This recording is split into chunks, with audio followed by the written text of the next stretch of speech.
A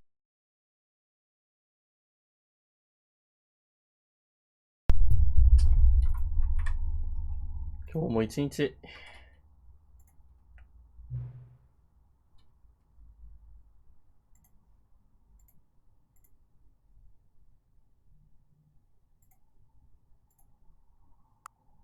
出た。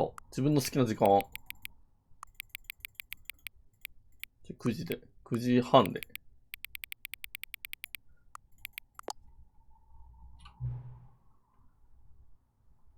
はい。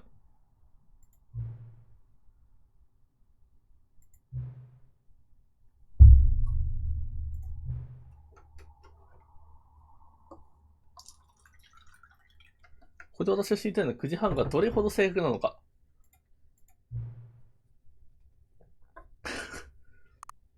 もう大体、ほぼほぼっすね。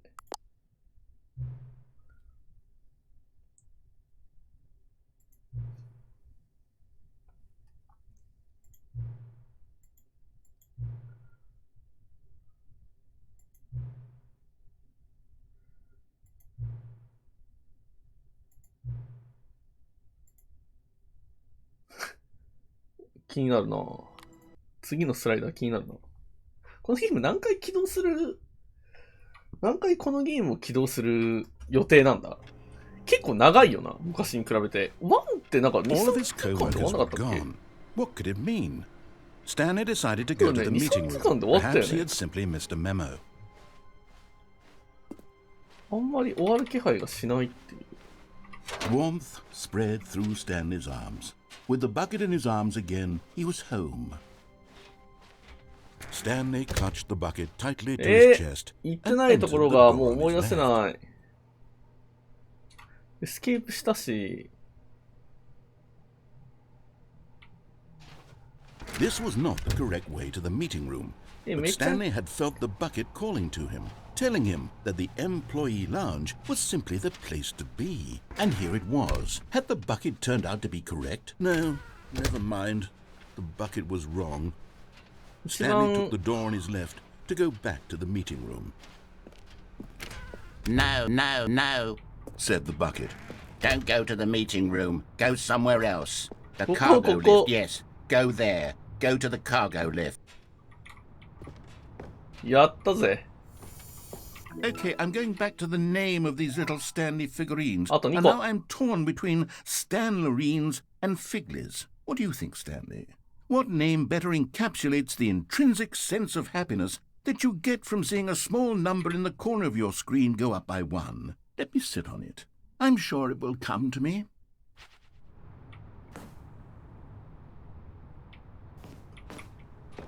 どっか降りれそうなとこないのかな？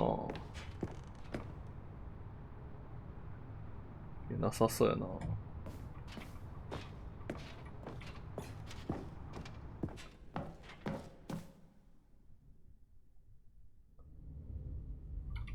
どこここ初めて来たけど。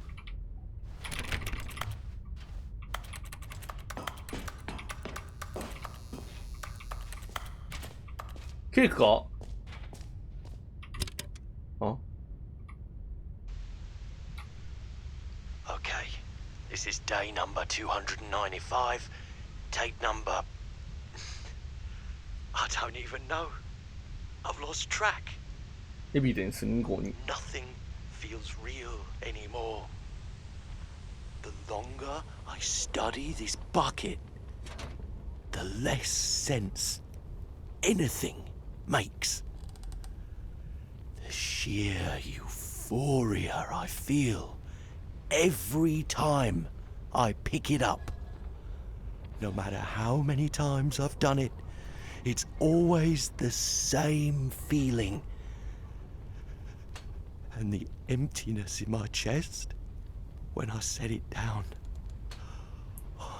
It doesn't make sense. There's no explanation for it.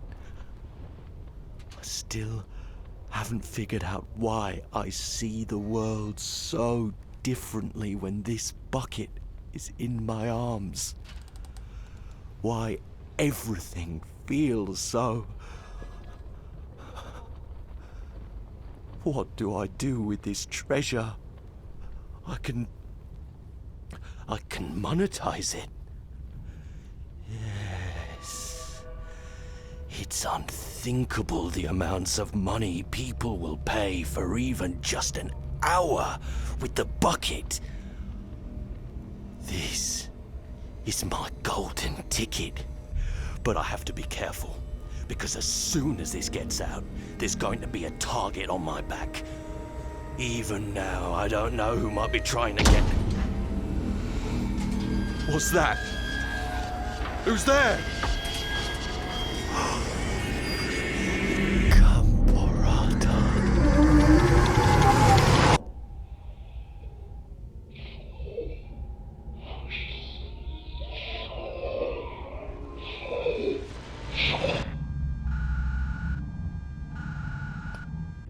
なんやねんこれ。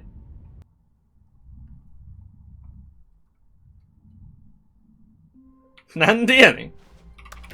All of his co-workers were gone. What could it mean? Stanley decided to go to the meeting room. Perhaps he had simply missed a memo.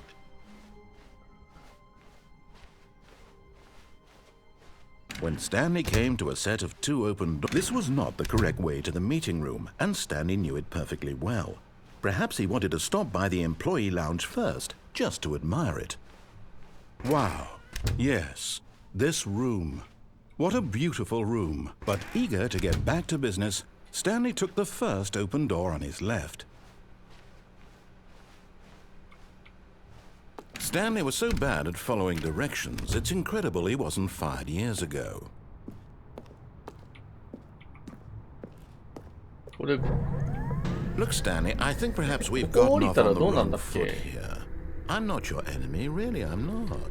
I realize that investing your trust in someone else can be difficult, but the fact is that the story has been about nothing but you all あっ this ち行くとネ time. タバレのくだりだよね。 There's 確か someone you've been neglecting, Stanley. What? Really? I was in the middle of something. Do you have zero consideration for others? Are you that convinced that I want something bad to happen to you? Why, I don't know how to convince you of this, but I really do want to help you, to show you something beautiful. Look, let me prove it.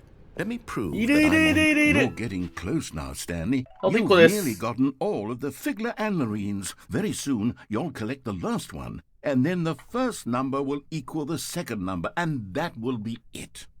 We'll be different people by then. Different in the sense that we used to have none of them, and now we have them all. You can't go back to when you had no Figler and Marines. None of us can. やったぜ。 Now listen carefully, this is important. Stanley walked through the red door. Oh, thank God you are willing to listen to me. Do you see that I really have wanted you to be happy all this time? The problem is all these choices. The two of us always trying to get somewhere that isn't here. Running and running and running, just the way you're doing right now. Don't you see that it's killing us, Stanley? I wanted to stop. We would both be so much happier if we just stopped. And I think I have a solution. Here, let me show you.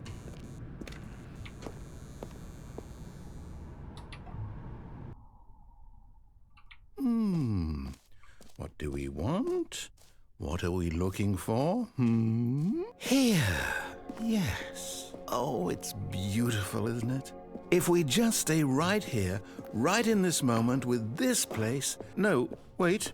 Where are you going? じゃあOh, no. Stay away from those stairs. If you hurt yourself, if you die, the game will reset. We'll lose all of this.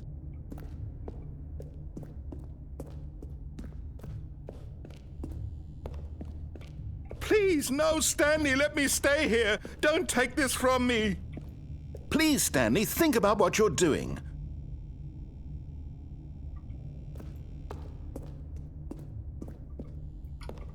でもここ行くしかないもんな。No! いったー No.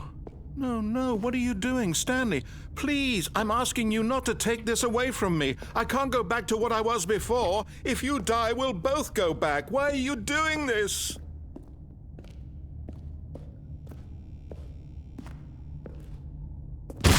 Stanley, let's go back to the other room. Can you do that for me? My God, is this really how much you dislike my game? That you'll throw yourself from this platform over and over to be rid of it?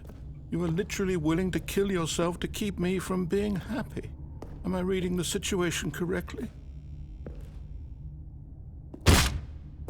Or maybe you're just getting a kick out of it. I don't know anymore. I just wanted us to get along. But I guess that was too much to ask. It looks like you wanted to make a choice after all. Well, this one is yours.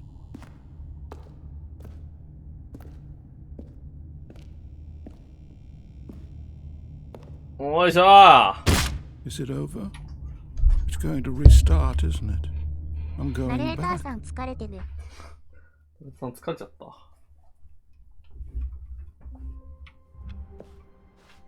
All of his co-workers were gone. What could it mean? Stanley decided to go to the meeting room. Perhaps he had simply missed a... Stanley picked up the bucket and smiled. He'd never be alone again, not truly alone. Not with the bucket around. Stanley clutched the bucket tightly to his chest. This was not the correct way to the meeting room. But Stanley had felt the bucket calling to him, telling him that the employee lounge was simply the place to be. And here it was. Had the bucket turned out to be correct? No, never mind. The bucket was wrong. Stanley took the door on his left to go back to the meeting room. No, Said the bucket. don't go to the meeting room. Go somewhere else. The cargo lift, yeah, good, Said the bucket. Now ride the lift all the way to the top. There's something up there I need you to do. Stanley did not question why or how this bucket was speaking to him. It should have alarmed him, of course, because buckets can't talk. But Stanley chose not to think about this obvious fact. He was firmly convinced that the bucket had spoken to him, and he unthinkingly did whatever the bucket asked. あれでもなんかナレーターが変になってる。イマジナリーバケツ No, フレンド。 stop! Look there on the wall, you Oh, see? caught There's a through. sign right there. It says, no buckets past this point. 本当だ。 Stanley, how could you think it was okay to bring the bucket No here? buckets だ。 Unless, what if the problem is that you actually don't know what is a Okay. bucket and what isn't a ノー bucket? バケツだ。 I suppose that would explain a lot about your behavior up to 変わるね、 this バケツ持 point. ってくる Which, と。 if that's true, well, my goodness, I think we have to do something about it. This misunderstanding could have dire consequences on the entire rest of the game if not addressed quickly and properly. So much of the impact of the story is dependent on your understanding of what is and isn't a bucket. Please, step in here for a moment.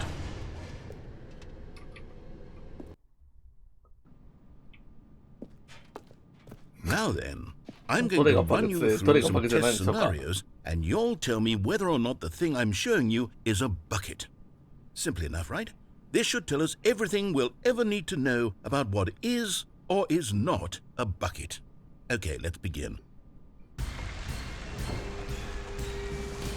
Item 1. Bucket Is this やろな。 a bucket? バ答えが手ケツやろ元にあ。る。 Incorrect. It is a hologram of a bucket, not an い actual ら bucket. ー。いらー。ホログラムね。なるほどね。 Item 2. Is this a bucket? ホログラムやろな。 Correct. Easy. It is a 3D printed recreation of a bucket, なるほ not ど an ね。 actual bucket. なるほどね。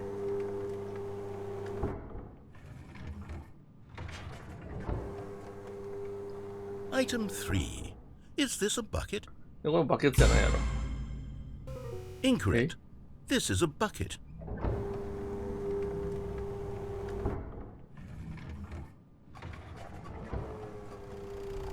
Item バ 4. ケツやろな。 Is this a bucket? バケツやろな。え Are you hallucinating? This is a tractor. It's an enormous machine that tills the earth. I thought this was a gimmick. How on earth did you manage to screw it up? Absolutely incredible. Let's just move on to the next one. そうだ。バケツだと。Is this a bucket? でもバケツやろな。 Correct. Easy. This is a bucket. Easy. Easy. Easy. Item 6. Is this a bucket? バケツやろな。 Trick question. え Both. Gotcha. これ両方な。 Item. Wait, hold on. I can't find the next one. Let me see. Should be around here somewhere.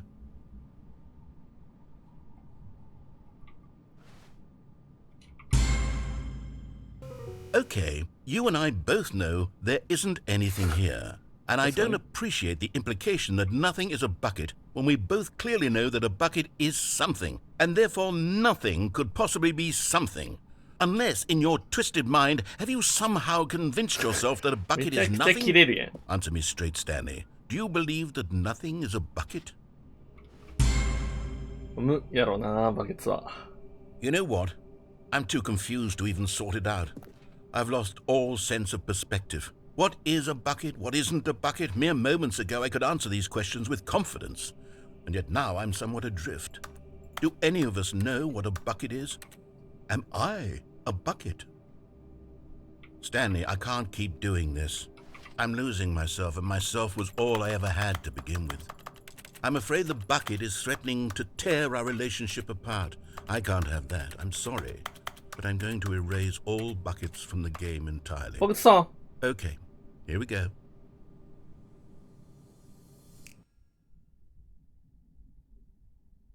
What happened? Is everything gone? バケツだ Why け did にす everything ってくれと disappear? か。 Wait, was everything a bucket? Every single thing in the game was a バ bucket. ケツを消したら My もうちょっと God, 消え I るや had ろ no な。 idea. How could... Except me. I'm not a bucket after all. And you, Stanley, you're still here. You're not a bucket either. Oh, this is wonderful news. 俺たちはバケツじゃなかった。 Yes, I actually feel much more at ease right now. It's delightful to get some clarity on that issue, but it doesn't change the fact that we haven't got a game. So, tell you what, I'll reset everything and we'll put back all of the buckets, okay? And we'll know that it's all a bucket. But if you run into anyone else, maybe don't mention that. Who knows what that information might do to a person? All right, here we go. バケツやろな。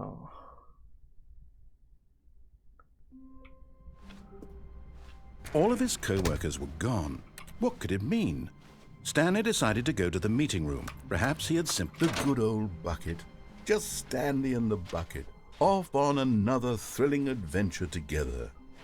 Stanley clutched the bucket tightly to his chest and entered the door on his left.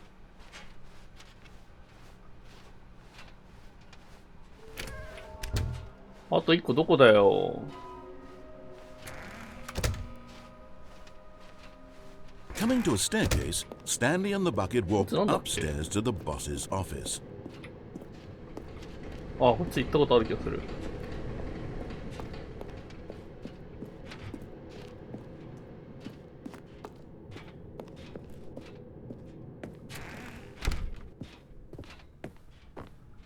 Stepping into his manager's office, Stanley was once again stunned to discover not an indication of any human life.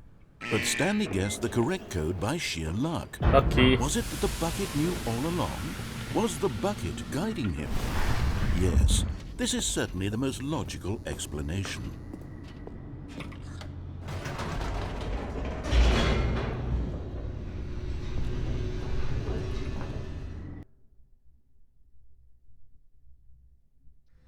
The elevator raced downward, plummeting towards an unknown fate. It would be all Stanley could do to keep himself together, if not for the bucket. Soothing him, comforting him, reassuring that in this darkest moment of uncertainty, he would be all right. The bucket is here for you, Stanley.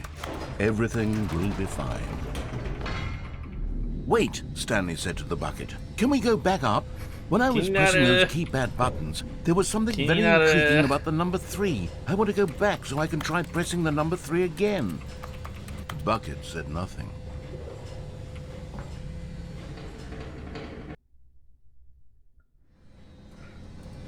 白米炊き忘れてるんで炊いてきていいですか。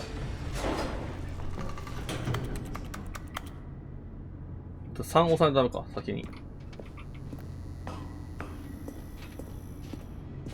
Here we are, said Stanley. Now I'm going to try out that number 3 button. 気持ちいい。 He took the bucket.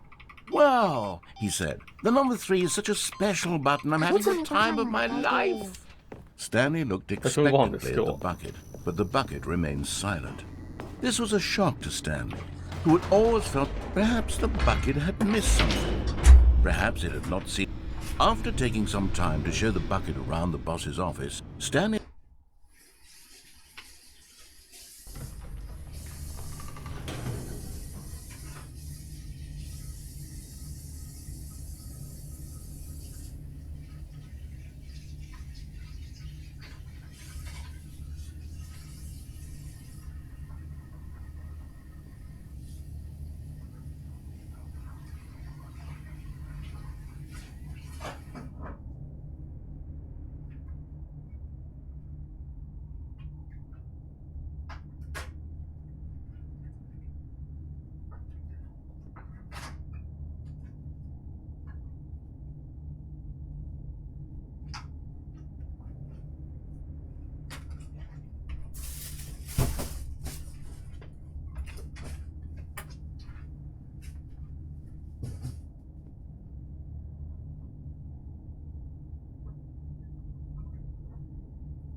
No, said Stanley to the bucket. You can't go on yet. Not till you understand how much the number 3 means to me. You and I have been through so much together, and I just want you to see what I see. Feel the happiness I feel.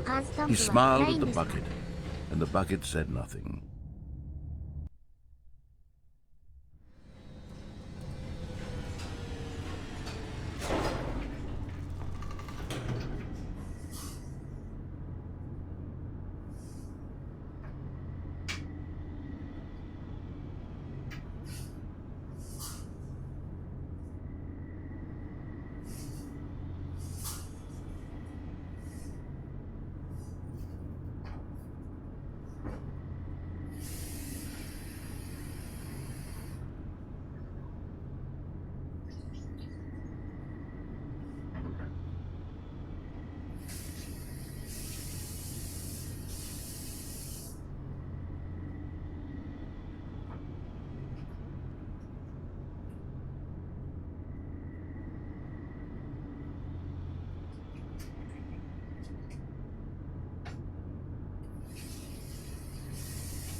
穴落ちてー。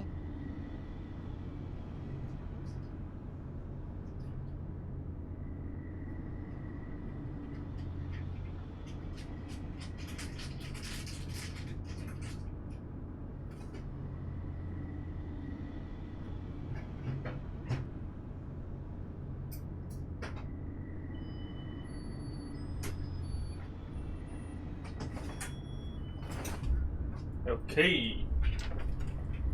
やべえ、セリフ聞いてなかった。なんか言ってた ?3 番押せとか言ってた。 Here we go, said Stanley. This time I'll really show you. He ran to the number 3 and began to wail on it like a musician on a beloved instrument, weaving a concerto of truth and passion. He wielded the number 3 like a fine artist would wield a paintbrush. He told stories through the number 3, stories of his dreams and hopes and fears. And the whole time, he looked to his bucket for a reaction of some kind. Anything to let him know that the bucket appreciated what he was doing. The bucket conveyed absolutely nothing at all, only silence. Crushed by a wave of dejection, Stanley returned to the elevator. Stanley and the bucket were so close. They'd always been there for one another. Why suddenly could the bucket not connect with this passion of Stanley's? The question caused Stanley to ruminate the whole way down the elevator. He knew that there must be a way to get through to the bucket, to communicate fully with his dear friend. Surely there was a solution, mustn't there be?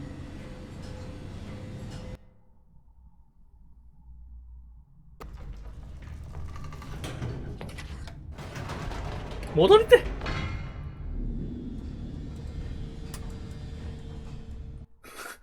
何も言わなくなっちゃった。 said Stanley. Oh, I know what to do. I know how to fully express this feeling in my heart. He decided right then and there that he would hold a press conference where he would speak to the public on all matters relating to pressing the number 3 over and over. He would elaborate fully on what the number 3 meant to him and why he felt so alive when pressing it. Then the bucket would be able to see his joy through the eyes of others. It would get to see the world react to this discovery of Stanley's. And it would be through the public eye that the bucket would finally understand Stanley's work.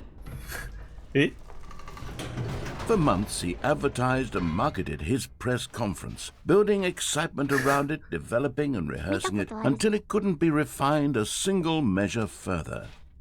When the big day arrived, Stanley was as prepared as he'd ever been for anything in his life. Wild face baby.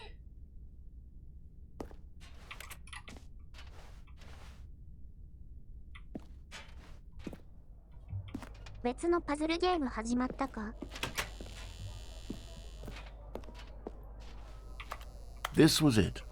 One last chance to win the bucket over. One opportunity to share a true connection with a loved one.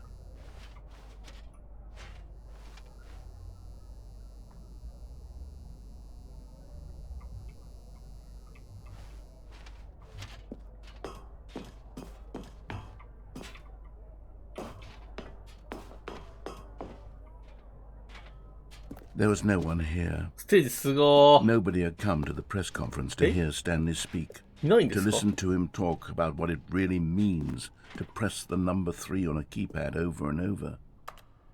He was unloved, uninteresting, he was a failure, and in that moment Stanley knew that the bucket would never again take him seriously. There would be no connection, no deeper understanding. The bucket merely sat there in his arms, indifferent. And so it began that slowly, over many years, the two of them grew more and more distant. They spoke less and less, neither wishing to state the obvious, that any sense of real respect between them had eroded since that day at the press conference. There would be no more games, no more long conversations about passion and pursuit, only a silence that consumed the space between friends.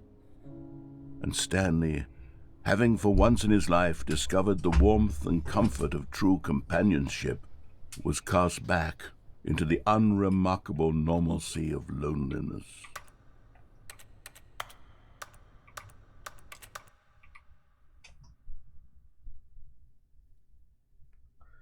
エレベーターエンドや。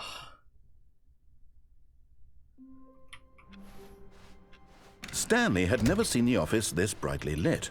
Was it a sign of something? He hoped it was. He hoped very much that 明るいって it 言い始め was. た。何？キャストはウェイオッチかと思ったら、そんなことはなかったぞ。なんかすごいギシギシ言ってるけど。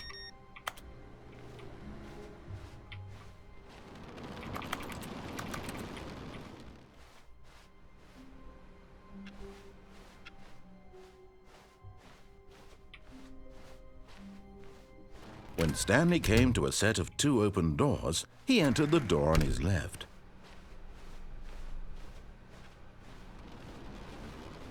あと1個どこだろう、そういえば。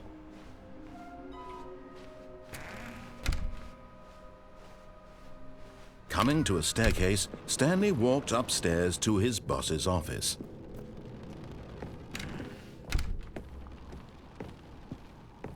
Stepping into his manager's office, Stanley was once again stunned to Oh, discover not okay. an indication of any human life.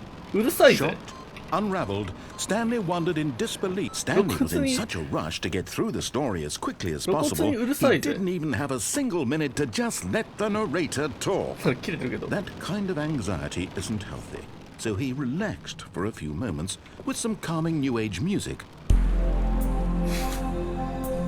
落ち着こう。一旦落ち着こう。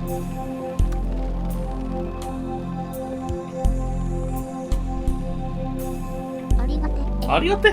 Feeling soothed and rejuvenated, Stanley calmly walked forward into the opened passageway. 窓うるさ3をして。ー。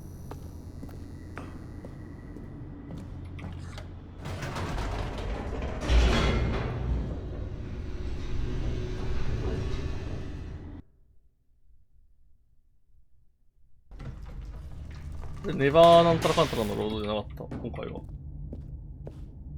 Stanley walked straight ahead through the large door that read Mind Control Facility.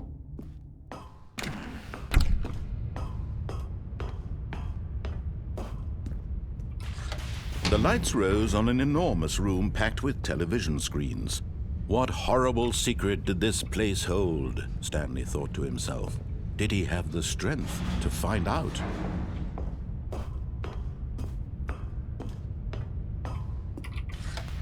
Now the monitors jumped to life, their true nature revealed. Each bore the number of an employee in the building, Stanley's co-workers. The lives of so many individuals reduced to images on a screen, and Stanley, one of them, eternally monitored in this place where freedom meant nothing. This mind control facility, it was too horrible to believe. It couldn't be true.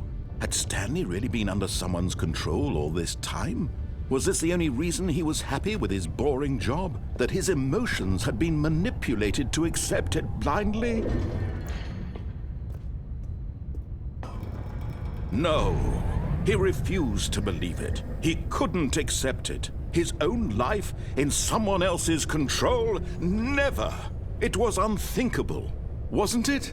Was it even possible? Had he truly spent his entire life utterly blind to the world? But here was the proof, the heart of the operation. Controls labeled with emotions, happy or sad or content. Walking, eating, working, all of it monitored and commanded from this very place.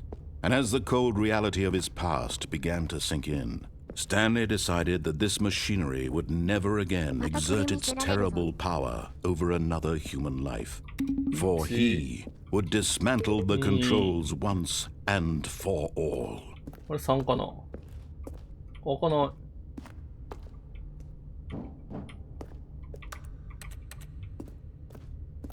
1、2、3、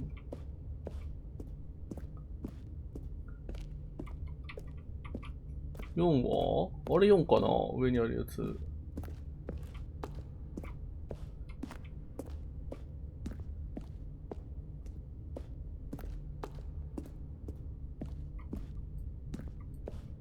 あれ4だ。どうも押しいけないぜ。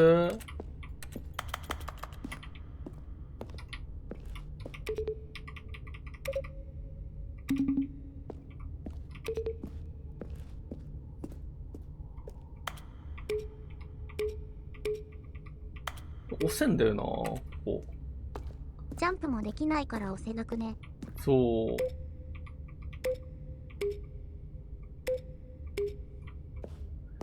意味深な音だけ鳴るんだよ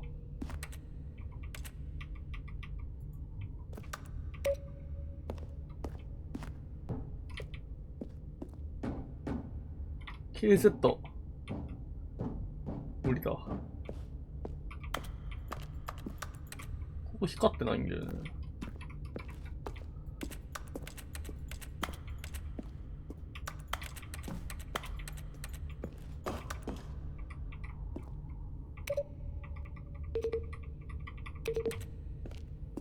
中央って何もないの。なあ。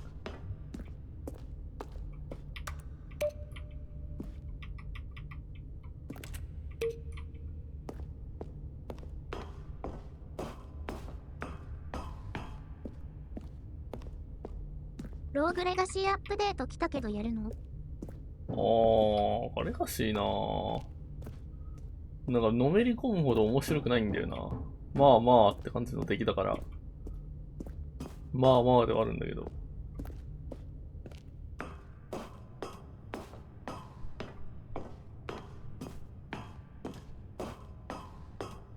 And when at last he found the source of the room's power, he knew it was his duty, his obligation, to put an end to this horrible place and to everything it stood for.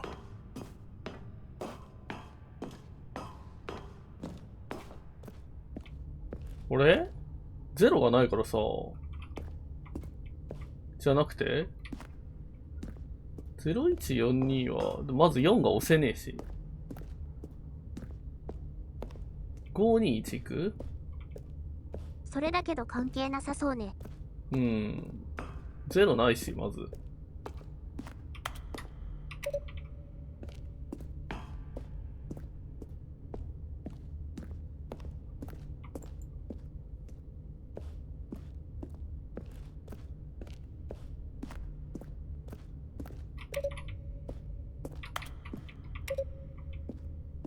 音変わるんだよね。絶対関係ないけど。思わせぶりだろ、これ。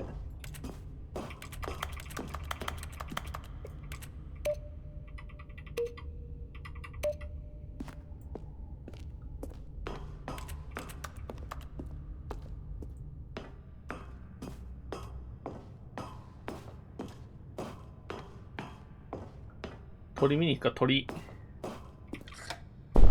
Oh, Stanley, you didn't just activate the controls, did you? After they kept you enslaved all these years, you go and you try to take control of the machine for yourself. Is that what you wanted? Control?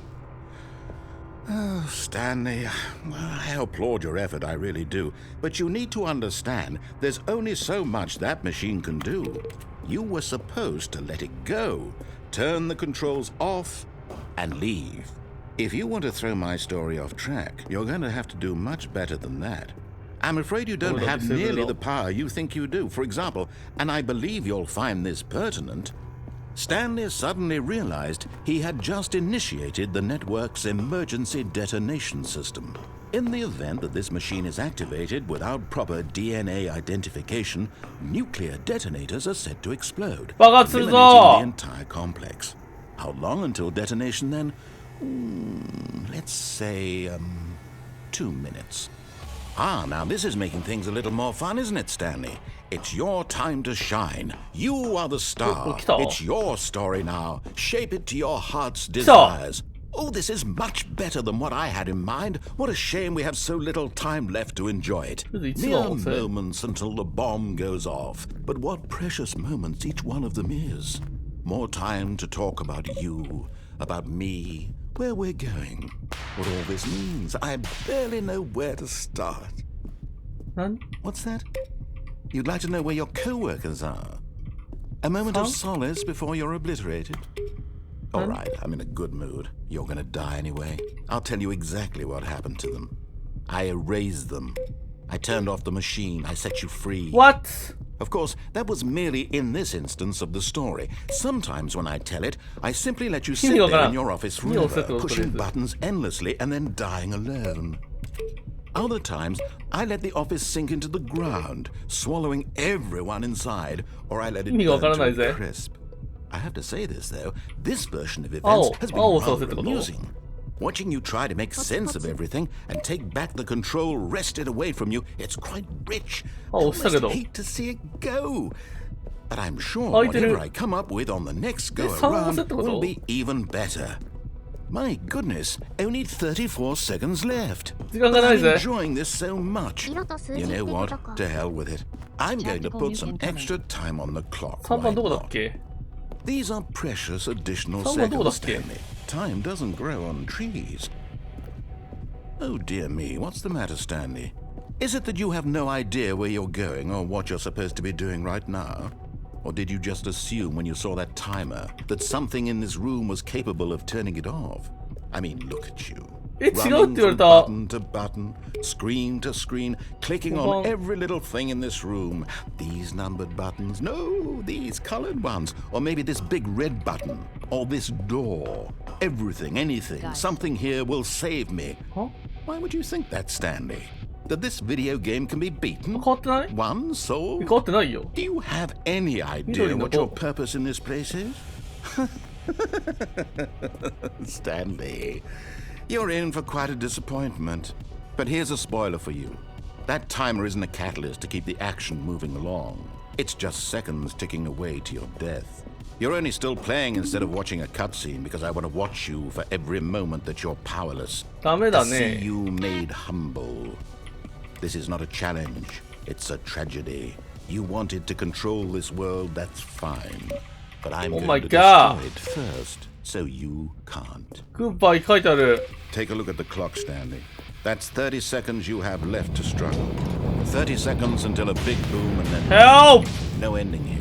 Just you being blown to pieces. Will you cling desperately to your frail life? Or will you let it go peacefully? Another choice.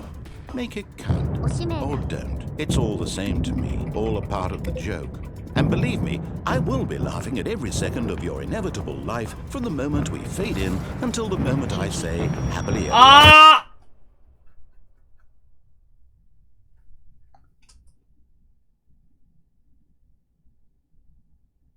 モタン、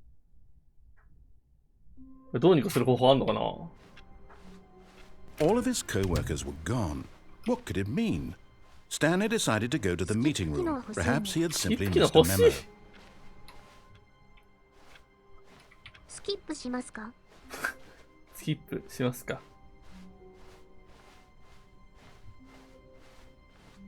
バケツ持ってる時と持ってない時で別バージョンになるの大変すぎるだろ The end When is never. Stanley came to a set of 2 open doors, he entered the door on his left. This was not the correct way to the meeting room, and Stanley knew it perfectly well. Perhaps he wanted to stop by the employee lounge first, just to admire it. Standing now in this incredible room, but eager to get back to business, Stanley took the first open door on his left. And so he detoured through the maintenance section, walked straight ahead to the opposite door, and got back on track. とりあえずあれ行くかエスケープやるかエスケープバケツなしエスケープ見に行くかあと1個どこだよ Coming to a staircase, Stanley walked upstairs to his boss's office. 下なんだっけ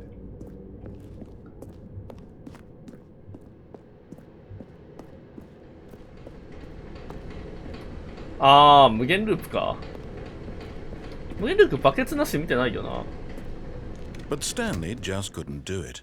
He considered the possibility of facing his boss, バケツなし無限 admitting ルー he プ had なんだ left ろ his post during work hours. He might be fired for that.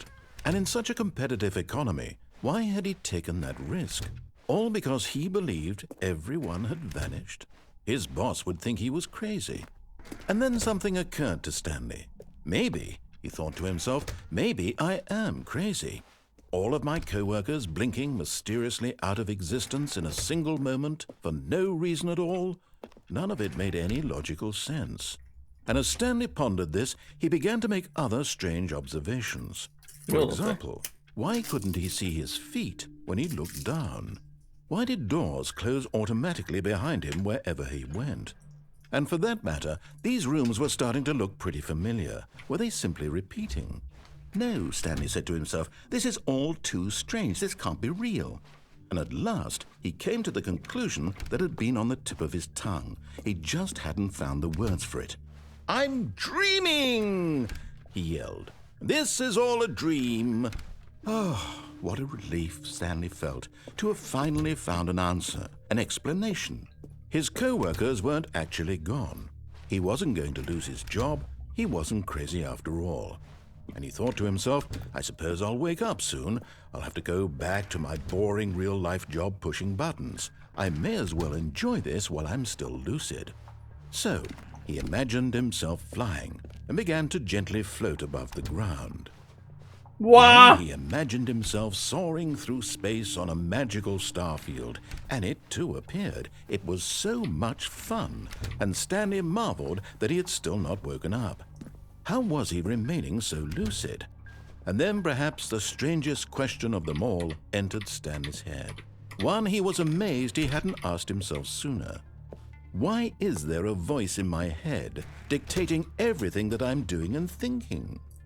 Now the voice was describing itself being considered by Stanley, who found it particularly strange. I'm dreaming about a voice describing me, thinking about how it's describing my thoughts, he thought. And while he thought it all very odd and wondered if this voice spoke to all people in their dreams, the truth was that, of course, this was not a dream. How could it be?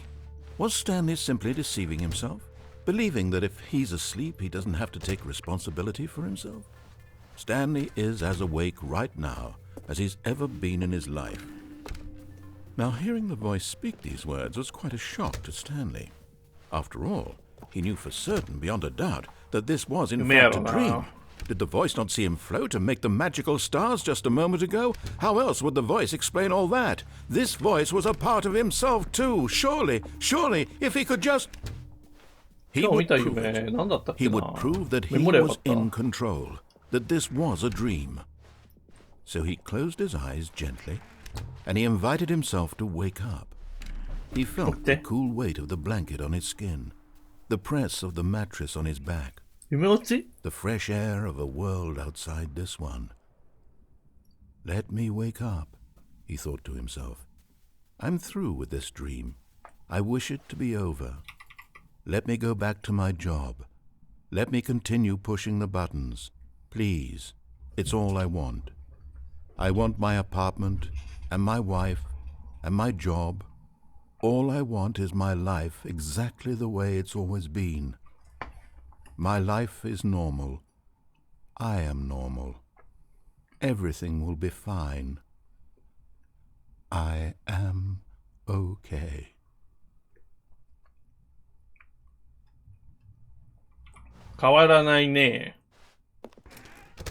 Stanley began screaming. Please, someone, wake me up. My name is Stanley. I have a boss. I have an office. I am real. Please, just someone tell me I am real. I must be real. I must be. Can anyone hear my voice? Who am I? Who am I? And everything went black.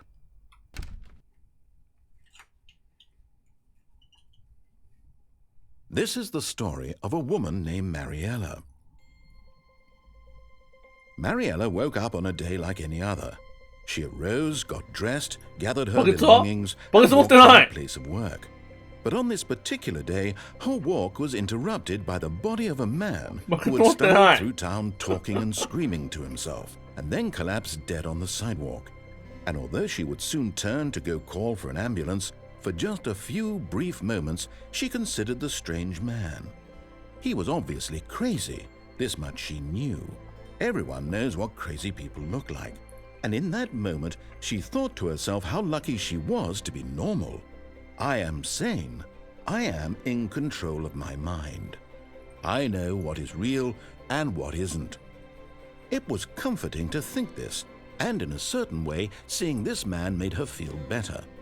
But then she remembered the meeting she had scheduled for that day. The very important people whose impressions of her would affect her career, and by extension, the rest of her life. She had no time for this. So it was only a moment that she stood there, staring down at the body. 席はらんとこ。 And then she turned Oh, and no. ran.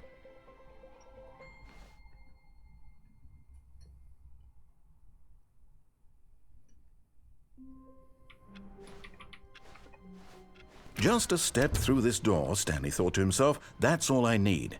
If I can make it through this door, I can make it through them all. Where are we going today? The bucket asked. Stanley just smiled. Anywhere they went together would be perfect. Stanley clutched the bucket tightly to his chest and entered the door on his left.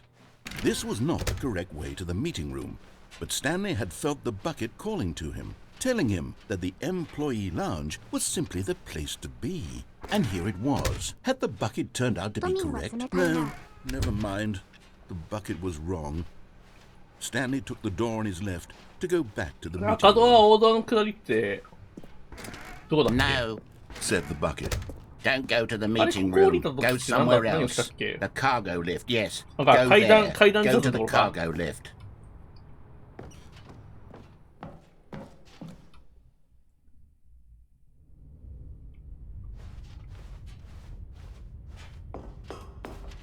あ、違う、これだ。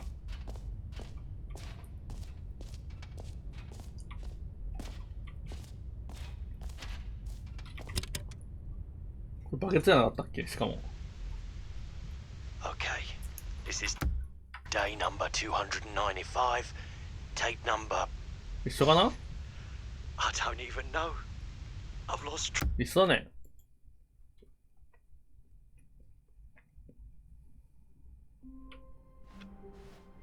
How wonderful. Stanley was alone. Finally. This is great, he thought to himself. 最高だぜ。 This is what I've wanted all along. I got what I wanted. No matter how hard Stanley looked, he couldn't find a trace of his co-workers. A good bucket, a strong bucket, a humble bucket, a committed bucket, a bucket of culture and distinction. Stanley clutched the bucket tightly to his chest and entered the door on his left. 適当にやりすぎてどこをやってないかもう覚えてないっていう。 This was not the correct way to the meeting room, but Stanley had felt the bucket calling to him, telling him that the employee lounge was simply the place to be. And here it was. Had the bucket turned out to be correct? No, never mind. The bucket was wrong.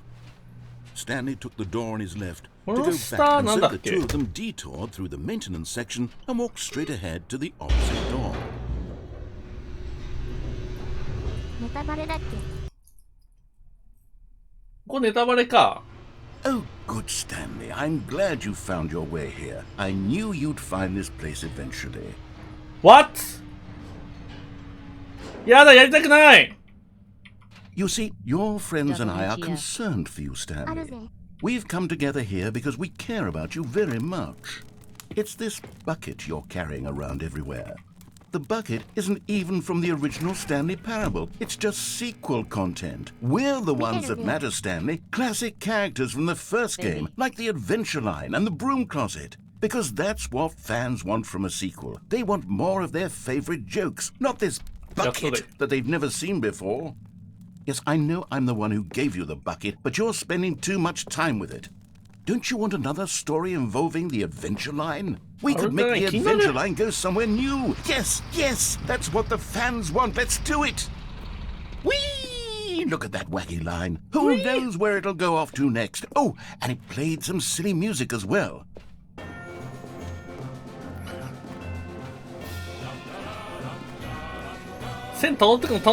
Now this is what the Stanley Parable is all about. Don't you remember all those great jokes from the original dialogue? Also, Stanley is addicted to drugs and hookers.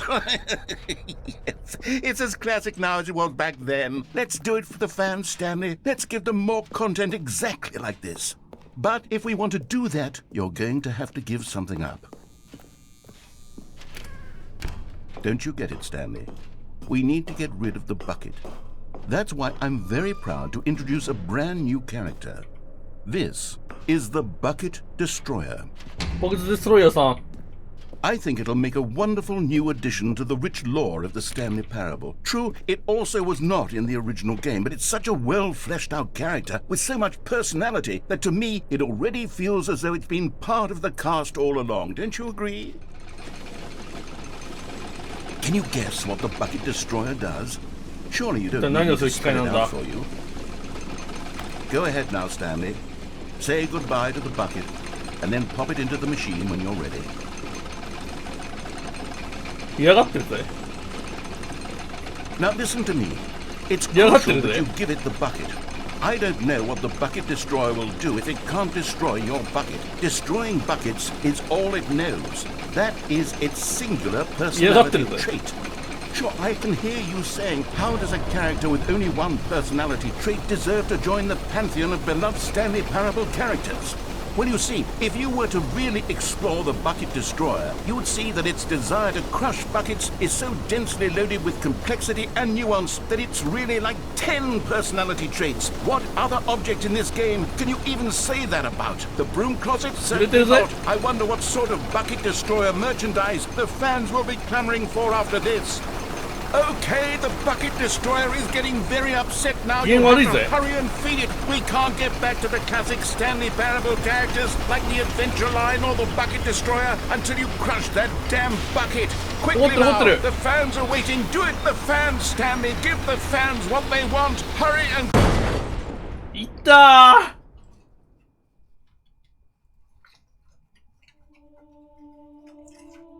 ー何 The バケ Bucket ツ好きすぎ Destroyer. だろ。 My prized creation. You had so much potential. We were going to do such marvelous things with you, tell such spellbinding stories about you. All of it squandered now. Goodbye, new friend. For the moment in time that you were here, you were magnificent.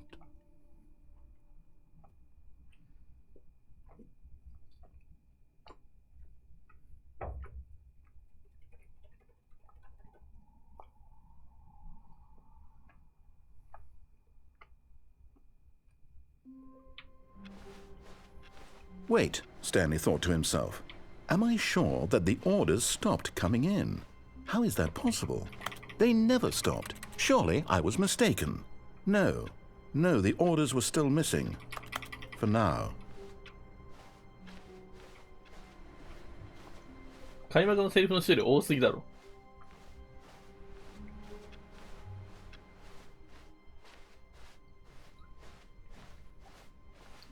When Stanley came to a set of 2 open doors, he entered the door on his left.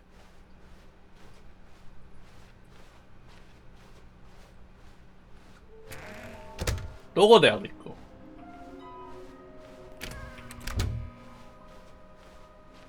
Coming to a staircase, Stanley walked upstairs to his boss's office.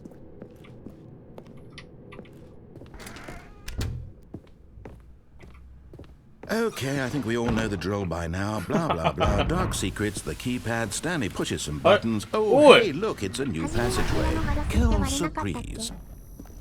今回割れない。ジャンプできないから割れない。助かる。スキップありがとう。スキップありがて。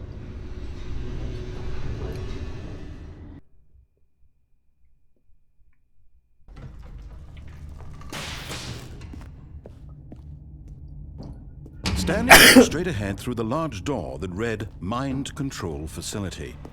Although this passageway had the word escape written on it, the truth was that at the end of this hall, Stanley would meet his violent death. The door behind him was not shut. Stanley still had every opportunity to turn around and get back on track. At this point, Stanley was making a conscious, concerted effort to walk forward and willingly confront his death.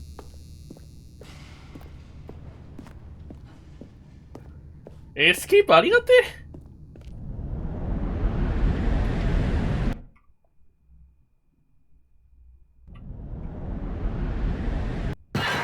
美味しそうだ。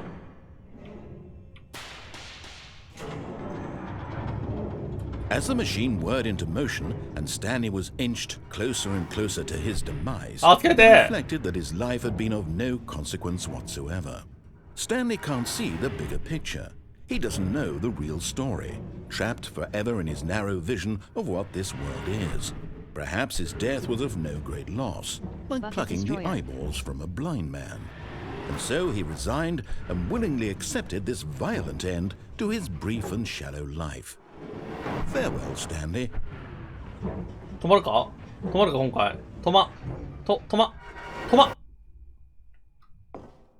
Farewell, Stanley, cried the やったぜ。 narrator, as Stanley was led helplessly into the enormous metal jaws. In a single visceral instant, Stanley was obliterated as the machine crushed every bone in his body, killing him instantly. Thank you な。 And yet it would be just a few minutes before Stanley would restart the game, back in his office, as alive as ever. What exactly did the narrator think he was going to accomplish? バケ When ツじゃない every 今 path you 回。 can walk has been created for you long in advance, death becomes バケツじゃ meaningless, ない。 making life the same. Do you see now? Do you see that Stanley was already dead from the moment he hit start?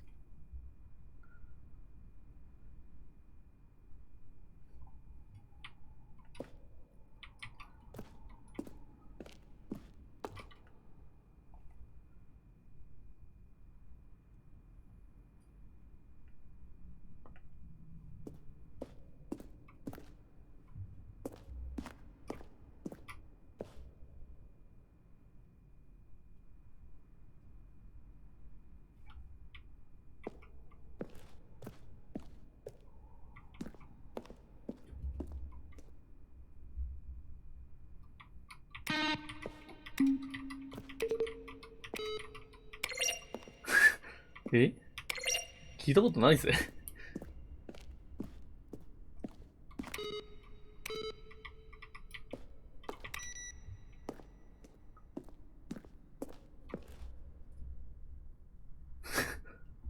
火の打ちどころのないナレーターが言うからね。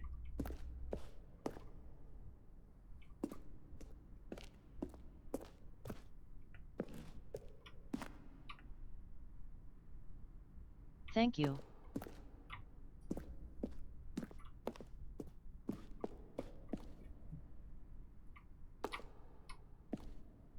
2018年。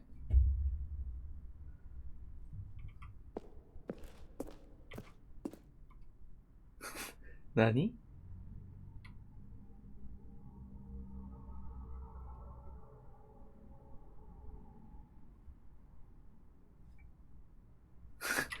本当にあったのかな Arian.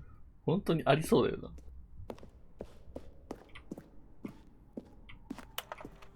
あ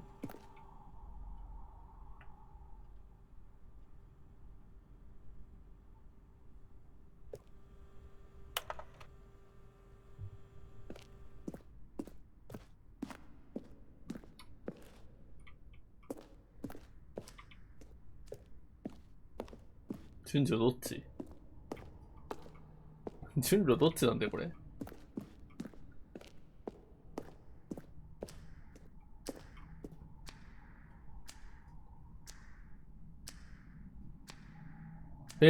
電話入れると違うエンドになる。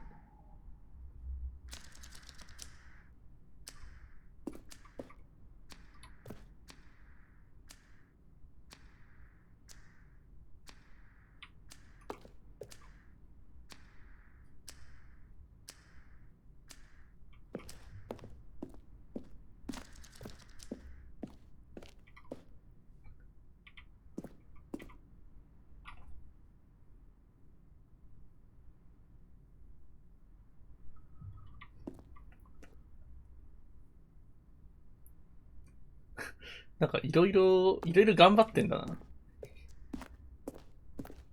思ったより、もう真面目じゃないとこのゲームは作れないからね。レバーとか見たことないんだか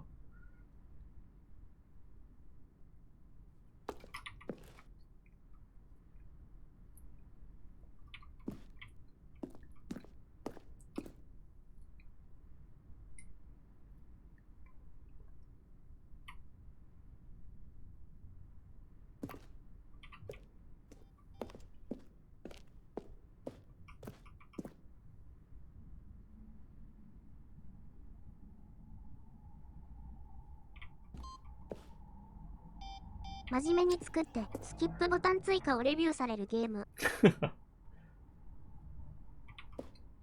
カウントダウンエンドって俺がさっきやったやつか。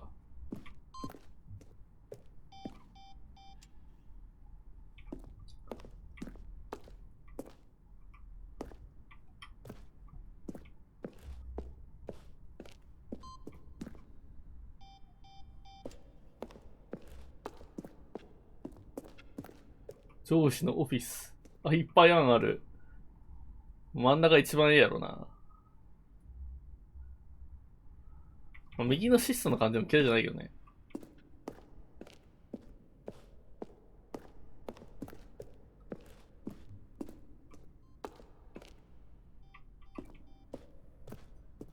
On the snow.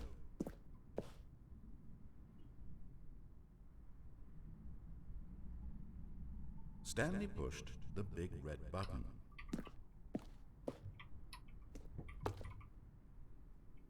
Now look closely, Stanley. See how it's impossible for the player to do anything in this room. Perfect example of poor level design. Textbook mistake. Now then, it's the kind of thing you'd pick up on intuitively if you had even...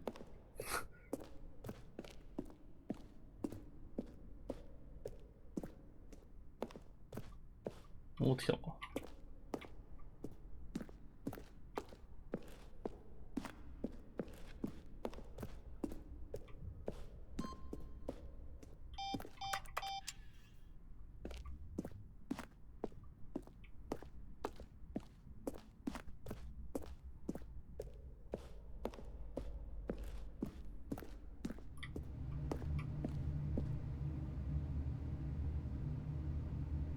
何これ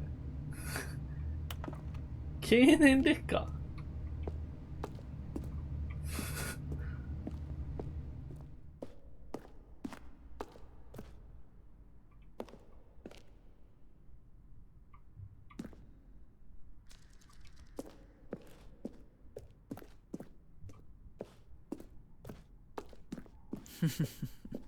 Oh, look at these two. How they wish to スタ destroy ンリ one ー新 another. 水の出たの。 How they wish to control Oh. one another. How they both wish to be free. 新しい出たっていうか、新しいやつが日本語に対応した。新しい Can や you つは1 see 年、 how いや、2、 much 3 they 年前に need 出て one る。 another? No, perhaps not. Sometimes these things cannot be ずっと日本語 seen. に対応してなかったから。 But listen to me. You can still save these two. You can stop the program before they both fail. Push escape and press quit. There's no other way to beat this game. As long as you move forward, you'll be walking someone else's path. これ止めたら、なんかあんのかな。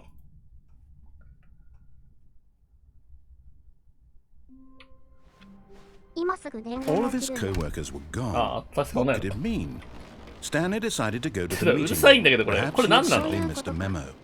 フルのスタンリーしか知らなかった。 No matter how hard Stanley looked, he couldn't find a trace of 窓 his うるせえの、これ co-workers. 何なんだろう。いや続編もおもろいよ、一応。だから最初にやった衝撃ほどではないなって感じはする、正直。いや、十分おもろいね。まあやってるしな。そう。あとやってないの何？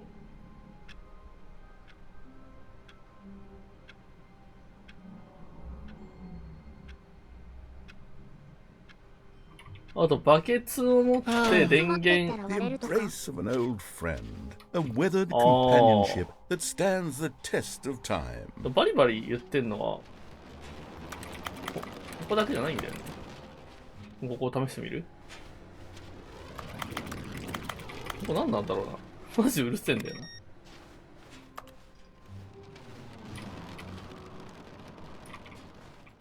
てか、あと1個フィギュア見つかってないんだけど。どっか行ったりとかあんだよね。 Stanley clutched the bucket tightly to his chest and entered the door on his left. マインドコントロールこれ持ってオフするか。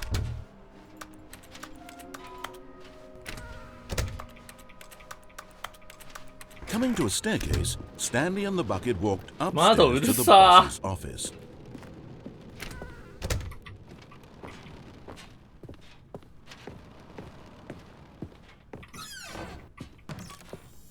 ある And there it ね is, the last Stiggly Wiggly. Savor this moment, Stanley. This is a real accomplishment. This is doing something Corporate. just for the sake of doing it.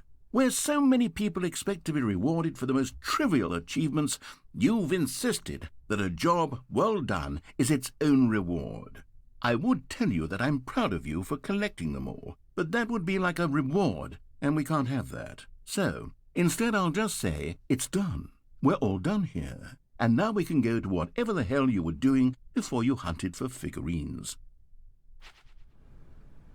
やったね。コンプリート報酬のスキップボタンください。実績欲しい。 Stepping into his manager's office, Stanley was once again stunned to discover not an indication of any human life. But Stanley guessed the correct code by sheer luck. Was it that the bucket knew all along? Was the bucket guiding him? Yes, this is certainly the most logical explanation.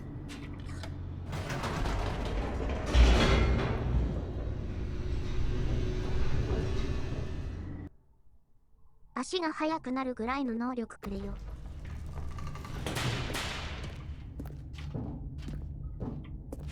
Stanley and the bucket walked straight ahead through the large door that read, Mind Control Facility.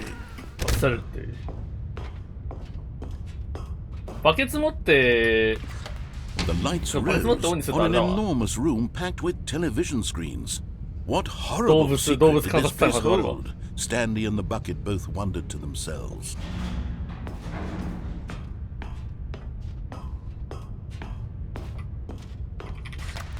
The monitors jumped to life, and Stanley nearly dropped the bucket in shock. Everyone in the office was being videotaped, monitored like guinea pigs. The bucket had never seen anything like this, and it very nearly burst into tears as Stanley cradled it gently, reassuring it that everything would be fine. Was the bucket under the mind control facility's influence as well? Had the bucket been told to do things it didn't wish to do? What kinds of things does a bucket want to do or not want to do in the first place? These questions raced furiously in Stanley's feeble mind. No! He screamed into the bucket. He couldn't accept it. His own life in someone else's control, never! He squeezed the bucket tighter, his one friend in the entire world. At this point, he could trust no one except for the bucket. But here was the proof. The heart of the operation. Controls labeled with emotions, happy or sad or content. Walking, eating, working, all of it monitored and commanded from this very place. And as the cold reality of his past began to sink in, Stanley decided that this...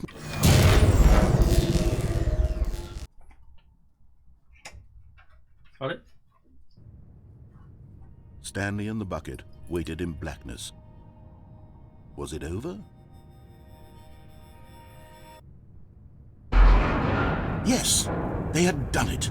Stanley and the bucket had defeated their greatest and darkest enemy, freed themselves from the tyrannical grip of the evil mind control machine. Freedom was now mere moments away.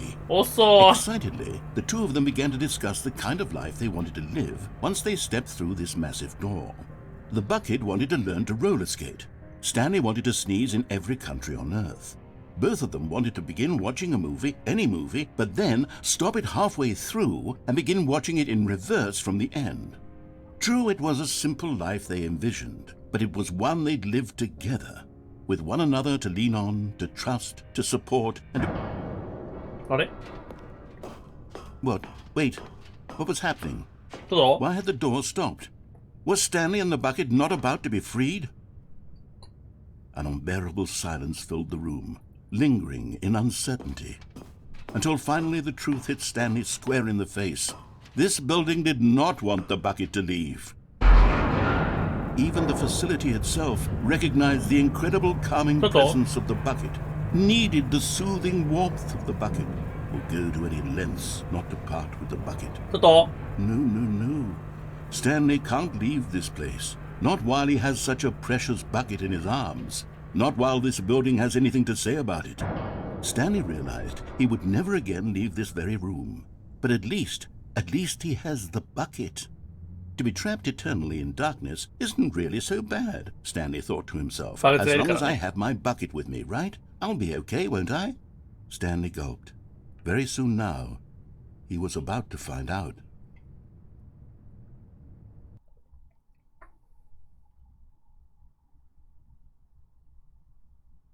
あと何やってないの？あ？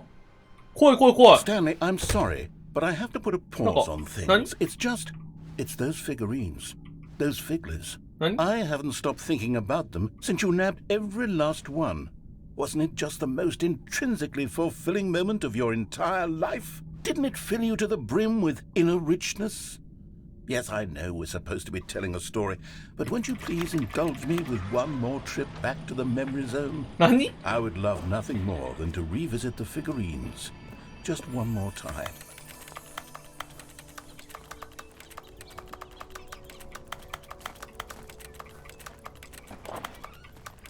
メモリーゾーン。 Steam reviews.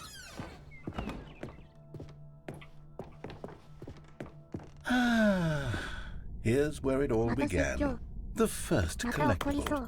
Back then, we had no idea of how many of them we'd find. Sure, it said 6 right there on the screen, but how could we know for certain? 早いぜ。 We were so innocent. We'll never be Listen, like that loco. again, Stanley. 6分の7。え？多いぜ。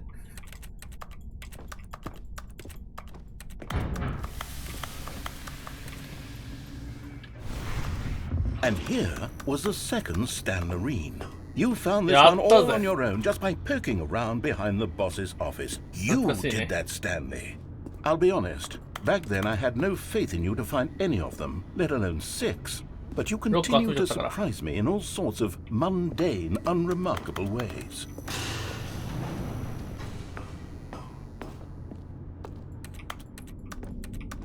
Okay, let's do a little quiz.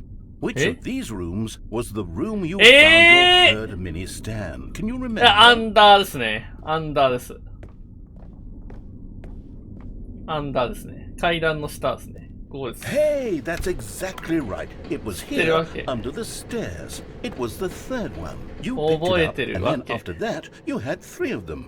I'm glad these moments are so crystal clear in your memory, but I shouldn't be surprised. After all, science tells us that it's impossible to forget your third time doing まあ anything. 3だからね。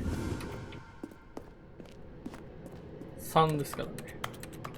Let's see, what came next? Oh yes, we Nani? found a Figley in this pink room.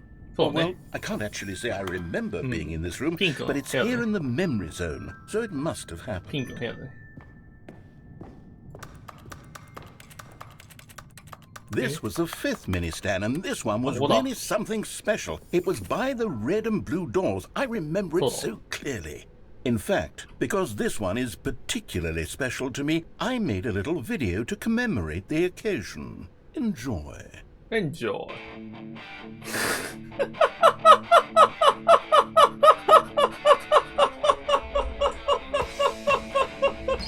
わらわら。何年前だよ。あるある。あるある。昔の YouTube にある。普通。よ、480p が最大のやつだ、これ。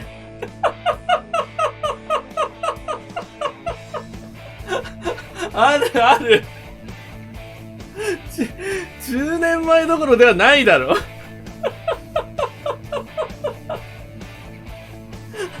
あるある。懐 Takes you か back, し doesn't すぎ it? る I。spent a lot of time making that video, but it was 懐かし 8 すぎる。 minutes I wouldn't have spent on anything else.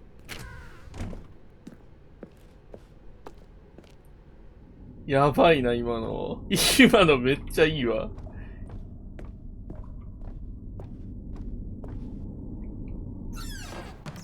And then, Stanley, then we came to the last collectible, the final figurine, right here in the boss's bathroom. This memory is the most distinct and clear in my mind, perhaps because it was the one that happened more recently than all the others.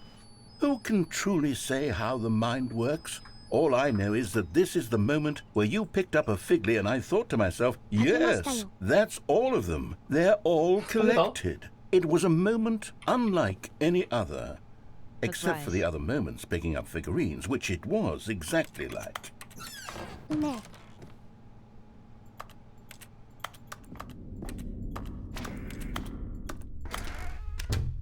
And then there was no more.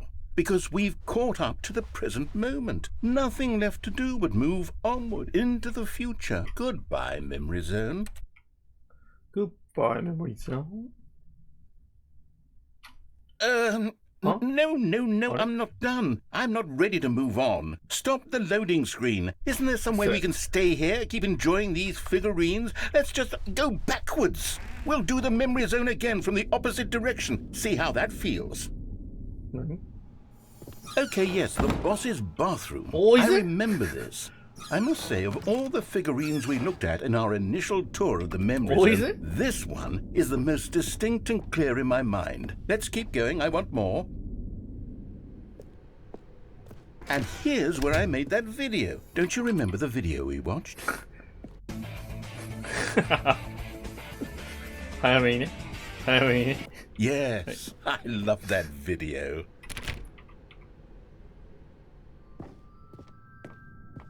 Still don't remember the pink room, Stanley. Still no memory of this one. Oh, Good Daddy. room, though. A solid room. 何 These really were a treat to hunt down. You know, if there had been any kind of reward for finding all of these, it really would have muted the intrinsic Oh, is it? joy of collecting them. I'm very glad we resisted the temptation. Next one.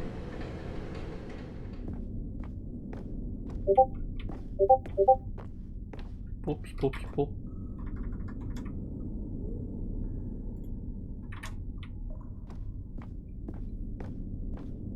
お米伸びちゃう。暗いぜ。お米は炊きたてが一番うまいからね。全くお腹が空いていないので。 This was our second Figley. Don't you remember? Yes, I remember it too. The past is truly a wonderful thing. Why does anyone ever choose to leave it? Keep going. じっくり蒸らしなか。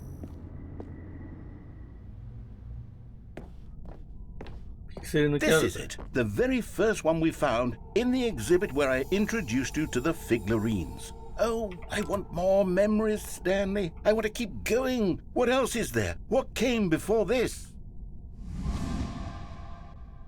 えあ帰ってきた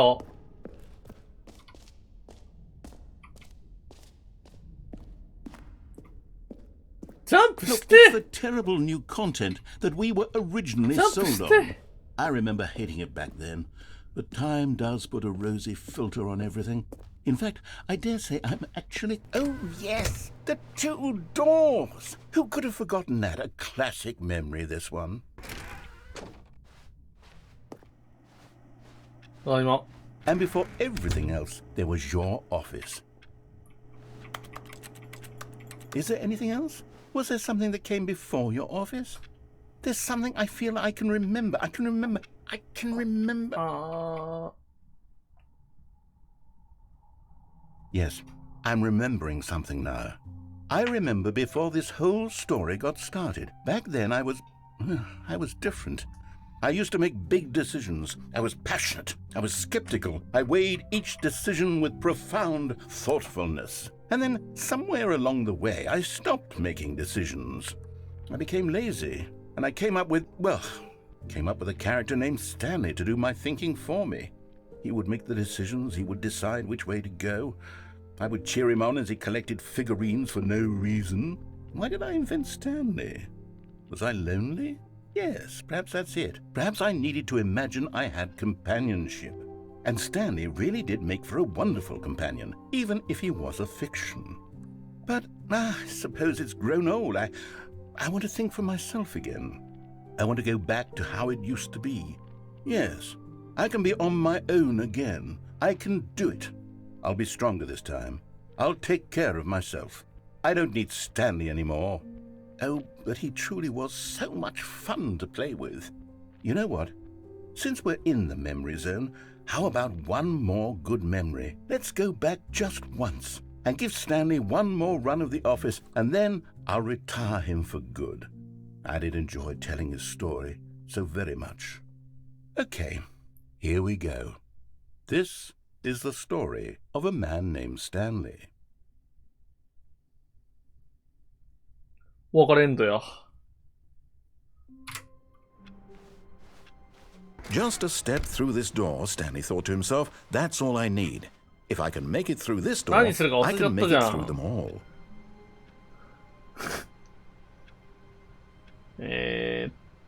バケツを持って右のいっちゃん奥か The bucket made Stanley want to be a better man and a better co-worker. In time, perhaps, he would become both of those. Stanley clutched the bucket tightly to his... This was not the correct way to the meeting room, but Stanley had felt the bucket calling to him, telling him that the employee lounge was simply the place to be. And here it was. Had the bucket turned out to be correct? Was this... No, never mind.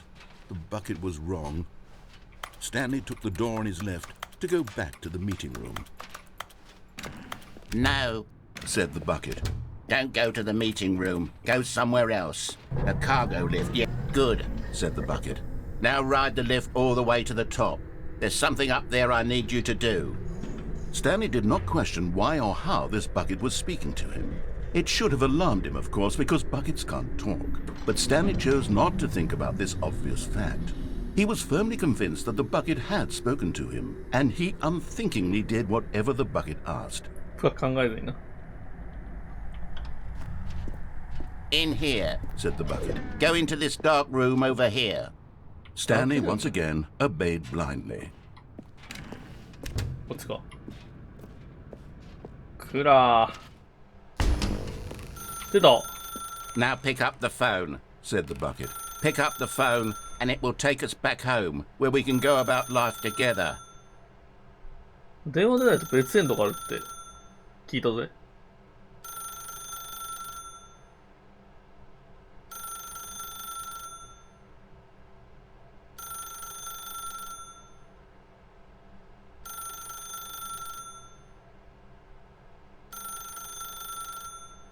電話線抜くとかなかったっけ？今回だから動かせないから、そういう。あ Oh, hold on. Why What? did you unplug the phone? Were you trying to resist the bucket's orders? Stanley, I was joking. 寝ちゃった。 Obviously, the bucket isn't talking to you and telling you to do 寝ちゃった。 things. Buckets can't talk. It was a joke. Don't you get the joke? It's funny, Stanley. A talking bucket. Can't you see? Oh, goodness. I must have really bungled up the delivery if you actually took me seriously. Where did I mess up the joke? Should I have paused for longer or spoken quicker? Comedic timing is so difficult. I wish I were better at it. But there isn't 何マジになっちゃって exactly んだ an か。 instructional バケツが video 喋 on るわけないじゃないで comedy すか。 that one can watch to fully... Oh, wait, yes, there is. It's sitting right here. Let's take a look. What is comedic timing? What is comedic timing? How does it work? How long should it last? How can it be used to effectively silence your political enemies? And more importantly, can it be taught in its entirety within 90 seconds? 難しいね。 Thankfully, the answer to all of these questions 全て is yes です。 yes. Let's dive deeper. If you've ever told a joke or made someone laugh, in all likelihood, you did it while standing 50 to 80 centimeters from them in a room of no more than 76 degrees Fahrenheit, with one of your arms raised straight upward at a 15-degree angle from your body. These are the optimal conditions for good comedic timing. To begin the joke, start by stating and spelling your name. Next, provide a brief synopsis of the joke, including the specific times at which the recipient of the joke will laugh, and then spell out your name a second time. ジム。 With these steps complete, it's time to begin the humor. Speak the entire joke in no more than 18 seconds and no less than 13 and a half, pausing only for bathroom breaks when necessary. When the joke has concluded, it is customary to inform your listener that the joke is over by declaring in your loudest possible voice, "I'm Dunny with the funny." Let's practice screaming, "I'm Dunny おっ with さ the んなの funny きつ。 now." おっさんが言ってんのきつ。 Good. This saying is a perfect example of expectations management, which is the cornerstone of good comedy. Finally, it's time to hand out surveys. Collecting hard data from your audience on how rapt they were throughout the joke is the only way to grow or learn as a comedian. An effective survey should be no less than 10 pages long and should include the same question reprinted several times, just to ensure the survey taker is actually paying attention and not simply filling in answers at random. And that's all there is. With these strategies at your disposal, you'll have audiences doubled over in laughter and even tripled over in laughter in no time at all. Just remember to let them stop laughing at some point, you gut-busting little scamp. After all, we're each of us needed on the front lines of the war to fight the 12-legged invader who threaten our very existence, and to very likely die in a hailstorm of bullets and mandibles. All of us must be prepared to give our lives to this noble cause, just as our children must do after us, and their children after them. Godspeed, and may Earth reign supreme. Nani? Hey, goodness, this video is a little outdated, isn't it? Well, no matter. I think the fundamentals of proper comedic timing are still as relevant today as they were back then. So with that in mind, I believe the only way forward is for us to return to the two doors and walk through all of this again, so I can try telling my story with more appropriate comedic delivery. Come along, let's head 突 back. 然のスターシップトルーパーズ。お願いします。スターシップトゥルーパーズだろうな、今の。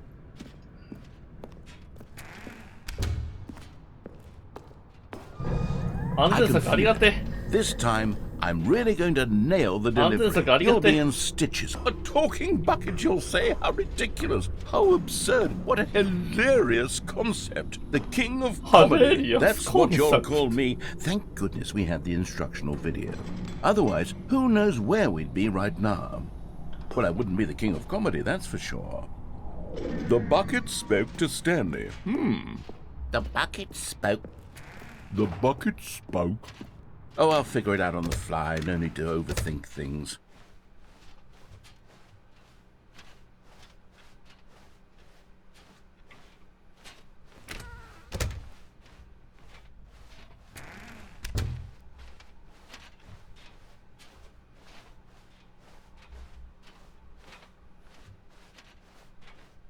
Here we go.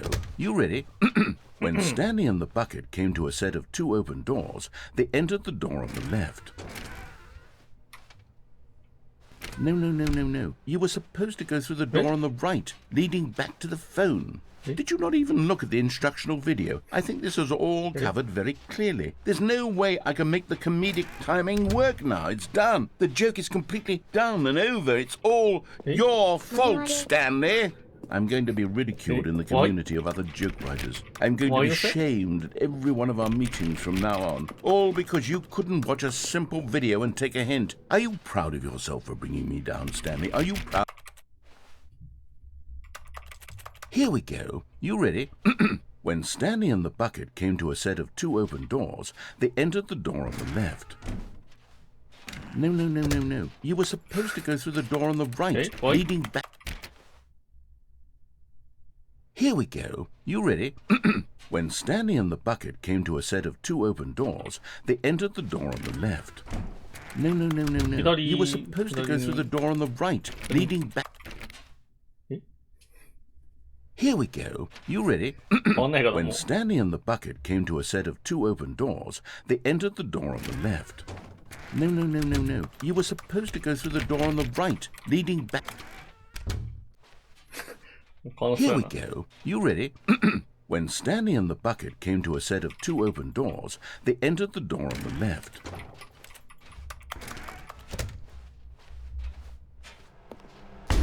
What? We're back at the phone already. No. What's going on? There was supposed to be several rooms leading up to this. There was supposed to be a build-up to this point, a dramatic display of remarkable comedic wit which culminates in this scene with the phone. But now the timing's completely off. The joke will never land. Well, not the way it was meant to. And it's all my fault. I must have forgotten that the phone room comes immediately after the two doors room. What an egregious mistake. I've made a fool of myself. I don't deserve the title of King of Comedy. I'm nothing. I'm not even the lowliest joke ちょっと言えない telling. か。 I think I need to go back and rewatch that instructional mite. video again. Yes, surely that will help me improve my. Stanley, you love the bucket so much it's like you. It's as though all of your other most prized possessions Nani? pale in comparison. Yes. Well, let me try that again, Stanley. I heard that you are pale with shame練習 over してる how ぜ。 unabashedly in love with a bucket you are. No? Still not? Is it the delivery? Pale with shame. Pale with shame? Pale... What's another word to describe a bucket? Stanley, this bucket is so metal, I think I saw it playing guitar. No. We're getting away from making fun of Stanley's obsession with the bucket, which was the whole point of this. I'm no good at these jokes. I need more instructional videos. That's exactly what it is. That's what will make me the king of comedy again. More instructional ごめんね、リロイ。 Let's see.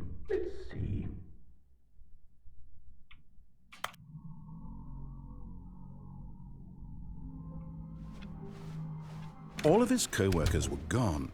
What could it mean? Stanley decided to go to the コツを meeting 抜かないで room. やってみる Not か。 everyone is so lucky to have a bucket, but Stanley is a very lucky fellow. Very lucky indeed. あれ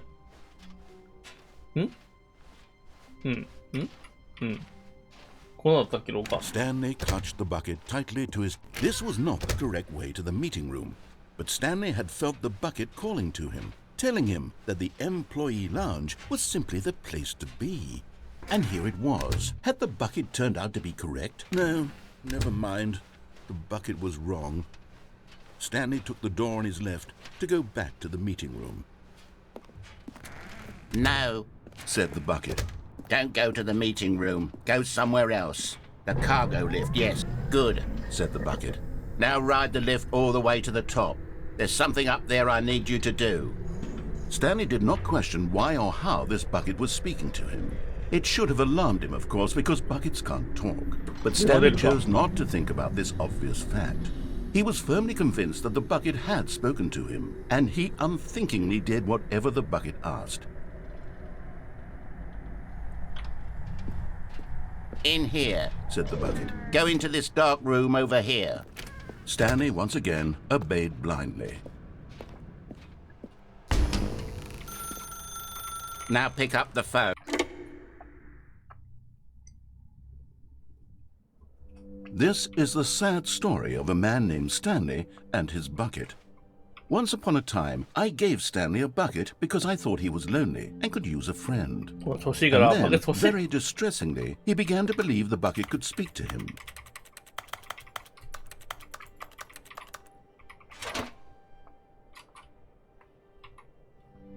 The Stanley Parable Reassurance Bucket was merely meant to provide the comforting glow of companionship. It doesn't literally talk and give you orders. Whatever Stanley is hearing the bucket say to him is just in his head. Lately, I've been concerned about him. Wouldn't you be concerned as well? To see him delusional like this, obsessing over an inanimate metal object? I want to say something to him, but I don't know how I can convince him. I don't know if he'll listen to me.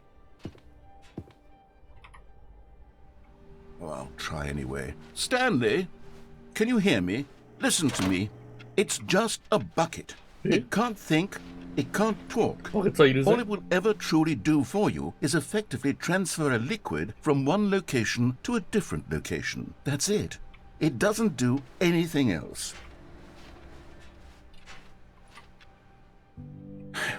You see, he's not listening. 語りかけてい He's る still ぜ。 taking orders from the bucket.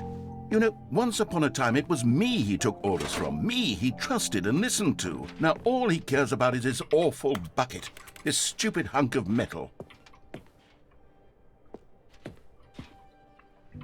It's sad, but I suppose he doesn't need me anymore.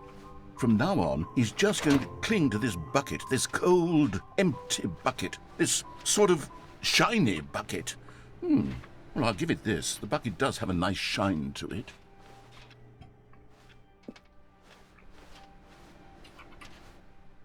Yes, I suppose on closer inspection that it doesn't quite look like your average hardware store bucket. It's just a little more, what am I trying to say? Sturdier, more capable of transporting liquid. Like it would be better at moving an amount of water from one room to another.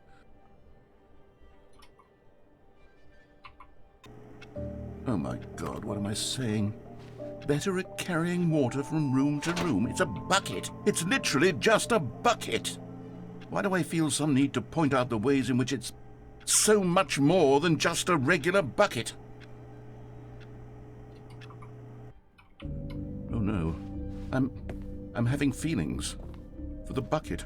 No. What's going on? Why do I want to be with the bucket?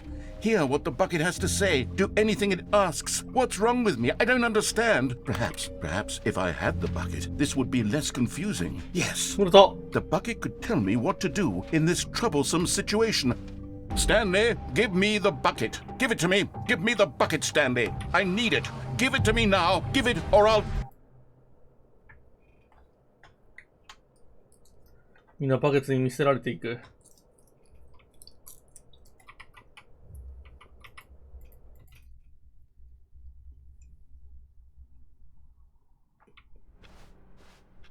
All of his co-workers were gone. What could it mean? Stanley decided to go to the meeting room. Perhaps he had simply missed a memo. やっぱエレベーター行ったり来たりするのバケツ持たずにやってないな。 When Stanley came to a set of 2 open doors, he entered the door on his left. Yet there was not a single person here either. Feeling a wave of disbelief, Stanley decided to go up to his boss. Coming to a staircase, Stanley walked upstairs to his boss's office.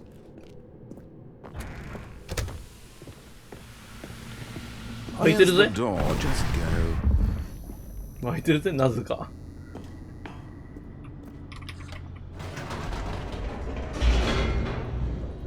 3のくだり同じなのかな。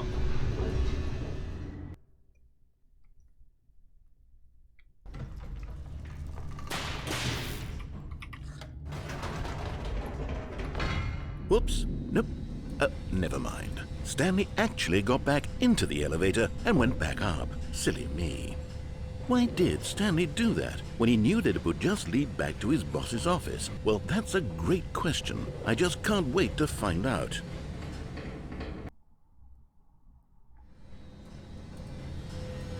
$3じゃないっぽい。なんか。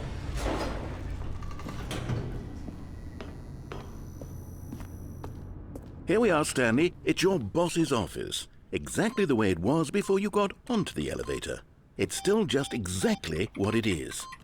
What a decision you've made to come up here and look at the office again. This has fleshed out the plot of the story in new and fascinating ways I could have never anticipated. It's that keen eye for storytelling that you have, an incisive rapid fire of critical plot points, one after the other, weaving a rich tapestry of uncompromising narrative. Wow. I'm bolted to the edge of my seat. このゲーム、オブジェクトの上には乗れるんだよな。Incredible. Now he's getting back into the elevator and going down again. Ladies and gentlemen, how does he keep coming up with all of this? ただいま、帰ってきたよ。気になる急になんか。Did you think we were going to go forward down the spooky corridor? 行きたくなってきちゃった。 It's time once again to go back up in the elevator. また上にね。 I can't even begin to grapple with what might be up 一体 there. 何があるん Is it だ the boss's office again? Or what if it's the boss's office this time? The suspense is killing me.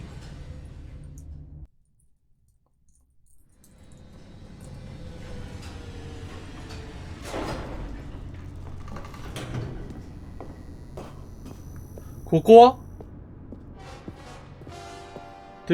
my God. It's the boss's office. This absolutely changes everything for me. Give me a time out here for a minute while I process this. 上司のオフィスか。ナイスボート。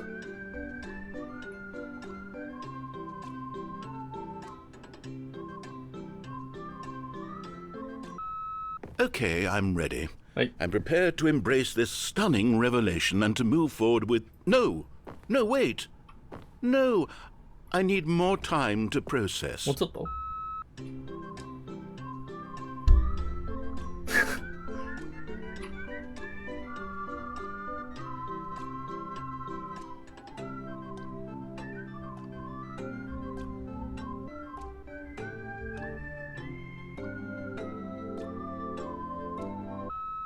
All right. I have fully You've got- come to terms with it. I have made space in my worldview for this astonishing new reality. As before, I turn to your expert eye for gripping narrative, Master Stanley.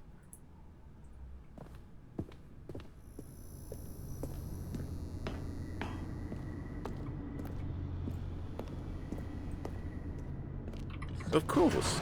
Going back down in the Of elevator. course, why not? How did I not anticipate it? I mean, sure, now it's obvious, but you have to understand that 30 seconds ago, this kind of thing had never been attempted before. 初めて乗った I ね had エレベー no ター frame of reference to even anticipate it. 予想に That's しなかった just how 予想だけじゃなかっ revelatory Stanley's decision-making is. A breath of fresh air in a landscape of storytelling that has grown stale and repetitive.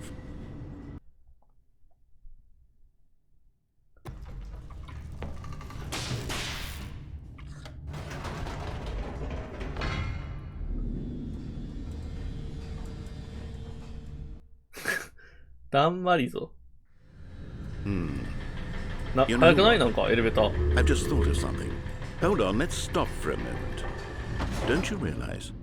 It's the anticipation, Stanley.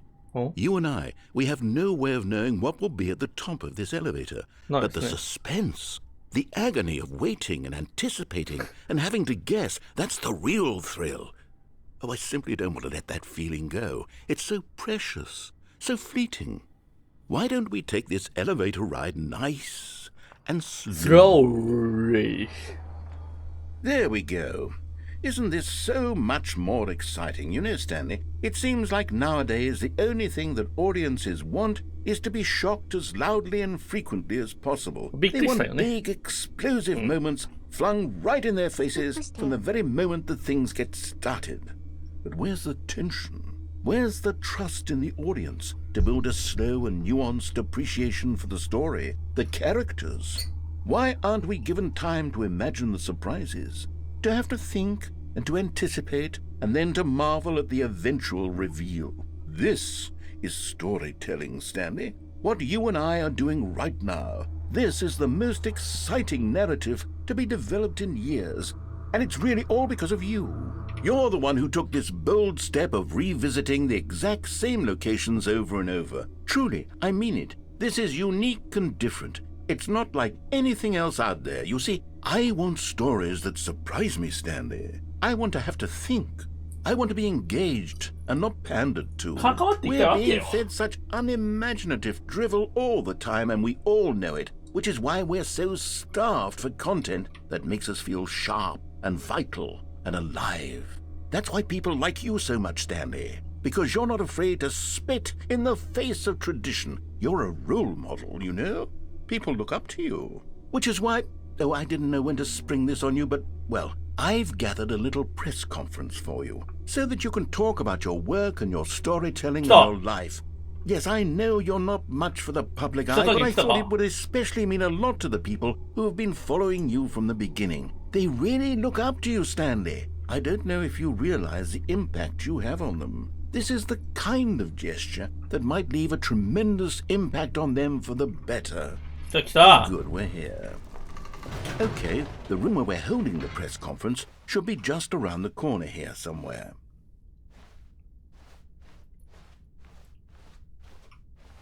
Ah, yes, here it is, just through this door. All right, are you ready? I've told them you're going to speak a little bit about the nature of surprise in storytelling and what it means to craft a truly unpredictable narrative. Oh, don't worry, you'll do great. Just be yourself and speak from the heart. I'm really proud of you, Stanley. Okay, it looks like they're ready for you. Go get them. あ、なんか人めっちゃいる。今回人めっちゃいる。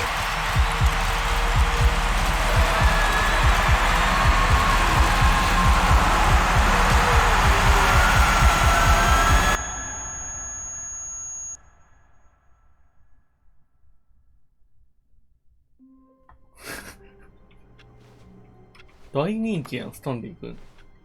アニメーション All of 3 his コマしかない co-workers ね were やめろ gone. やめろ。 What could it mean? Stanley decided to go to the meeting room. あとやっ Perhaps て he had 何 simply missed a memo.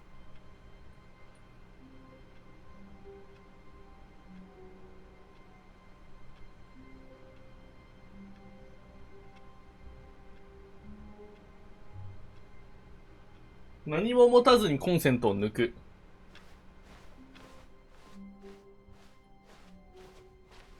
核のボタン解決した。核のボタンってなんだっけ？どこのくたび？ When Stanley came to a set of two open, this was not the correct way to the meeting room, and Stanley knew it perfectly well. Perhaps he wanted to stop by the employee lounge first, just to admire it. It was okay. But eager to get back to business, Stanley took the first open door on his left. Stanley was so bad at following directions, it's incredible he wasn't fired years ago. Look, Stanley, I think perhaps we've gotten off on the wrong foot here. I'm not your enemy, really, I'm not. I realize that investing your trust in someone else can be difficult, but the fact is that the story has been about nothing but you all this time. There's someone you've been neglecting, Stanley. Someone you've forgotten about. Please, stop trying to make every decision by yourself. Now, I'm not asking for me. This is it, Stanley. Your chance to redeem yourself. To put your work aside. To let her back into your life. She's been waiting.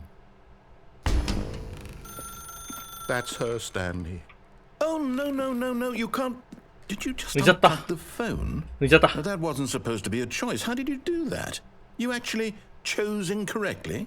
I didn't even know that was possible. Let me double check.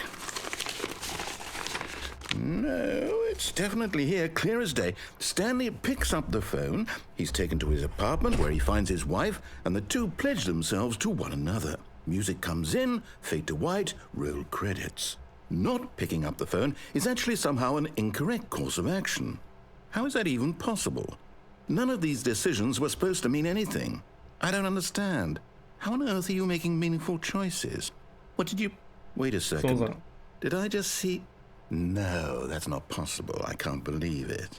How had I not noticed it sooner? You're not Stanley. You're a real person. I can't believe I was so mistaken. This is why you've been able to make correct and incorrect choices. And to think I've been letting you run around in this game for so long. If you'd made any more wrong choices, you might have negated it entirely. It's as though you completely ignored even the most basic safety protocol for real-world decision-making. Or did you not grasp the severity of the situation? Well, I won't have that kind of risk on my watch. I'm going to stop the game for a moment so we can educate you properly on safe decision-making in the real world. Please observe this helpful instructional video. Choice. It's the best part of being a real person. さっきと違う。 But if used incorrectly, can also be the most dangerous. For example, in this scenario, a hypothetical real person named Rupert has a choice. He could invent a machine that eliminates food shortages across the world to make life better for all people. Or he could spend years of hard work forgetting how to read. Which choice would you make? Remember that unlike here, the real world makes sense, and at no time should you make a choice that does not conform to rational logic. If you find yourself speaking with a person who does not make sense, in all likelihood, that person is not real. Allow the person to finish their thought, then provide an excuse why you cannot continue talking. Turn to a partner and practice saying, "My goodness, is it 4:30? I'm supposed to be having a back, sack, and crack." Practice. Excellent. Making choices on a regular basis is the best part to a healthy decision-making process. Most medical professionals recommend making at least 8 choices per day. Do you make more than 8? Less? And finally, if you begin to wonder if your choices are actually meaningful and whether you'll ever make a significant contribution to the world, just remember that in the vast infiniteness of space, your thoughts and problems are materially insignificant, and the feeling should subside. At this time, your instructor will guide you in an exercise to test and reinforce the material covered in this video. Ah, welcome Nani? back. You may have noticed that this room has begun to deteriorate as a result of narrative contradiction. But not to worry. Now that you're properly informed on good decision-making, we're going to revisit a choice you made just a few minutes ago and see what the correct thing to do would have been. This way, please.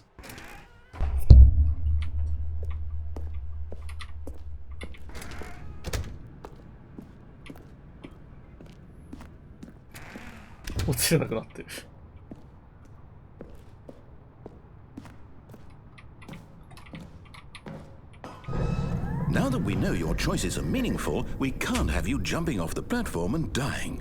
Imagine the main character dying senselessly halfway through the story. That story would make no sense at all. We just need to get you home as soon as possible before the narrative contradiction gets any worse. Unfortunately, it seems this place is not well equipped to deal with reality. ああ、あれもなくなってる。これオブジェクト乗れないかな。たまにオブジェクト乗れるときあるんだよな。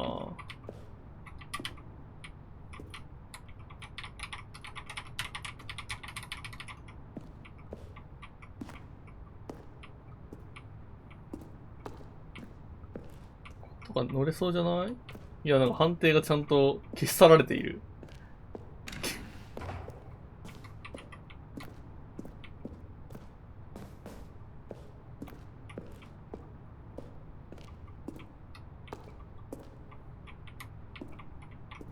お！クリってなる、ここ。クリってなるけど、その後ないか。その後ないですね。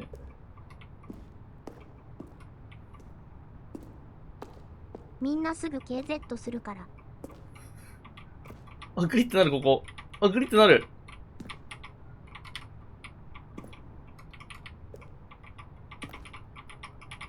無理ですね。ジャンプがなくても高いところには行けるんだぜ。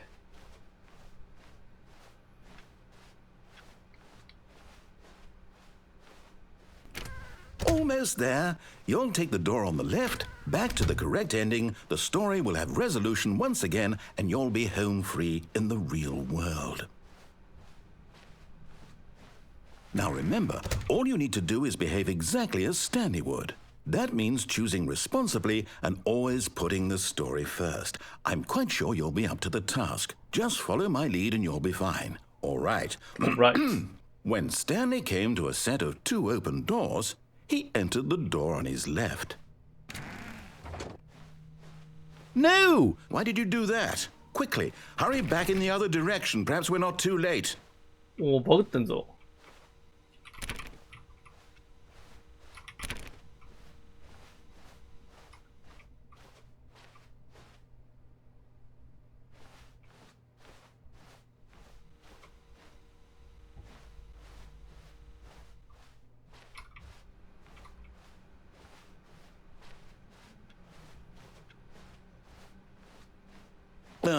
Oh, it's ruined.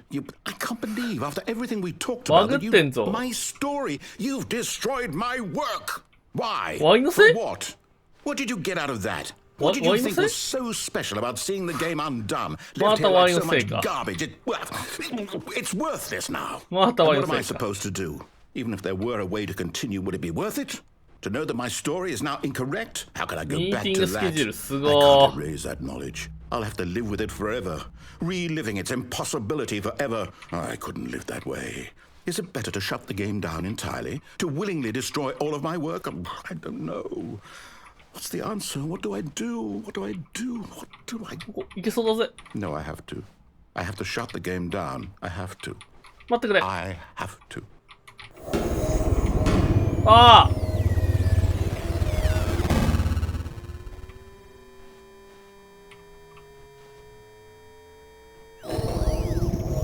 何？壊れてるぜ。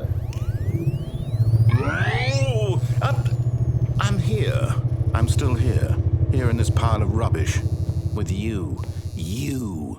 Who thought you were so clever. Now look where we are. My entire game is destroyed. What is it? It was the only thing in the world that was mine, and you've run it into the ground. What, did you think that would be funny? You just had to see? Didn't I impress upon you how important it was to be like Stanley? He actually knows how to do what I tell him to. He understands that if I say to do something, there's a damn good reason for it. That thought hadn't even occurred to you, had it? That there's a world outside of you? You're a child. Oh, my story. If you'd just gone through the door on the left, you would have seen it. There was a whole underground facility. You would have destroyed it and been victorious. It would have been so perfect. I worked so hard on it. I tried so hard to make... behave exactly as Stanley would. That means choosing responsibly and always putting the story first. I'm quite sure you'll be up to the task. Just follow my lead and you'll be fine. All right. When Stanley came to a set of 2 open doors, he entered the door on his left. No! Why did you do that? Quickly, hurry back. Behave exactly as Stanley would. That means choosing responsibly and always putting the story first. I'm quite sure you'll be up to the task. Just follow my lead and you'll be fine. All right. When Stanley came to a set of 2 open doors, he entered the door on his left.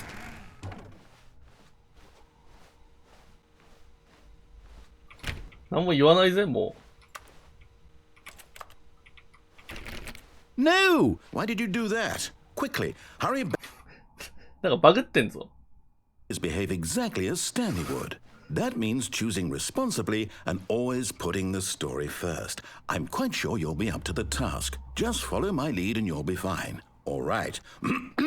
When Stanley came to a set of 2 open doors, he entered the door on his left.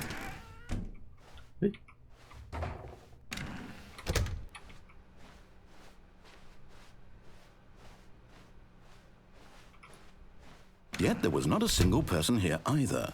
Feeling a wave of disbelief, Stanley decided to go up to his boss's office. Hoping, coming to a staircase, Stanley walked upstairs to his boss's office. 下に行けないぜ。なぜか。ここも開かない。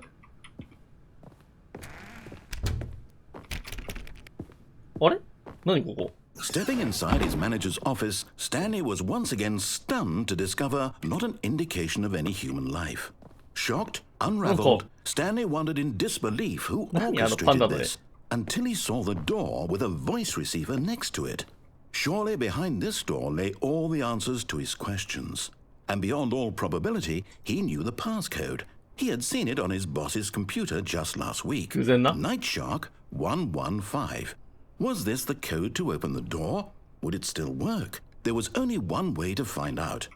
Stanley had been trained never to speak up, but now he would draw from within himself the courage to face the unknown. He drew a sharp breath and then spoke the code.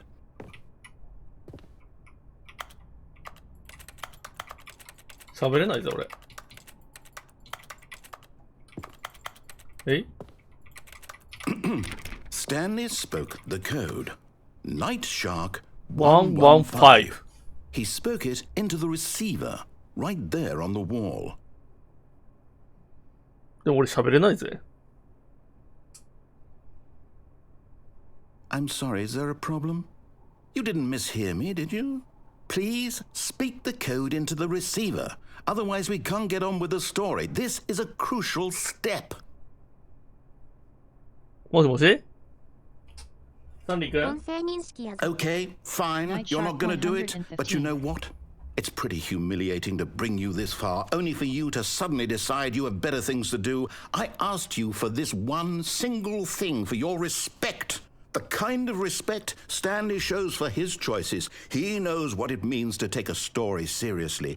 If you didn't want to see what I had to show you, then why did you come here? You had a choice, you know. You could have gone through the door on the right. You could have done whatever the hell you wanted over there. Why did you come this way? Speak. Say something to me. Explain yourself, you coward. You... When Stanley came to a set of 2 open doors, he entered the door on his left. Stanley? Hello? Are you... Is everything okay? Stanley, please. I need you to make a choice. I need you to walk through the door. Are you listening to me? Can you hear me? Is everything all right? Stanley, this is important. The story needs you. It needs you to make a decision. It cannot exist without you. Do you understand me? Whatever choice you make is just fine. They're both correct. You cannot be wrong here. We can work together. I'll accept whatever you do. I simply need you to take that step forward, please. Choose. Do something. Anything. This is more important than you can ever know. I need this. The story needs it. So, you hear me? Are you there? Are you listening to this? Stanley, are you there? Okay. 動かないぜ。 It's okay, I can wait. You need time to decide. Time to make sure your choice is correct. That is the best choice. That's all right. I'll wait for you to decide what's the right thing to do. Take as much time as you need. 待ってるとこれ流れるのかな？こう来て何もしないと。 Stanley decided to go to the meeting room to check on his co-workers. He never functioned well by himself and constantly needed support and guidance from others, so the thought of total solitude was terrifying to him. When Stanley came to a set of 2 open doors, he entered the door on his left.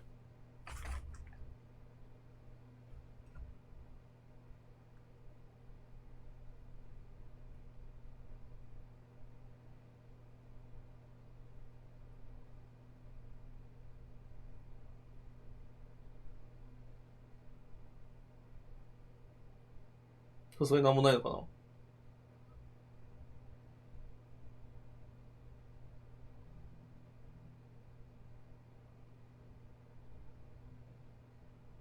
なんもなさそう。まだやってないやつなんだっけ？もう全部やったでも。全部やったんじゃん。あ、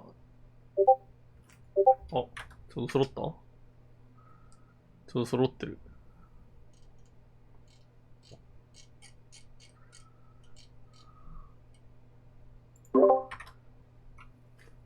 何エンドで締めよう。 This was not the correct way to the meeting room, and Stanley knew it perfectly 最 well. 速で死ぬために Perhaps he は wanted to stop by the employee lounge first, just to admire it.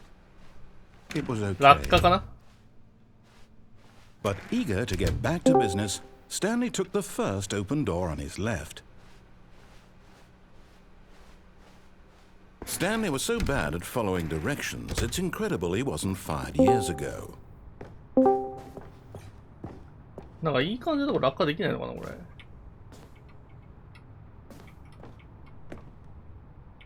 この段ボールのとこ。おえ But in his eagerness to prove that he is in control of the story and no one gets to tell him what to do, Stanley leapt from the platform and plunged to his death. Good job, Stanley. Everyone thinks you are very powerful. バケツ持って落ちるか。あと一人これ誰だ？曇りか。 All of his co-workers were gone. What could it mean? Stanley decided to go to the meeting room. Perhaps he had... It takes a lot of humility to carry a bucket so magnificent. Stanley checked his ego and then proceeded onward. Stanley clutched the bucket tightly to his... This was not the correct way to the meeting room. But Stanley had felt the bucket calling to him, telling him that the employee lounge was simply the place to be. And here it was. Had the bucket turned out to be correct? No, never mind. The bucket was wrong. Stanley took the door on his left to go back to the meeting room. No, Said the bucket. don't go to the meeting room. Go somewhere else. The cargo lift, yes. Go there. Go to... But Stanley feared that any path he walked might lead to the separation of himself and the bucket, his dearest friend. So he threw himself to his death, that they might die in one another's arms. How deeply touching.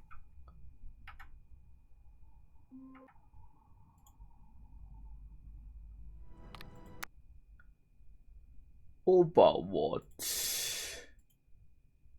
ゲーム内ボイスチャットのメンテナンス。もともと機能してねえだろ。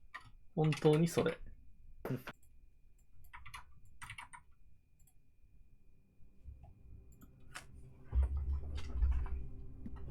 曇りできんの？何？ランク差大丈夫このメンツ。お、富田。曇り高いすぎてできないか。そう、富チャレンジ。富チャレンジダイヤの2まで行ってる。ラモットラ OTP おじさん。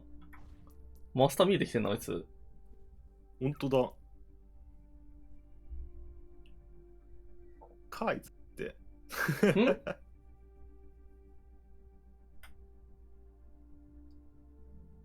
見えないんで、見える人は送ってきてくださ確かに。たたたらら。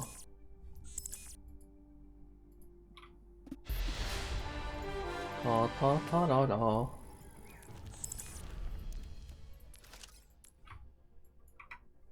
なんといけます。イージダメージをちょっとダイヤ以下に落としたいね、一旦。え高いに越したことはないぜ。俺のダメージはダイヤほどないぜ。俺落ちたんだっけ？俺、わかんねえや、今。一人でやるとでもなんか、上がるよね。謎に。なんか、ヒットスキャン出さなくてもどうでもなるから。なんかね、そう、わかんない、なんだろうな。ものによる、なんかマジどうしようもない試合とどうしようもなくない試合のなんか差が、激しすぎるよね。差がすごい。なんかマッチが機能してないってのはそれなのかな、よくわかんないけど。よくこのゲーム一人でできんだ。いや、地獄だよ。だから俺はもう最近やってないから別に思んないし。そうね。パティのが面白いわ。勝つ負けるとかじゃなくて、なんか、さすがに。勝てる負けるとかじゃないんだよな。意思疎通取れないのがすげえイラつくわ。まあ、そうね。単純な FPS とかとはなんかだいぶ、その、一人一人のやれることの違いが大きすぎて。そう。あ、てかなんか、マジ。連携前提みたいな。連携前提なゲームのくせに、フィーダーいるとマジどうしようもない。フィーダーってなんか、定期的に意味不明なやつ混じるから、勝てるときはなんか、あ、フリーズした。フリーズしました。え帰ってきて。フリーズしました。まだちなみにいるよ、君。いや、なんか、フリーズしたからどうなるかわかんない。シグマ選んだらフリーズした。まだいるよ。いや、BGM は聞こえてます、ちなみに。離脱しました。ふざけんな。8秒以内に持ってきて。そのさ、8秒以内に戻るの不可能だからやめてもらっていいマジ、このゲーム。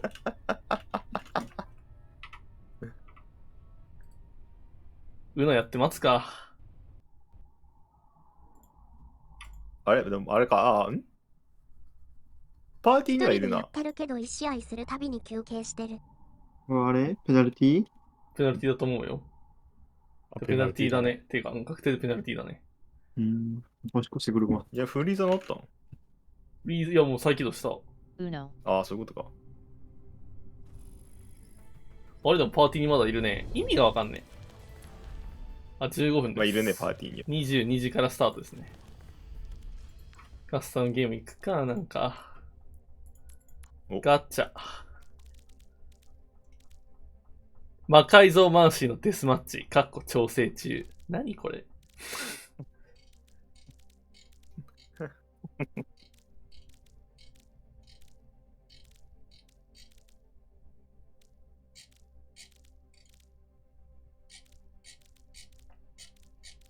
ペスチャードゲームやってたな。ん？牧場物語。ああ。面白い。どう？ブラックホールあるよ。まあ、同鉱石が一緒体ないね。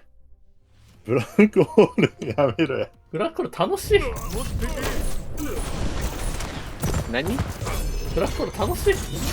ご存知じゃないブラックホールを。神ゲーね。神ゲー。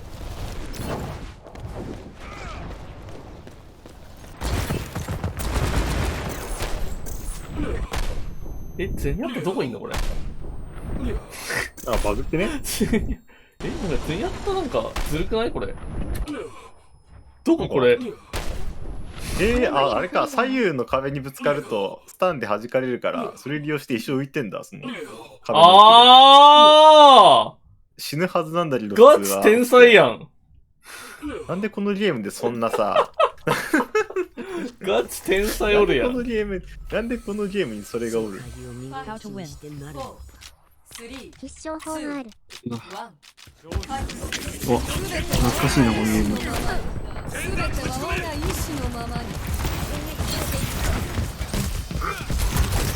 ありがてえ。ほらほら。ありがてえ。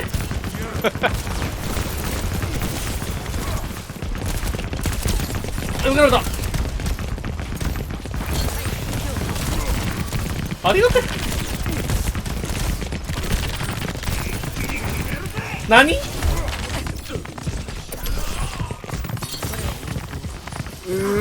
あー、やめて、いっぱいあるぞ。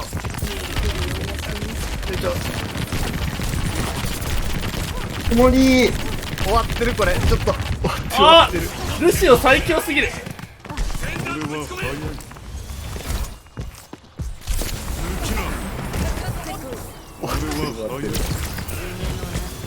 終わってる。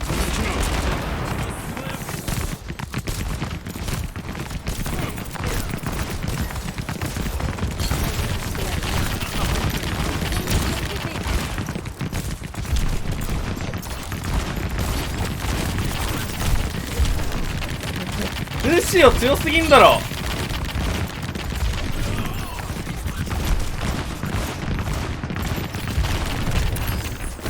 ルシオ強すぎんだろマジ。おー、寝かされたのはきつい。やだ。うわー、これはできなかった。さっきのゼニアタがやったけどできなかったわ。でしょうね。あー。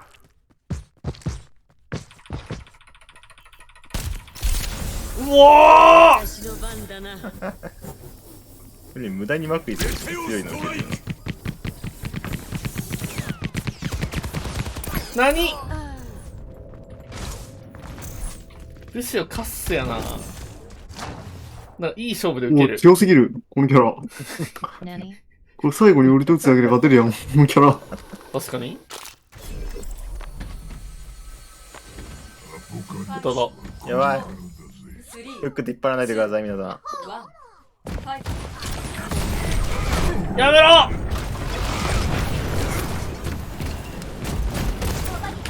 リーバイ弱そう。あー、まあだ何？うざー。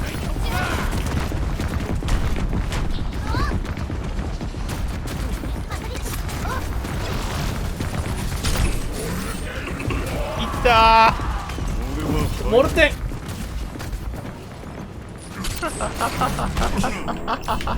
スタン。何のスタンこれ？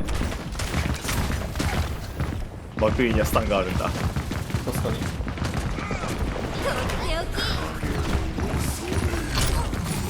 あー、爆発巻き込まれた。これ打つ意味あんの？毎回思うけど。何？打つ意味あんのこのゲーム。ダメージ食らうと止まるから。あ、そうなんだ。あるんだ。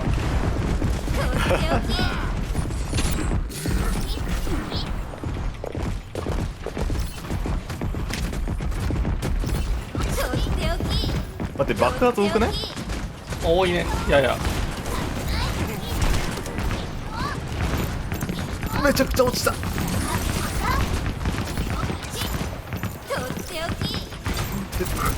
足を引っ張り合うのお前ら。僕お前足を引っ張り合わないで。まずい。来た来た。やめろー。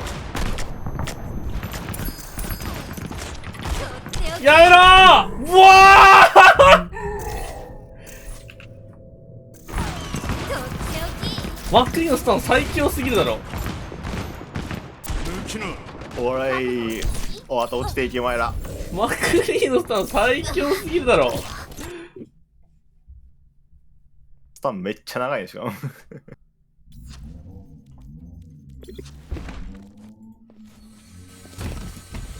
アッスって何？ちゃんと案外おもろいんだよ。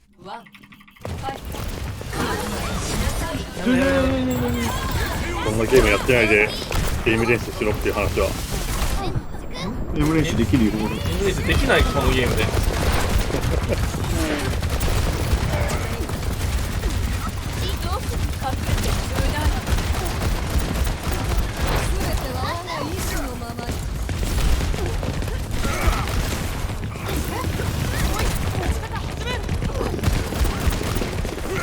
ミラルトンサージああ飛びすぎだろ。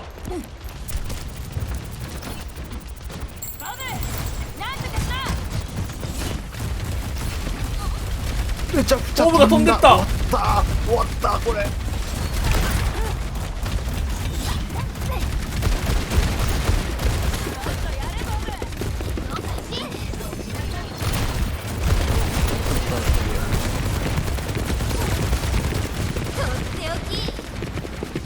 メガセンのダメでしょ。メガセン終わってる。最強だね。俺の目から逃げる。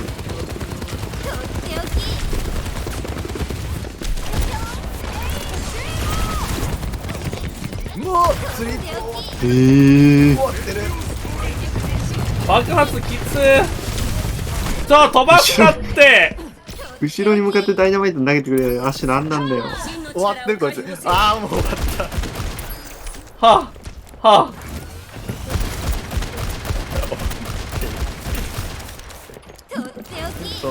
そのショットが後ろ向きで食らうと終わるんだけど。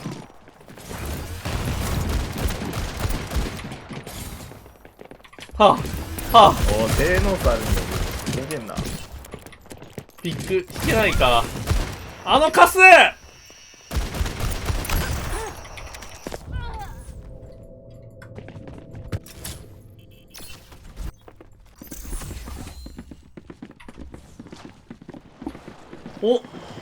おあ、ダメそう。それさ強くね。なんか無難って感じ。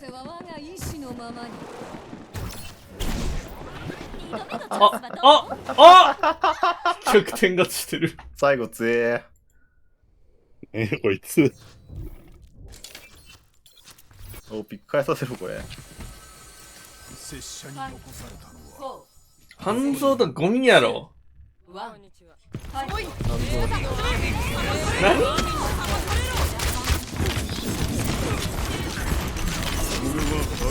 そうおおすごい半蔵そして宇宙へ。何？半蔵何これ。やべスタンさせないで。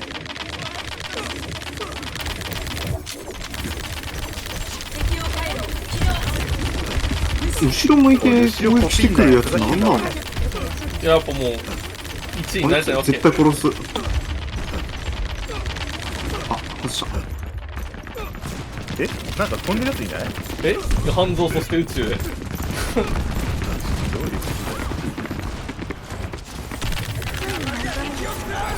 あー終わった。あ終わった。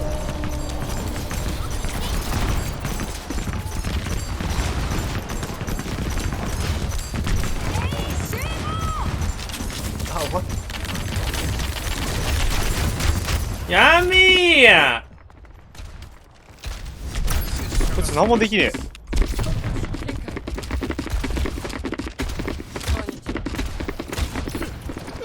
ダメだ浮いたらもう終わりだ。半蔵やることなさすぎて笑う。一番奥まで行けなかった時点で終わりや。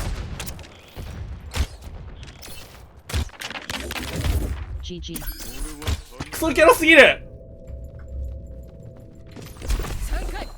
あーうわって全員やったマジか。ゼニアッタの多分フラつけられるとねスピードめっちゃ遅くなるっぽい。シグマやることなー。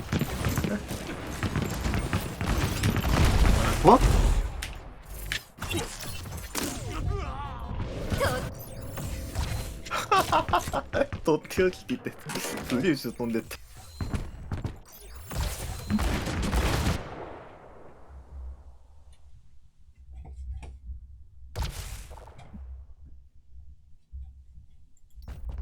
や、このゲームやってるやつはうまいんだよ。うまい。このゼニアッタうまい。あと3分です。このゲームの終了まで。45分にバンされた気がするから。リドーって何するねん、これ。リドーちなみに覗いてると足遅くなるからね。え弱いんですよ。しかも覗いてないとね、打てないっていう薬みたいですよね。ホール。やみー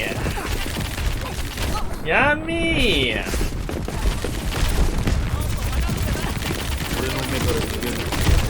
やみーやのルシオやみーやこのルシオなんやねんこのルシオおいトロールおるぞトロールどうすんだよざけん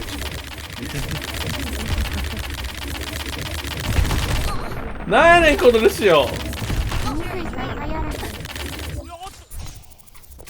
死の香りプゲラッチョプゲラッチョふざけんなあいつ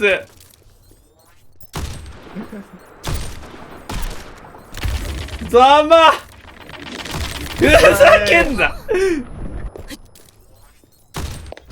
カスすぎんだなあいつ待ってキルゾーン落ちて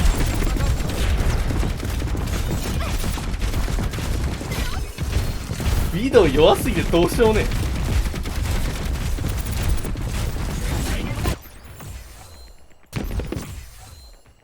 ソンブラとかもソンブラでもあれじゃん一番奥につけれれば勝ちじゃんやっべ一回無料一回無料でまあトレさんの介護官だねメイとかもだってそれ強くない後ろに壁吐けば引っかかるから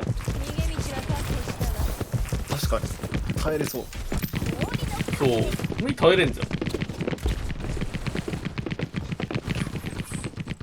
耐えれるだけ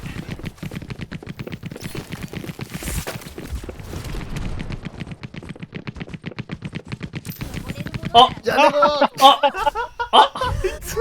ミスった壁壁入るより引っ張られる方が早いうわトレーサーのリコイルも強え耐えれてんだよはいはい終了、本日のブラックホール終わりやはりゲームとして成り立っていたかランクの早く実装してほしいよやりそうできちゃ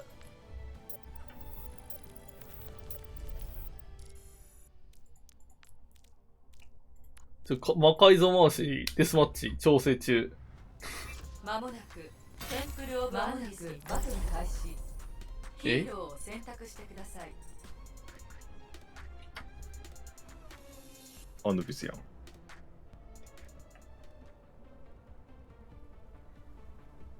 クヨスコは5000だよ誰もいない部屋立ってるの何なの3、2、1、ファイト確かなんかおかしくない眩しい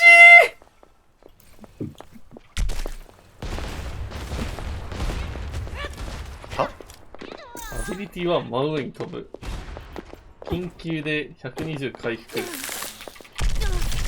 眩しい火力高なんやねんこのクソモードいやファミリエでしょこれは何これ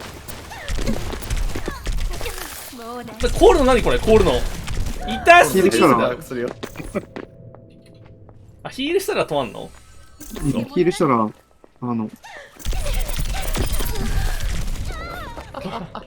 眩しすぎて目いてんだけど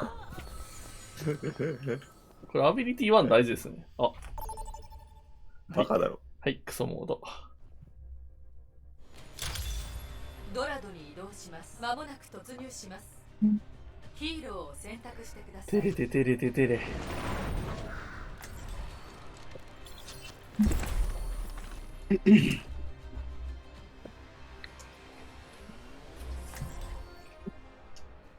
どうしよっかなもしやってくれるなら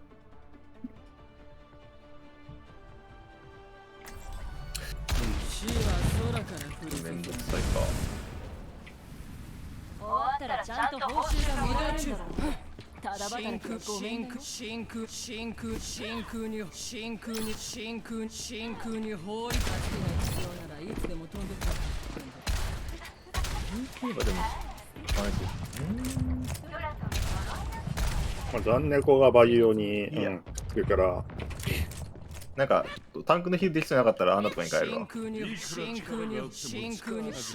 俺は多分タンク見れない。あ、いや大丈夫だよ。だから残猫はタンクをヒールツする方が強いんですよ。マジでマシってますよね。モイラ普通にヒールは出るから。あと前の方にいるからね、逆にタンクぐらいしかね、あんま見えん。リューザーのシェドワード。見えてもう一人のサポート大丈夫。取りまーす。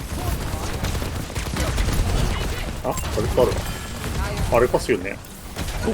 あつばな。大僕ですよ。あ、いや。ここでさしたらね、100均以上。これで落ちた？落ちた。落ちた。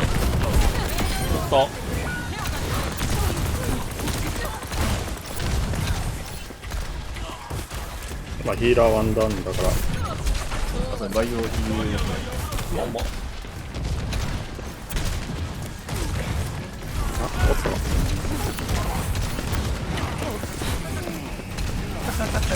ああ、パレットやばすぎ。パレット撃ってる。パレット割れた。はい。ちょっとどうしよう。上変えてもいいけど、ズーム変えるから。いや、降りたのままいいよ。上取れたんだったら。やるわ。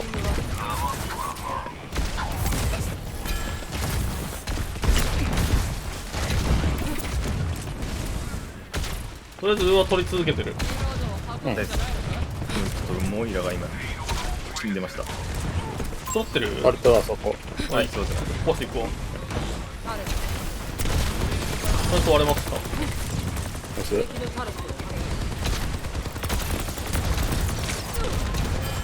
ペイルーゼン。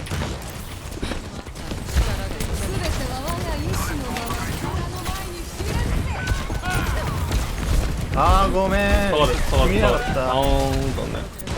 あれとまだある。うお死に切ったな。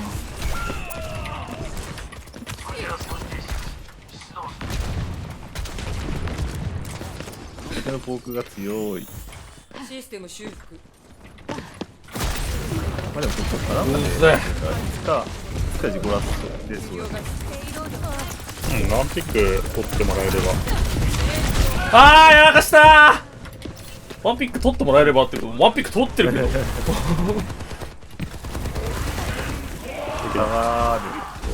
がる。まあ無理か。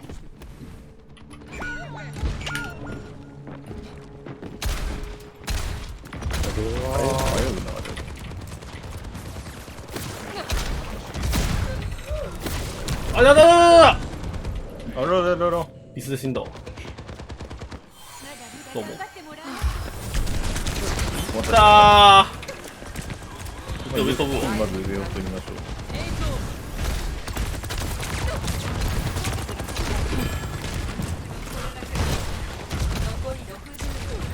これじゃ下にいるわ今。あれってかいない？どこ？いいね。はい。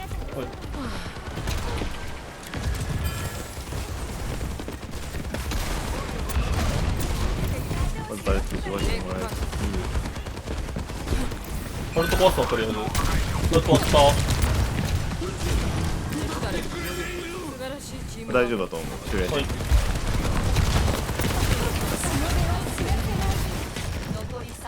お前出るわ。はい。俺とああ、俺のまだ。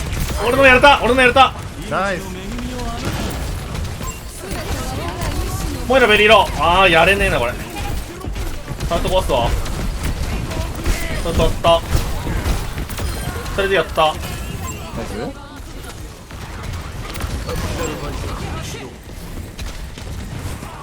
それじゃピン。裏モイラ。それでやった。あとモイラね。シグマが死んでない？違うか、モイラか。死んで死んで、あいつ死んで、あいつ死んでる。モイラどこ行った？モイラ逃げた。ああ、生き延びて帰ってきた。飛びまーす。ナイス。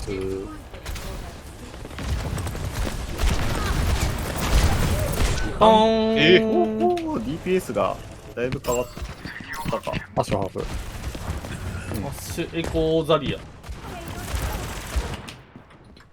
戦場へ復帰する。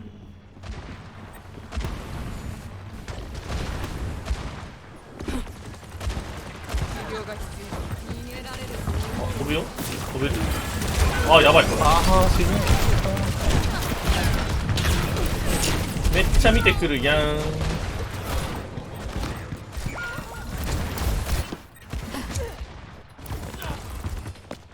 モイラの悪玉が飛んできすぎて自己ヒールがちゃんとできないとこれきついんだよな、サポの多分。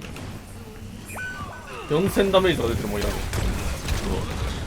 ん。悪玉が一生飛んでくる。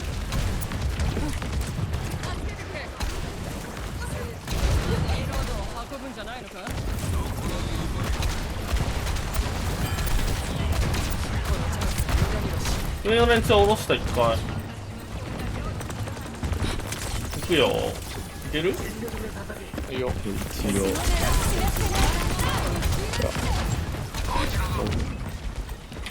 うざい、見られた。ライフイーバーやったけど俺死んだ。終わってるわ。あ、ポー出てんのか。火力が高すぎる。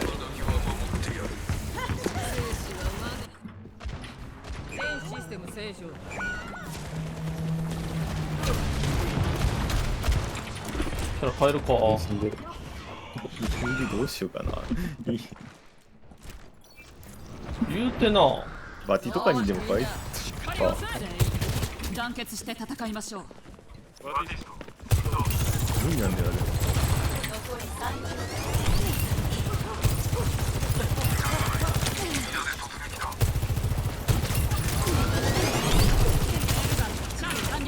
うぜえバリアーで。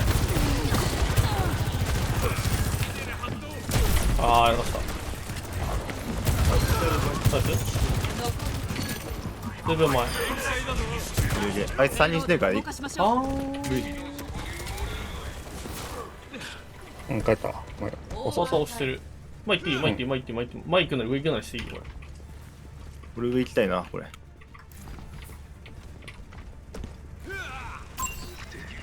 オッケー。なんか前ちょっと見てた遠いと思う。よしよしよし。多分ナ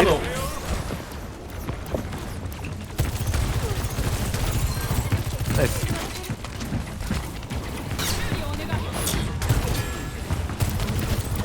ありがとう。かぶっといて誰か。かぶってはいるけど超怖い俺。多分いつか無理。ね、まあ、タンクが下がれよ俺下がれよ俺下がれよ。さすがに俺入れねえわ。そうっすね、やばいやまあちょっとだったけどそうね、まあテスティも離れてないかもなと思ったけど、今まで離れたなってなるの。俺が離れてなくても死んでたから変わんねえ。ジャンプラッツ。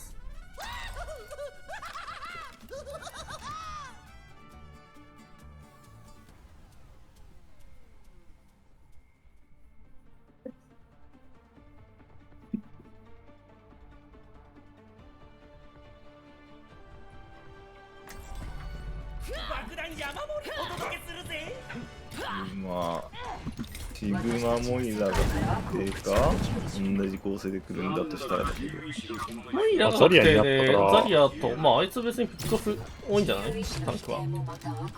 別に負けてないしって感じでシグマやってたと思うし。モイラなんかモイラな気がするけどね。ずっとモイラだったし。悪いことしちゃおうぜ。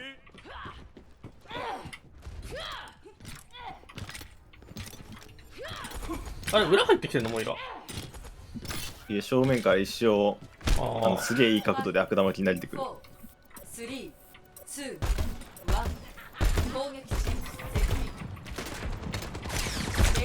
まあでもここだと裏入ってきたら超鬱陶しいな。あれと思うんですよ。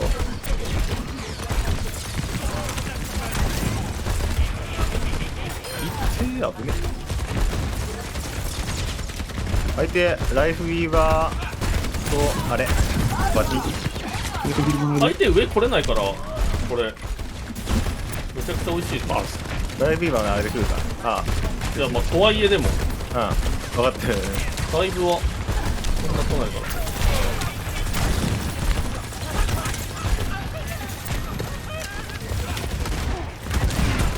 おお、アッシュが飛んできたんだけど。フラグのように死んでいった。完全にヒール見る。なんか、あ、左上見るかもなんか、正直。上だわ、普通に。ここ。帰ってきました。や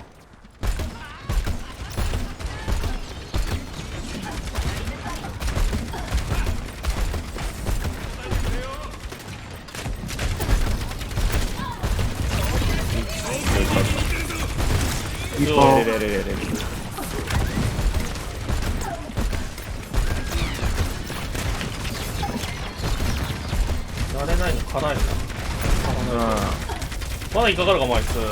かかってないです。めっちゃ多いよ。はい。オッケー。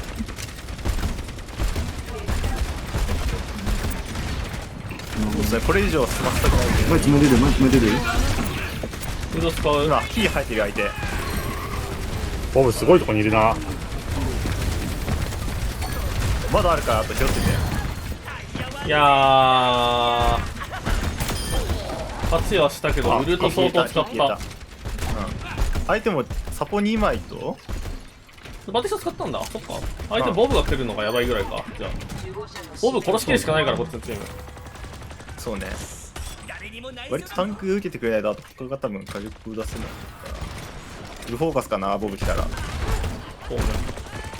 マジで、マジのフル。イモータルは残しとくから。あ、上、リパ、上、リパ、上、リパ。あ、やべ。逃げはするけど。あ、ナイス、ナイス。あ、危ねえ。いいヒーロー。ゴリラ。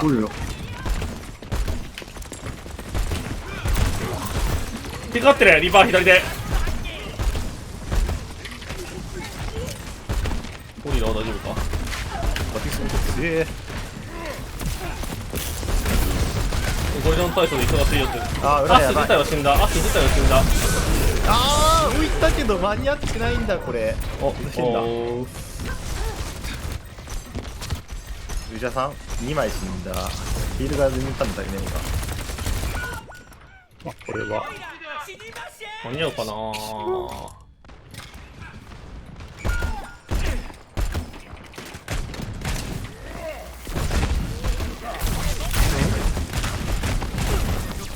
いやー、厳しいか。あ、そう。上行く。上もリーパーいった。リーパーハーフ。帰ってった。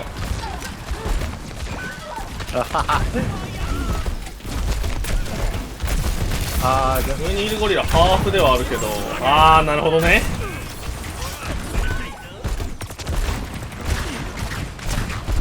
な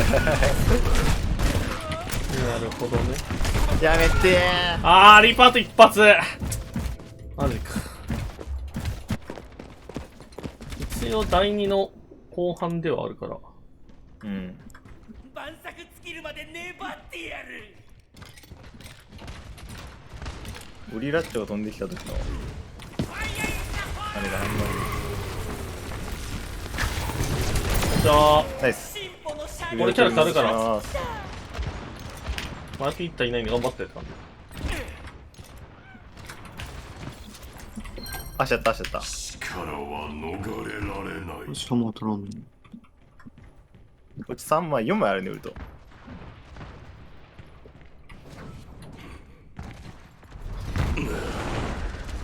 敵ディーバーになった。はい。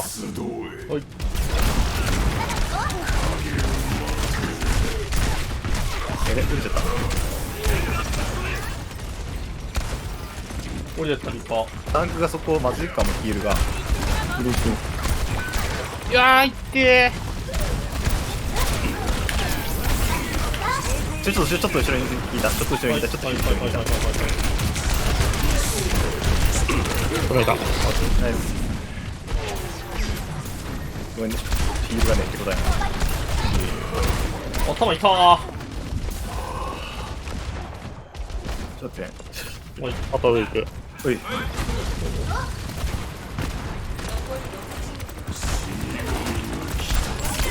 あー、聞こえてない。ちょっと待って。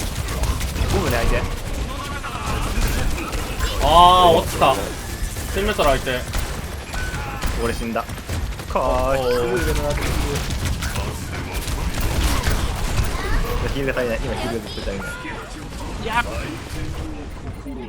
かぶって時間かー。いや、これエグすぎ、このウルト。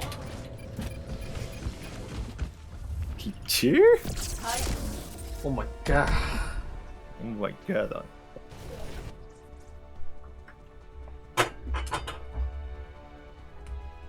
プレイオブザゲーム。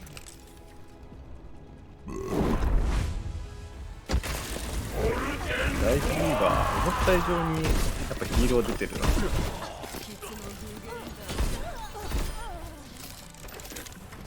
こいつがちょいちょい打ってくるぐらいにはでも暇そうしてたんだよ。そうね。うん。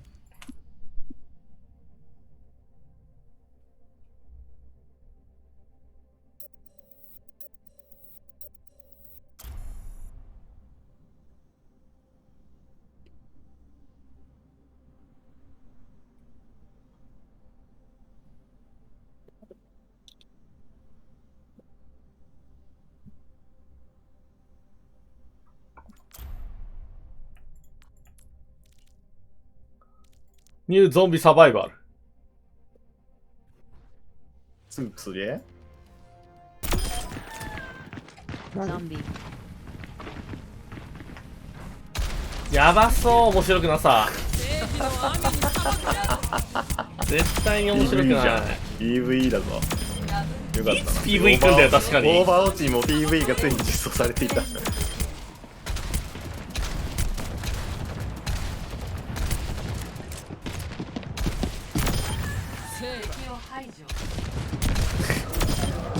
でかー。フォローで浮いてるだけで勝ってるやん、これ。ゲームバランス終わってるだろ。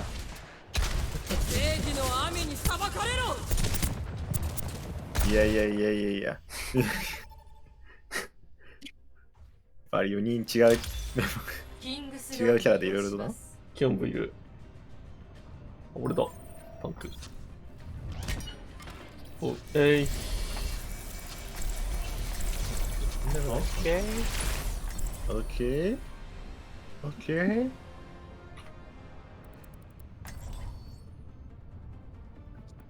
難しいんだよな、毎回。何やろうかなって毎回迷う。あ、出しとくか。こ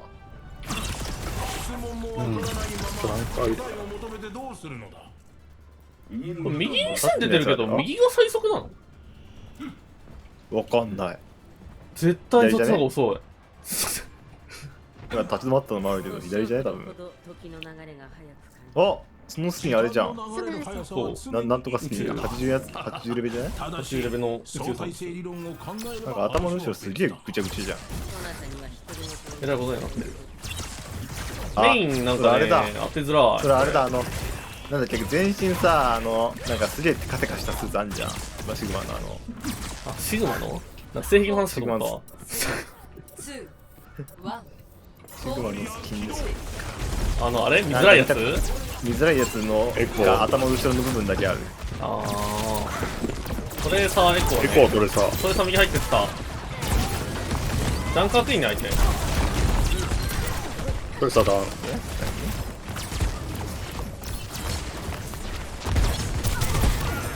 俺は近く見たくねえから。いや、僕つらに行きたいのか。やれるあれ。エコペティーローだけど、まあ、ヒール入ってるわ。出た、上に浮いてる。エコデッド。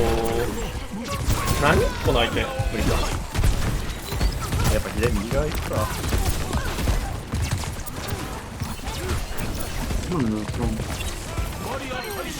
挙動やばー相手。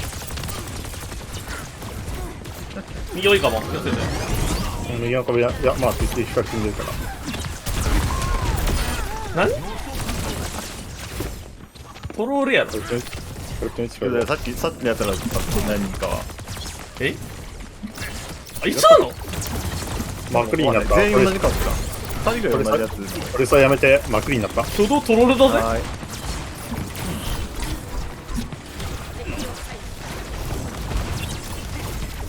右の部屋入った、まくり。はい、ハルト。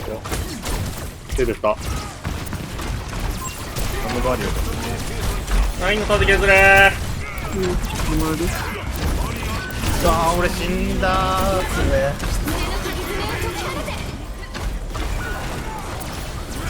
しまっ。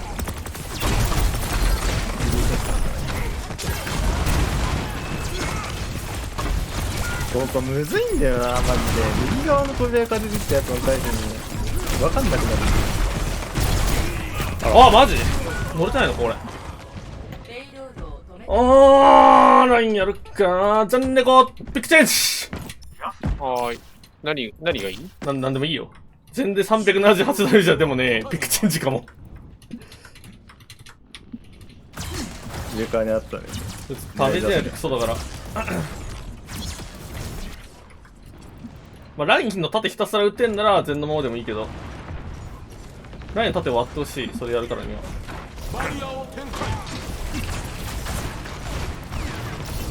俺も帰れなかったな。ラインミラーでよかったなこれ。死んだことあ、フリーバーで帰ってきた。死んだ。ほら。下向け使ったかないんで。3秒ぐらいにワンチャン入れられたらいいけど。これ割れた。これやるだけでこいつやることないから。左上。寝かす。ナイ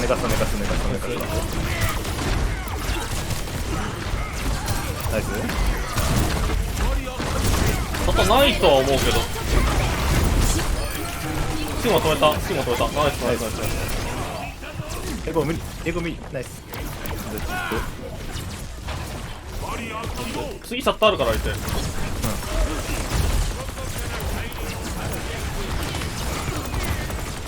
ありがとう。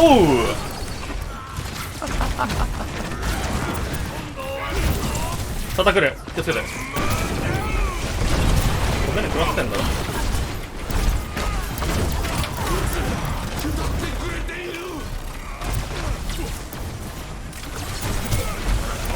いやマジで当たんねえ。シグマのメインが。シ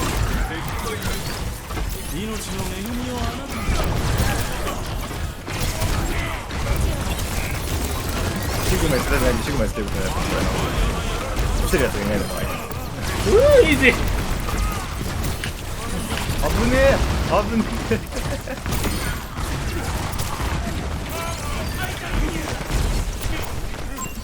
シグマにつける、まあ、体力減った人、昼間にあんなになっている人に、リーパーになった。エコーがリーパー。うぞそれか俺にくれてもいいよ。そうね、立花も今洗濯機に入ってるので、そうなかなかタイミングが難しい。別にいいよ、マジで。縦割れた時が一番いいかな。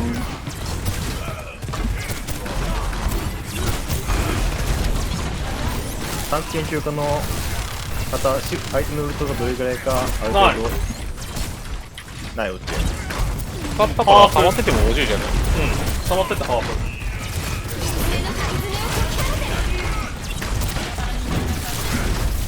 はめようと頑張ってるけどね。でもこの辺り中ちょっと長引きそうだから溜まるかも。ずっと入れる。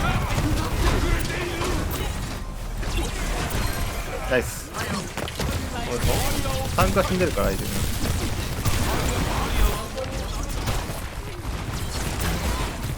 あー、ヒール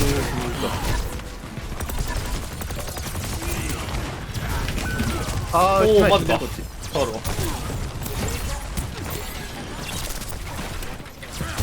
これやばい。これやばい。シチュエーションがやばい。がっつり下がる。気をつけて、立花。立花かなあれ。立花。ですよね。気をつけれなかった、あいつ。まさわりする。ちょっと叩くる。ち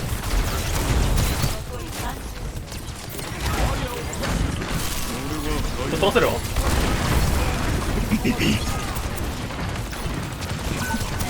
ほーん。無理しないで。全力が来てます。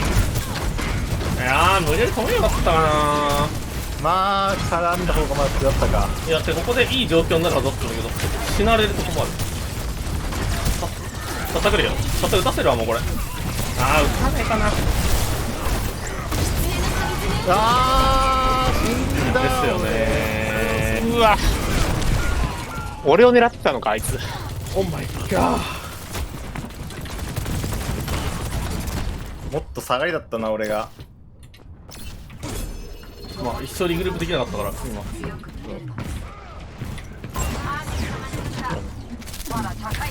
さあ、はい。あー、すげえすれ違った、今。左。いや、矢が行くか。どうし。さあ、矢が行く。ドライブ入れる。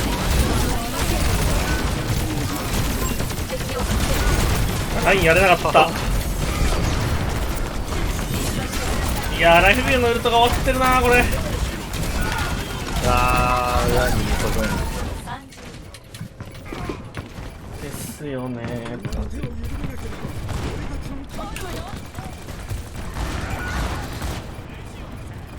第2がもったいなかったっすね。いい感じだったけど。第2、俺のウルトあったから止めてもよかったね。そうね。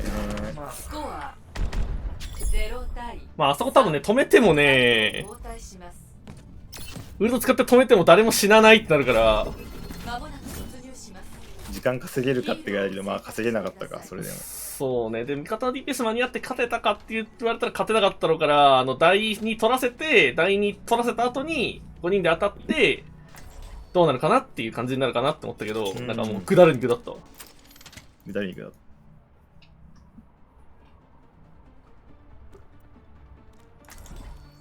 もう2個後ろだな。より良い世界、今こそ形に。もしかして太陽系最強のチームではないですか。ここね。事故って死んだだけだからしょうがない。始めましょう。太陽のシステムをハックしなきゃ。強い押し付けていくか。科学とは不確実な結果に挑むことですが、その過程も大いに楽しみなんだろう。マクリール。おーい。マクリール全然やめよっかな。マクリーうざかったー。キリコいる。あー、ラインハルトだ。降りさせるわ。突入開始。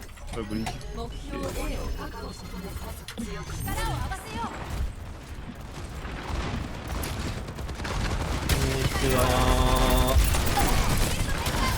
ラインハルト打つの面白い。ラインハルト打つの面白い。面白い。ここで後ろ寝かしてるマクリー。やった。ラインハルト打つの面白い。ラインハルト打つの面白い。ラインハルト打つの面白い。ラインハルト打つの面白い。面白い。ラインハルト打つの10-0なわけ。マジですか。これキャンすげえわ。お前なんで前送ってんねんそりゃそうやろ。言うないが気をつけて。ナイス。ヒーラーいないんで今実質まっすぐ1枚抜いてるから。でもこれすぐ行くよ。いまーす。ラインハルトって面白い。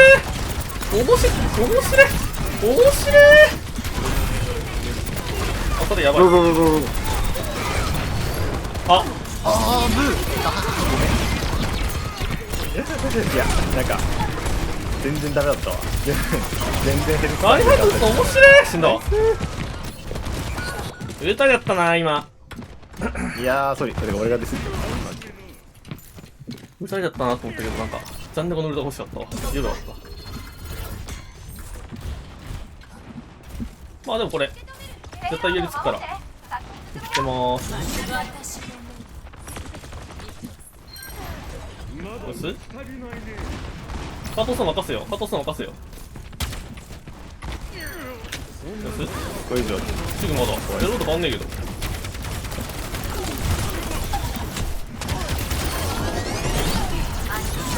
無理よ、1000は。これちょっと下がったやつでまだ。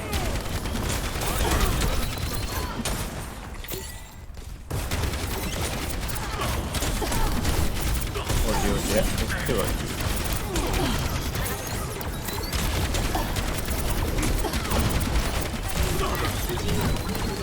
今立って割れた。あ、無理。あー、頑張るね。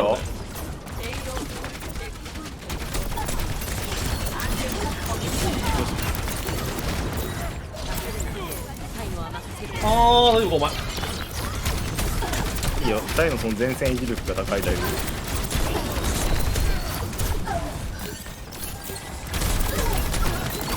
シールド割る。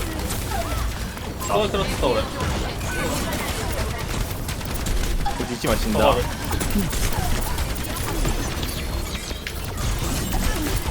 あー、これしょうがねえからこうするわ。あー、ま、ごめん。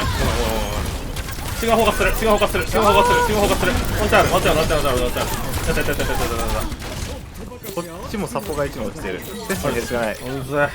でもこれ最初の時前出るわ。あ、でもめっちゃ下がってる。ナノブ悩ましいなかった。でもナノ回してほしい。もったいねえ。でも2回分ぐらい溜まってるから。シ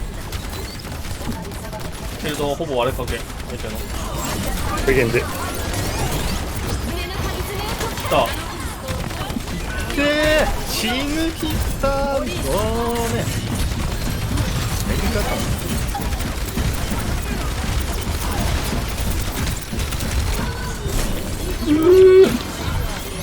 ナイス。島乗るとくるよ。ごめんよ。いや、俺が今のは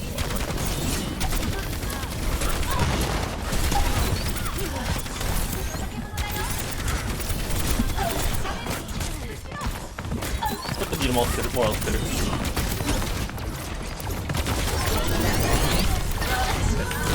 いやーですよ、ね。ガリア越しでヒールできん。それ。シールドさんか。ごめん。ラインやるか。敵を発見。あー、こっち裏に源氏。あ、竜神剣あるわ。キーが出た。死ぬよ。俺耐えてる。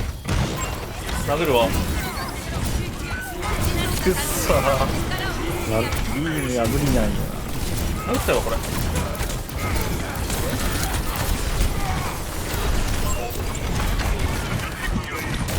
まあ。全然いけない。ナイス。一旦ヒール回して。誰かに入れてる。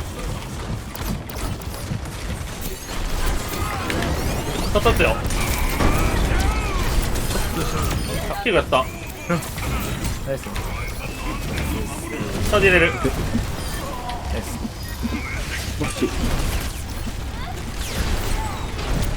はい。1。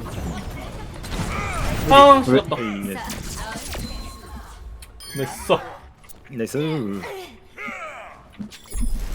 スコア3対3。第2が結構順調にそうだ。なんかお互い死ぬに死んでたの。相手のピックがシグマとジャンカークイーンと守り。こういう感じでいくか。いいんじゃない？右側からプレイズマジどうしよう。すげえ悩むんだよな毎回。まあ対処してっていうしかないでしょ、ディフェンスが。じゃあよろしく。じゃあよろしくって感じ。まあその2人だったらどっちでも見れるから。誰かしら言ってくれりゃ。ああ、ヒーローじゃなくていいな、じゃあなら。ああ。でそこの50ヘルスが強いから、50ヘルスをどう維持するかだと。相手に50ヘルス取られるとだるい、マジで。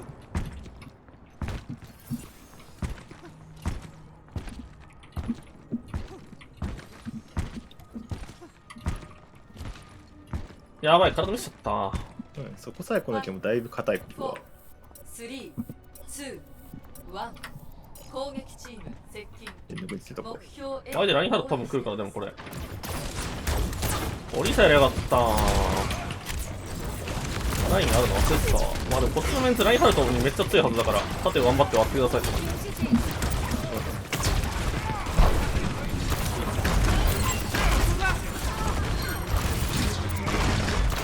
はい、ハルトですか。右側の部屋入ってきた。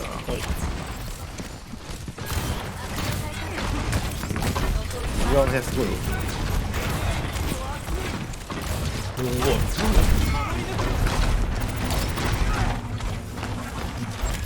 あ、クレイ入ってったさ。うん。何やれる、何やれる。ハルトダウン。あ、クレイ。イカネ小屋剣士だ、横。先のサポート切るわ。リーパー落ちは。あ、裏リーパーね、裏リーパーね。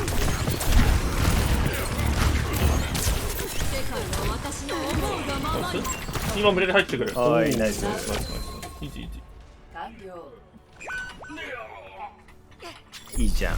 スコア3対。最後にプレイしたマッチは推薦に対応していません。何なのこれ。2連続で同じ人と当たると出るのかな。まもなく突入します。こういうので N 押したら出ない今。何も出んねよ。普通に推薦できるのか。なんかラインハルトしかないじゃないですか、多分。行っちゃおう。とりあえず上行ことりあえずね。より良い世界、今こそ形に。アナ、今も態度を取ったら勝ちやろ。私にとってあなたはいつまでたっても大です。バリア起動。このバリア800だったの信じらんねえよな。私がいれば大丈夫だ。硬すぎるやん。ギリ1個。ソゾーン。ラマットラだ。最強のチームではないですか。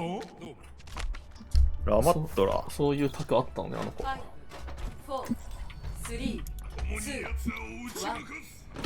入開始。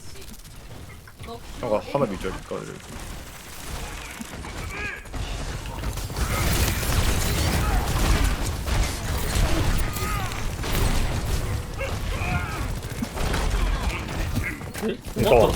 あー、ネタの言ってほしかったー。間に合ったー。はい、ボッコで。このヒルちゃんと入れてほしい。どうも。あ、待ちます、ちゃんと。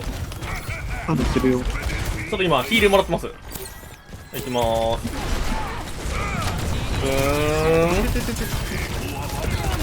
これアッシュ。終わるけど、乗らなきゃ。根性ね、DPS やな。はい、いいです。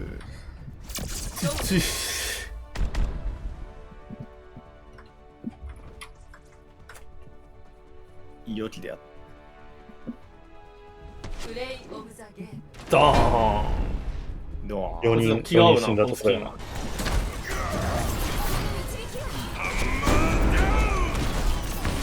俺しかバッテリーまで入ってないんだ。今のいったー。よく行ったな、こっち。まあ、ジャンピングシャッターだから。やっぱ勢いが強いとね。勢いがね。勢いが大切。威力と距離やね。上がる高ければ高いほど。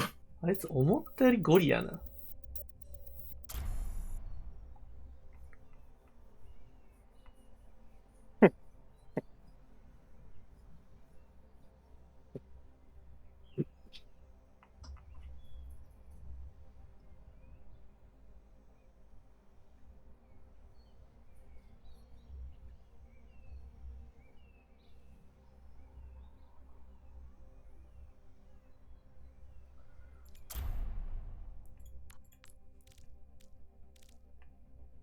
ボスレイド PVE 当たったね。まもなくくコロッセオに到着します。J タンクだ。珍しい。バトル開始。ヒーローを選択してください。コロッセオの DPS は嫌だっつうのマジで。あんぞ。何しようかな。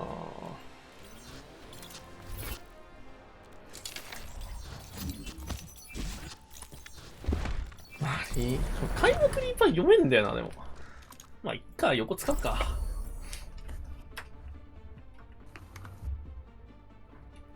まあ、いいんじゃね全然。ザリアなら別に相性もいいしな。力は逃れられない。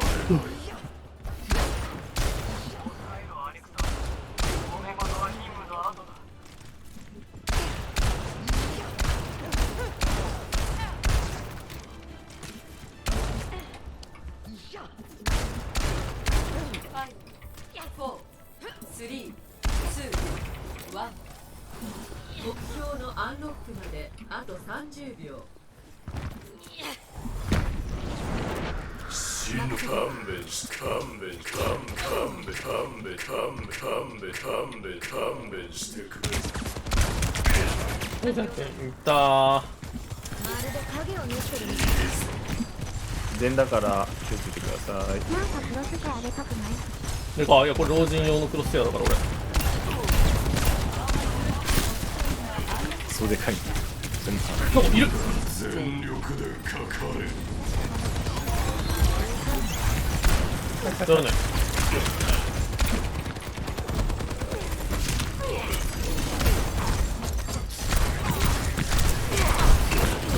ああ、ナイス。ナイスだけど無理せんわ。ああ無理せない。バリア。無理せんなバリア切り際だった。最悪。相手にタック死んでるから、肩押したい。俺と死は一体。なんかヤバそうだったら下がってくる。リードを取ったぞ。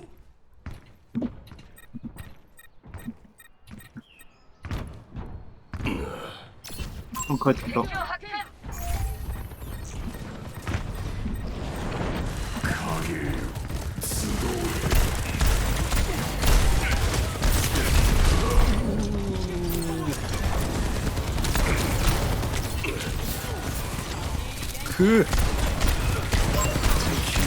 アナだいぶ前出てる相手の。ここでどうしてもある。接近？あ、違うか。違うのか。ナイスとか。早めにやる。痛すぎて笑うマジで。あー、バリあるんかい。なんか前回左にいるぞ。前回左にいるぞ。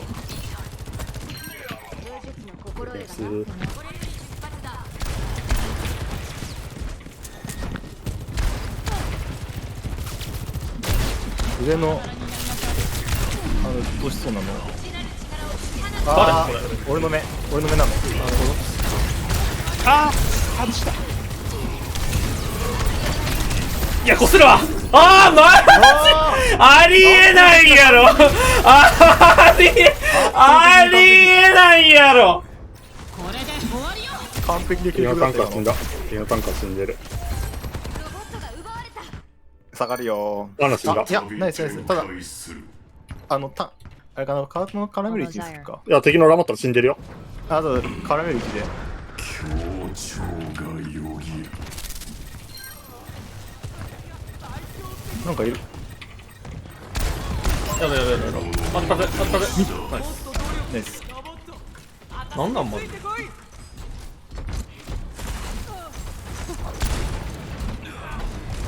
頭の。はいなー。おー、はい。もうない。あと俺カスがマジで。半分まで押したい。あいつベリロ。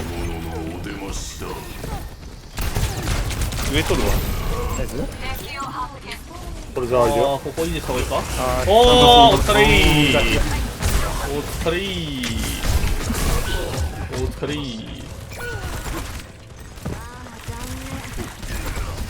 ここで耐えろ。あ、これワイ前出すぎじゃん。死神が再び。いや、まあバリあるからいいんじゃね俺の。祈りが聞こえたよ。まあ。はいのほん。レイスがないとみんな持てるのマジマッそう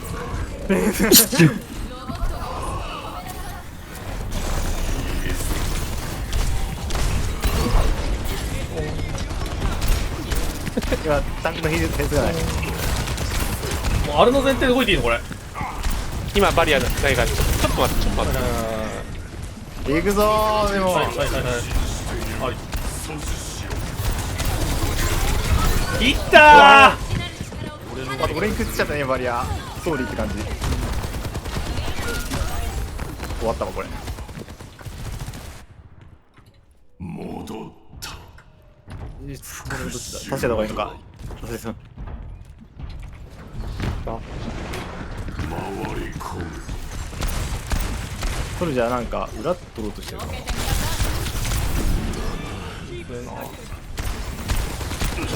それ落とすわ。ナイス。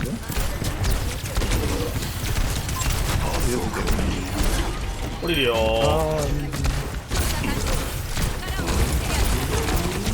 こっちやろ。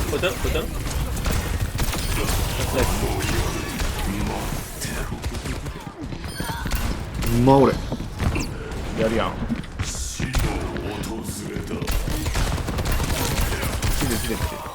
ああ、ないあれは。はい。おい。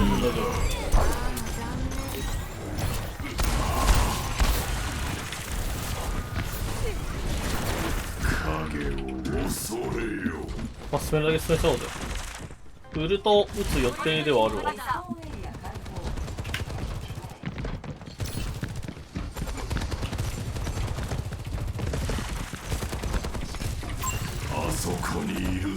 今結構来てる、これ。なんかバリアちょうだい。はい。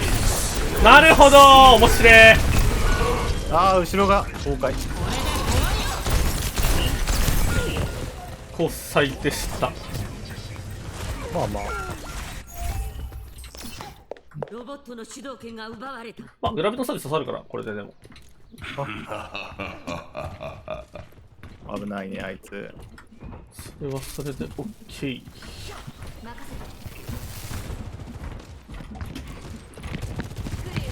それじゃそうですよ。いけ、ウルト使え。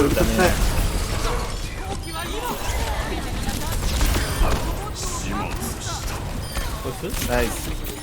花ハーフ。あ、いた。はい。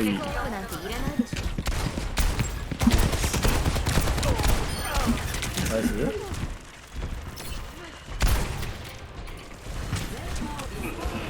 あし。バリアの奥に。いいよ。ああ、寝た。熱ー。まあ。今ヒーロー食ってる。いっ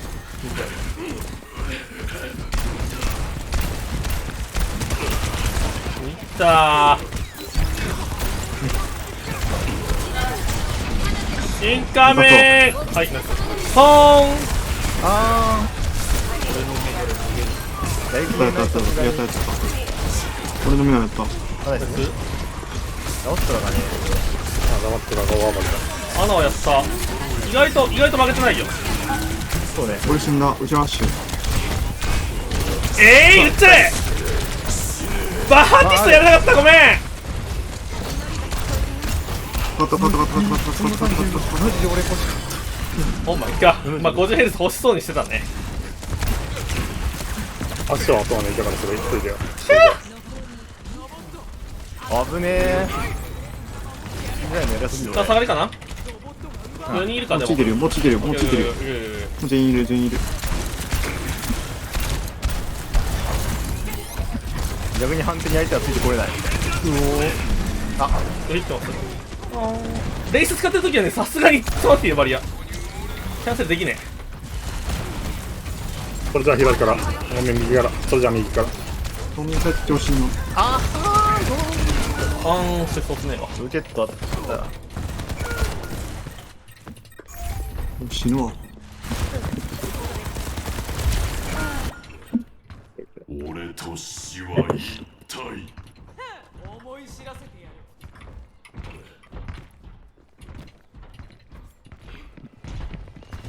る。右にいる。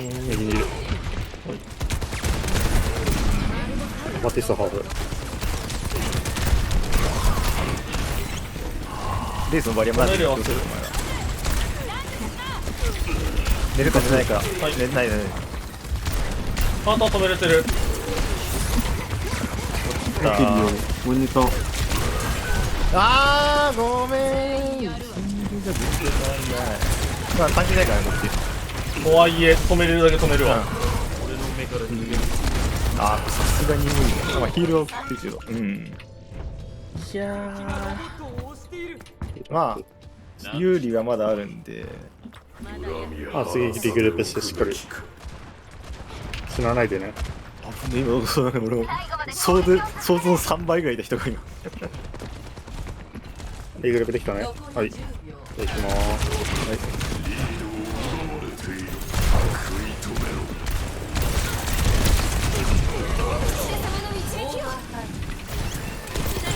左ソルジャーどかして、ありがとう。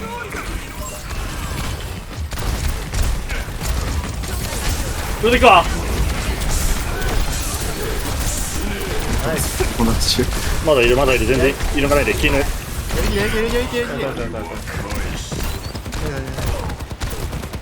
ヒールがこっちただ。もうあとその2人だけ。だから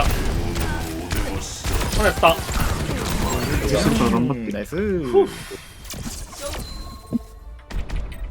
ッドでやった。あぶねー。相手の足やばすぎ。足さ、タイムもだけどさ、めっちゃ裏来てなかった。裏にポーチガンで入ってきて、俺とゼロキルで打ち合って。やばすぎですよ。俺の目から逃げる。タカタカタカタカタカタカタカタカタカタカタカタカタカタカタカタ。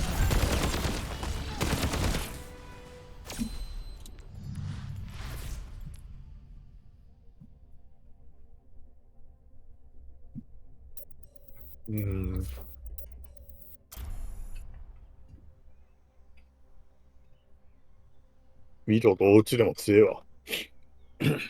うざい。あんな全然強いよ。タンクダメージあとちょっとって時当てれば死ぬし。アシュレもいいんじゃないか、もしかして。それは言えてる。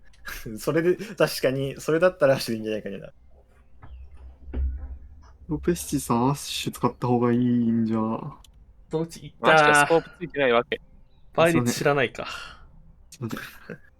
ダイナマイト知らないか。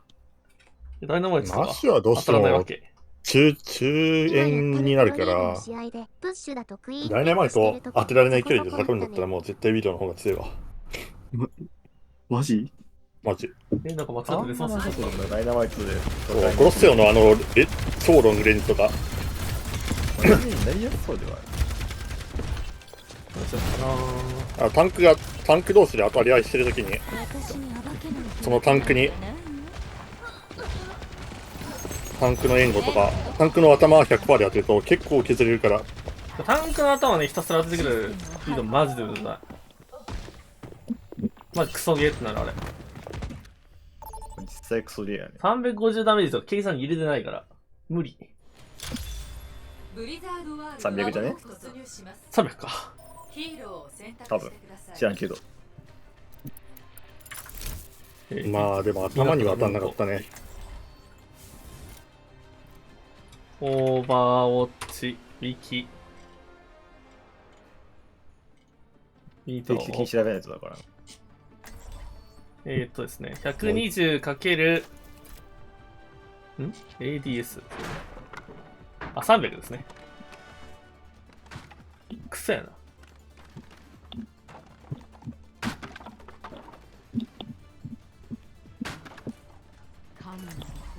メサードワールド自分のジャンプは。やるね。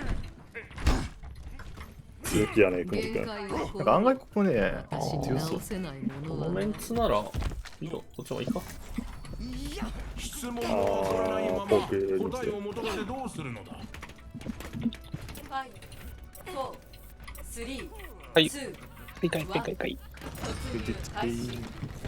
目標 A を確保してください。はい、ってなんだ。マスターロール級チャレンジャーだいて。安藤足やっ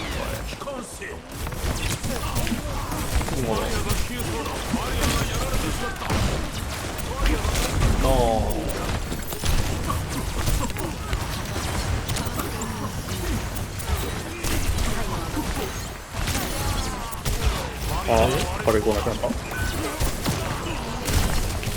桜田さん、なんかあそこに飛んで上から、そういう感じのことしてくれないと困るかも。分かったんだけど、いつやんのかな、いつやんのかなって感じだって今。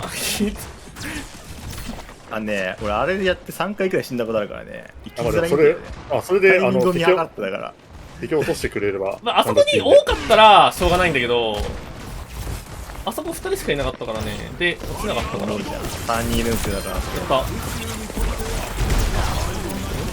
あー、モイラやれね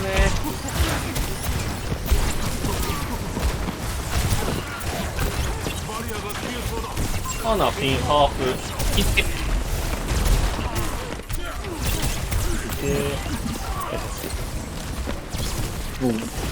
あそこの上行ってこよう。はい、ください。つけよう。はい、やっちゃった。なんか上にあんのいる。狼おった。狼こいつ。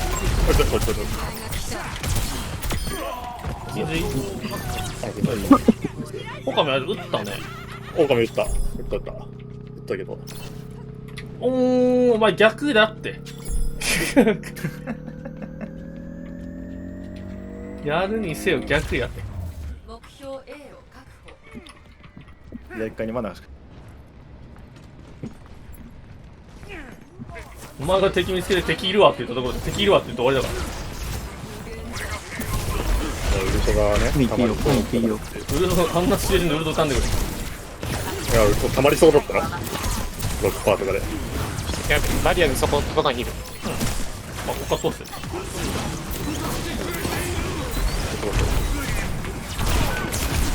裏が1枚いるんだ。はい。そんなとこ狙ってる。俺とまとめて入れようとしてたんですか。帰ってきたら教えて。道が分かったな。あー、止めたのか。やばくないかそこ。さすがにそこを維持する予定はなかった。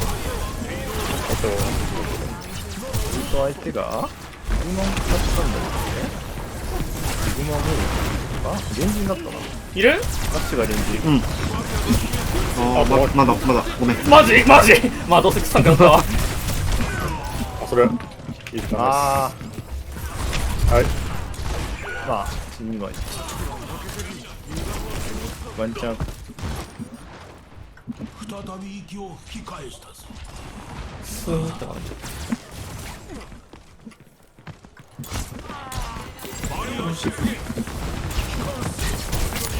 これ右から何か回ってっても面白いと思うから。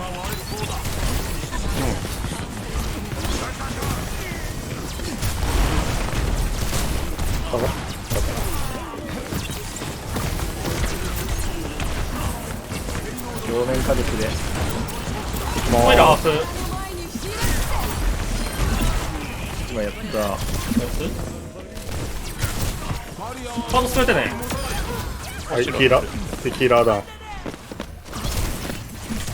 まだ1枚いるよ。もう一度僕これさ。ウルト使ってね、次みんな。もちもち。まあ、クイのウルト来るから、俺、キーやばいか。前橋。相手は現状ウルト来るから。まだベリーロー。現状ウルト来るよ。終わりそこ。何もできない。ゲンジ死んだ。ウルトいつ使うなんか使え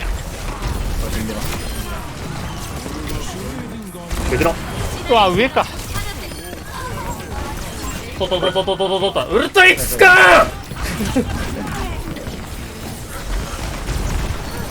ナイス。ウルト、そのゲンジね。こいつら浮いてるから、完全に浮いてるから、落ちた、落ちた、落ちた。はい、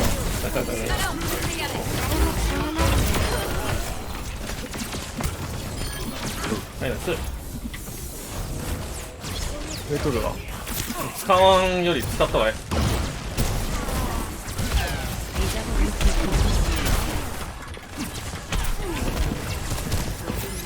こっちも合わせようぜ、次。うまくいくかわからん。いいよ。なんか引っかかってる。ちょっと難しいわ。いかすわ。かぶった。シグマでいいよ、シグマでいいよ、シグマでいいよ、全然。しゃしゃしゃしゃしゃしゃしゃしゃ。下がるわ。いや、ナノを打ったりした相手でも打った。ゲンジどっちだった？ナノはマクリーン使ってるから多分まだない。ゲンジは抜いた。あ、ゲンジ抜いてたんだ。抜いた。なんかシグマのウルトで確定で死ぬ俺に対して切りかかってきた。いいね。そうね。いや浮いてたから切りやすかったんやろな。前にこっちがちょっと多めに使ってるから、これ使うよかったな。どうすんの、どうすんの、ほらどうすんの、どうすんの。上に上に。全然こう。いやこれさいるよ。気をつけて。立花していってないから気をつけて。はい。いいね。じゃあ、平井ないと思うから、平井ないと思うから。前出て食らうと、多分きつい。多分これ無理。絶対無理だから下がろう。平井来たら教えて。俺は来てる。はい。まだ。もういいよ、もうゴールした。これ下がボブ。体入れた。はい、お願いします。入れる。ちょっと難しい、これでも。ナイス、それ。美味しい。なんで帰るけどこいつ。アホだね。前出るよ、俺。花子。おー、面白いやつが来た。もしも。は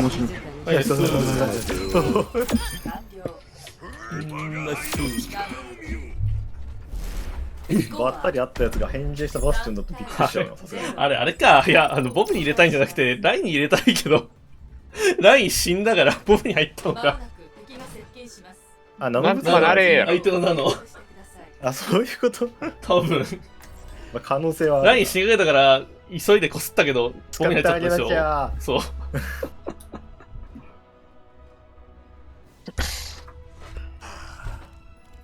その説はあるな。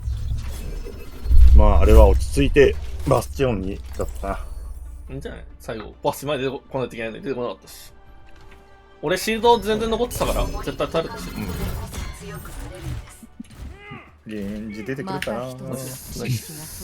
まあ敵のまあ多分バスティオンとかが出てくる時間はあったから、あそこでボブに使うよりはちゃんと DPS に使ったあれ、りした方が現地出てくるかもしれないから。そうね、熱いわ。熱いかも。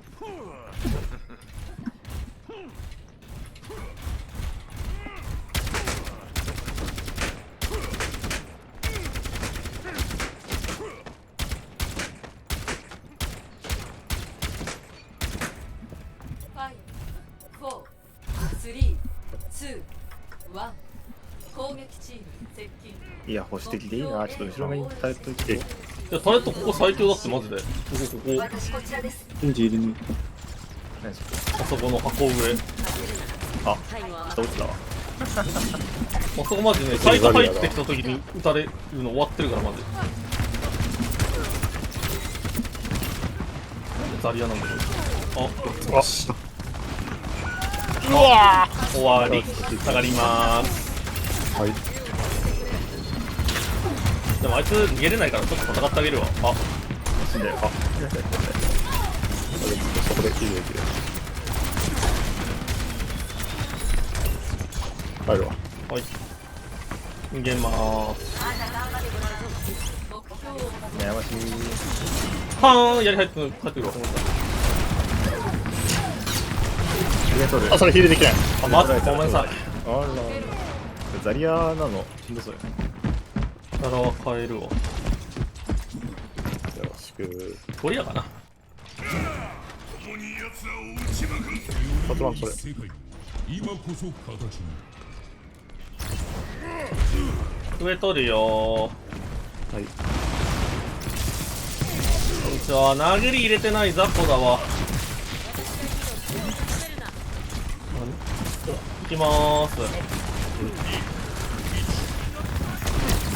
ゃあ、帰りまーす。ダリアミリ。あー。それはミリか。ごめん助けて。1個待ちまーす。敵のマクいっぱいあるから。いや無理。あ、マジか。しんどいなぁ。出るのかな。何先もよくわかんないや。あ、もうタレジは基本的に行くだけ行くよ。さすがに。はい。相手ウルト何も使ってないから終わってるしかない。いや、使うまでもねって感じだな。ノリはするわ。ポーン。あしゃあなしそれは。それでこそ価値のあるいやー悩むなマジで。なんか置いた。リコアとかでタンクにアスカ出るか。はい。ちょっと何出るかわかんねえ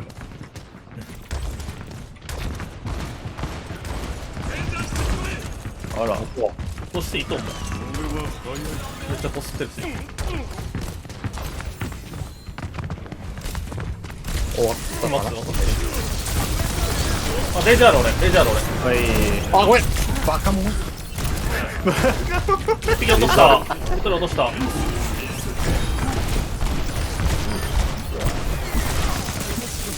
クリアした。まあ。一回決めれたねという感じ。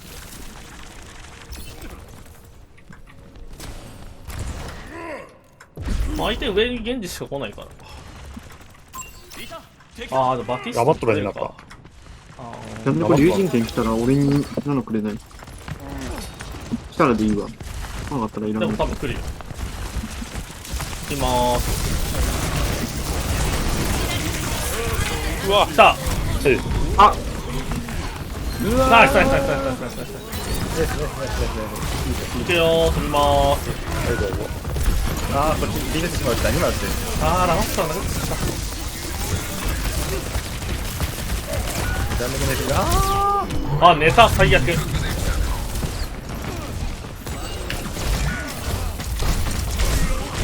うわ、カートはサポートしかいない。そこ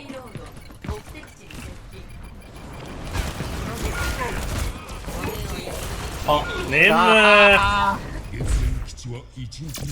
守りが弱すぎたんた。スコア3対3。サイドを交代します。一生何も刺さらんかった。間もなく突入します。止まらんな。ヒーローを選択してください。タレジーやって無理な時はもうしょうがない。何やっても無理だと思う。何やっても死ぬと思う。ね、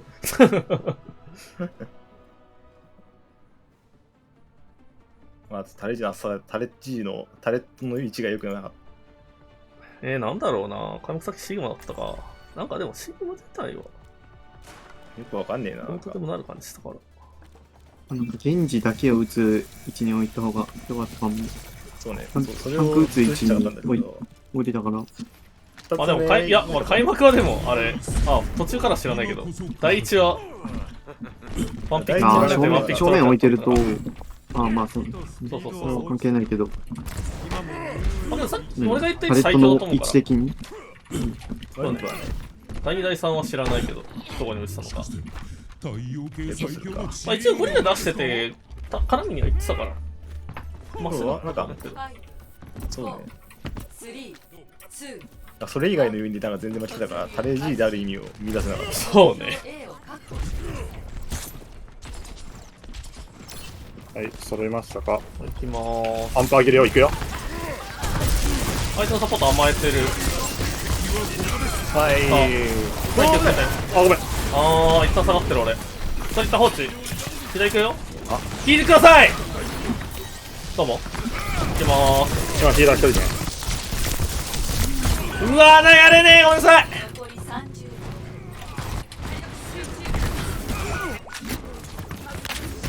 下がってこい。そう無理か。なんか下がっていいよ。結構いいかった。20秒結構良かったな。16秒。あ、やってる。あー、そこで死ぬとおしまいかも。俺はおしまいかも。行くだけゴリがちょっと触って、ゴリがちょっと触る。時間ギリギリでいいよ。多分無理。即死して終わるわ。こちらー。はい。で、次とレーサーが入る。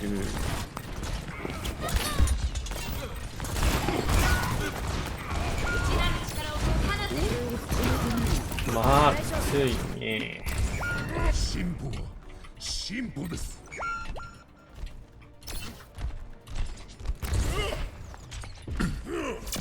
4分はきついかも。ちょっと守れないかも。黙ったらとかやるか。3対3、サイドを交代します。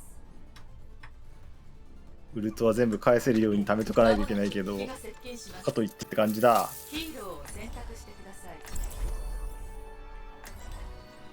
こういう時に、なんかもう、どうすりゃええねんってなるようなキャラを。ありだと思います。まあ、ひたすら自己らせるしかないから、いいと思うよ。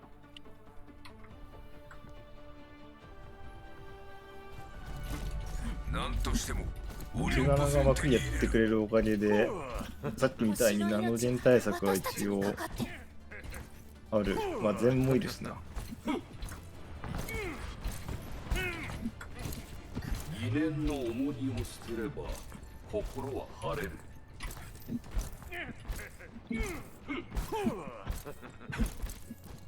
二人で遅くまで夜空の星を数えたことがあったな。プチ分断だな、これ完全な分断ではないけど、まあできる。どこ？ああ、ここらへん。ああ、まあでもさすがに左か右かでいいんじゃない？3、2、1、攻撃チーム。早めで当たる意味があるのかな、ただこれ。ない。斎藤ギリギリで頑張るしかないと思う。なあ、どこにあったんねー。降りました、私。立花それヒール絶対できないから。何やね。右行ったかな？愚か者め。やれるかな。あれ使った。うわ、いったー。あったー。いったー。ヒールもらってたね。オーマイガー。オーマイガー。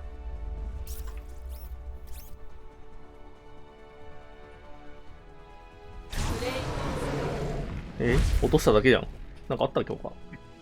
すげえ気持ち悪いすぎた。ほい。眠ー。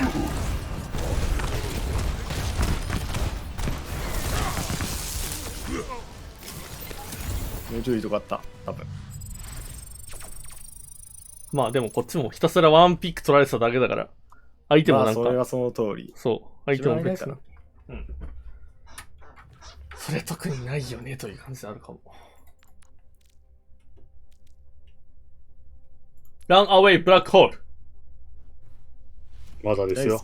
まだですよ。これでも一緒やん。まだ9入ってないっすよ。いやだから立花いないから。いや別に。ああ。なんかないかな。ピアノ休憩所ある。パリへようこそ。何これ。チーム参戦する。チームに。あ?HP23 しか。そう、HP20 しかない。近接は打てる。何があるんです一体これ。何ピアノピアノ弾いてるだけ。あ、目打てるぞ。なんかそういうエモートがあるってこと？違う。ピアノが置いてあるからピアノ弾くだけ。でもピアノガチで弾く人じゃないの多分。やはりピアノ部屋ガチで。あれだ。テレポートのボタンを押すと、キャラが変わる。本当だ。私たちは新たな世界を作る。ピアノを聴くだけの部屋だよ。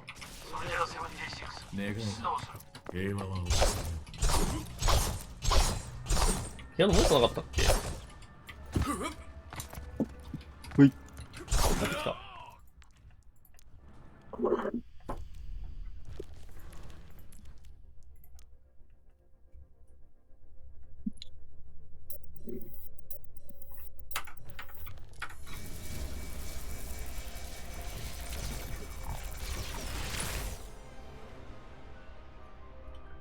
てててれてれてててれてれ。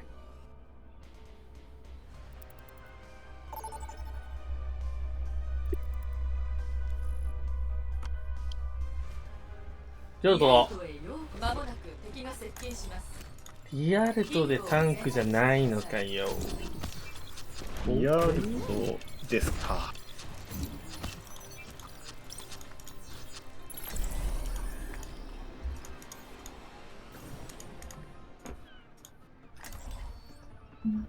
どうしようかな。あ、ラモットがやるか。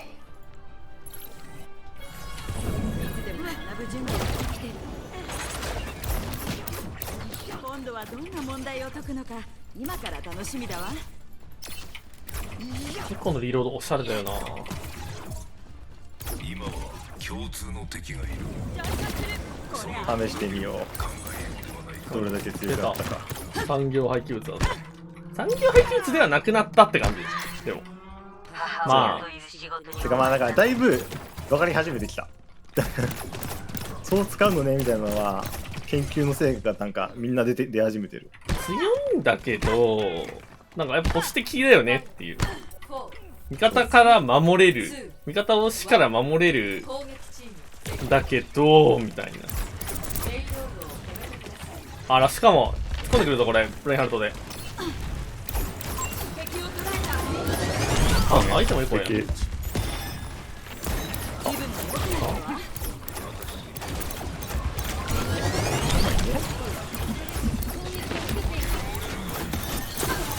か合わないよ。よくわかんない。後ろあんまり見ないよ俺。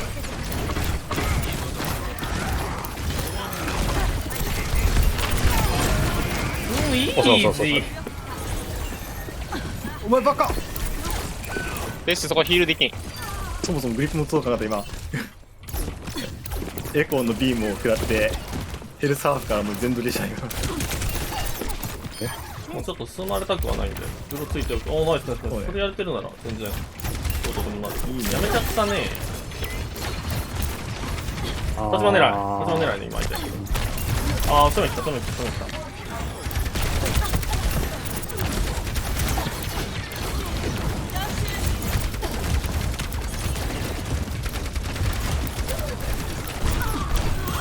いったー、何すんねん。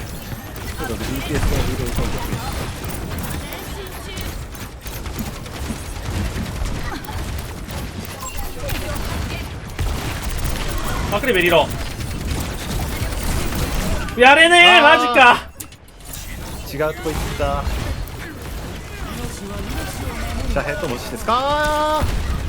死に切った。イニシャル回復あったのに。ナイスナイスナイスナイスナイスナイスナイスナイスナイス。いやよかったよかったよかった。危ねえ。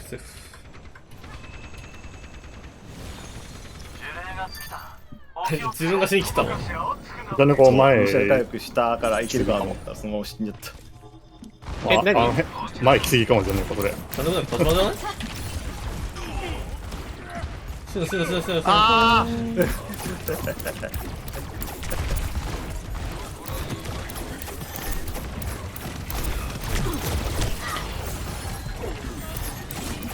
ずっと使う予定ではある。あーうぜえルシオが。いやー使えません。いやこれ今使って避けりゃよかった。やらかした。言えてない。ウルトで避ける発想がまだないんだよなこのキャラ。もう一回いけるかな。オーケー。ああ、眠らせよかった。いやー、無理だ。絶対避けたけどって感じ。あら、スリープでワンチャンあったかなぐらいの。あ、いたー。よし。今ヘルスがみんなミリ中のミリです。どうも。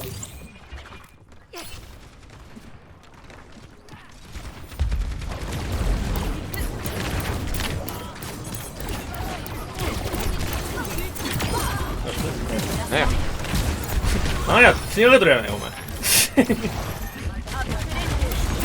死んでないわけ。死んでないわ。味方信じてるわけ。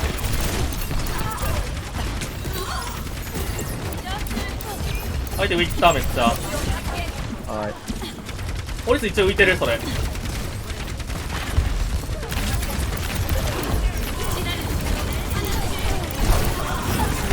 オリスやりはした。押すよ。なんかこいつ光ってる。ありがてえ。テンション上がってるね。テンション上がってる。あ、死んだこれ。あー、前出たいな。うん、本当に。あー、ファッキンビーム。いったー。エコーのあれだな。余ったらなった。合わせて弾けるから割と悪くないな。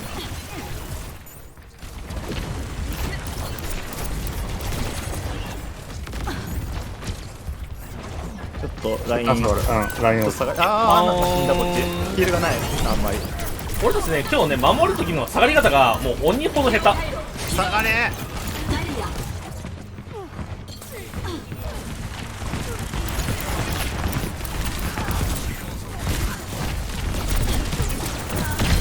ただやった。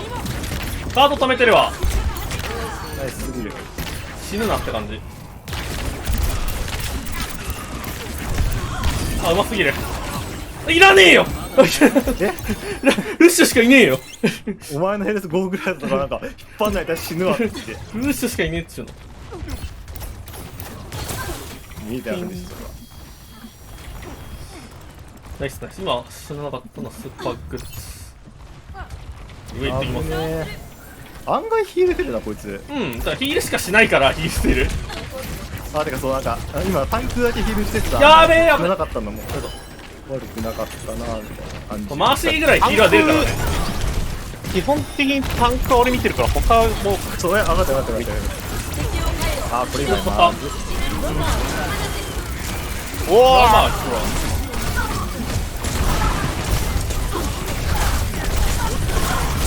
うわ、マジか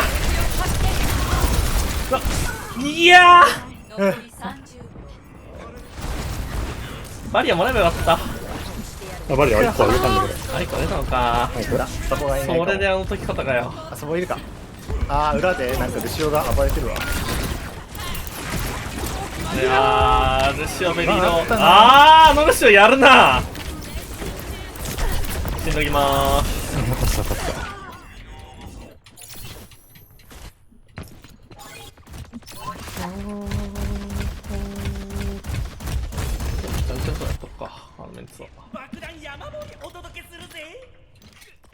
ルシオがちょっと対処します。ルシオがって言われても来てるんで、いやー、タンクで多分見てない。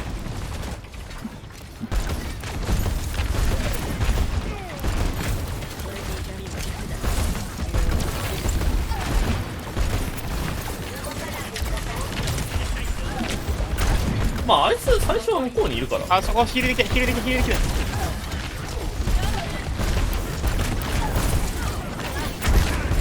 引っ張るヒールのやつマジでぐらい。ここは相手踏んでる。うちはおおやれないんだ。ベリーローでは勝ってたかな。ローリング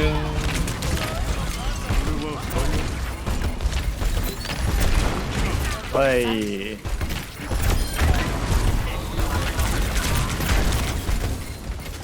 あ、ラマッタのことが絶対来るから。ないまだないまだないまだない。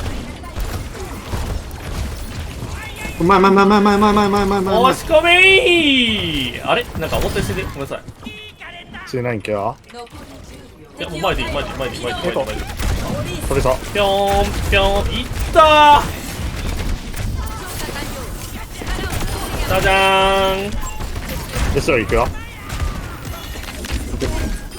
ナイス。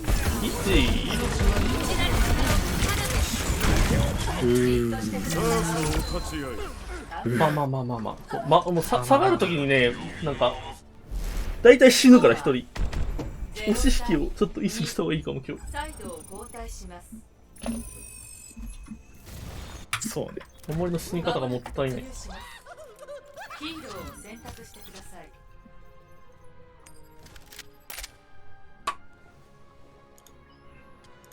案外おもろいな。何しよっかなー。あら、何個出てきそうなんだよ。そのキャラ。案外おもろいぞ。いや、まあまあまあ、うん。別に面白くあると思う。狙われるとね、マジ、カスみたいに死んでいくから。狙われるとカスみたいに死んでいくんだけど、リフトアップがあれば。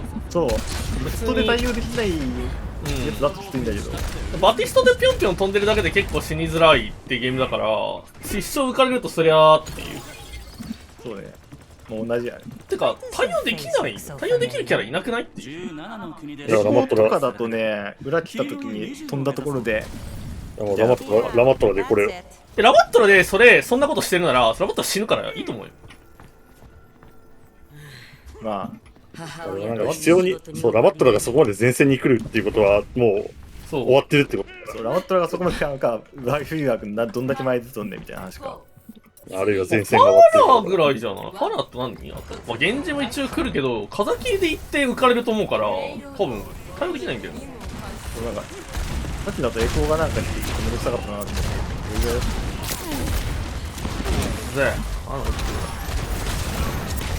ヒール飛ばしやすいのがマジでいいこれ。うわー、アンチだ。違う。アンチ PV を演出しなくていいのよ、そんな。間違いなくアッシュやれなかった。ごめん、死んだわ。あ、それ。いや、ちょっと。押しやった。リスク取りに行ったら死にました。やった。ナイス、ゴーゴーゴー。タレットがあるから気をつけて。やっと終わるわ。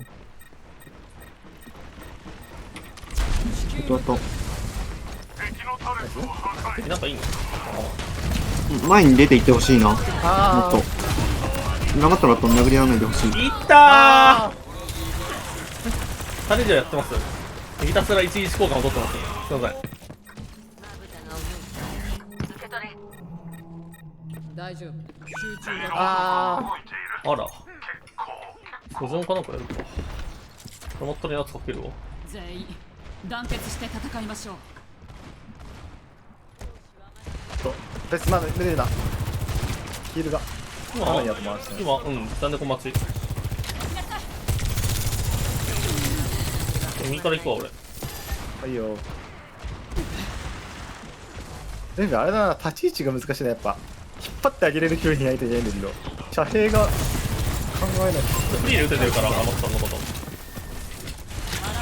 早い。苦しむがいい。寝かせる。うわー、寝るの？寝ることによって当たらない。あ、痛い。何すんねん。来たー。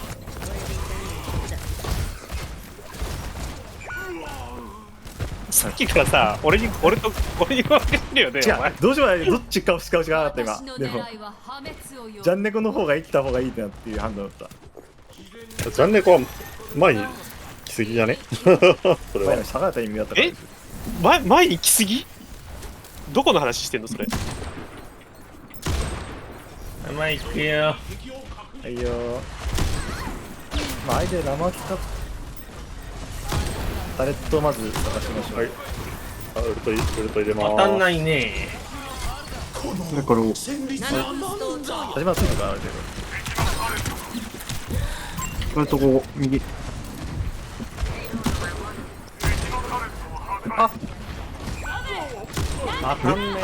寝かせれない。ついてくるわさん。ついてくるわで、違う、前いたんだよ。お前が下がっちゃったから、ヒール前になっちゃった。もしかして見失ったってこと？私のこと。どっちかわかんないね。どっちだろうねって感じ。ヒールしてたからそう、耐えれるかなと思ったけど。まあ、ナイスどっちか。ナイスタレでハーフ。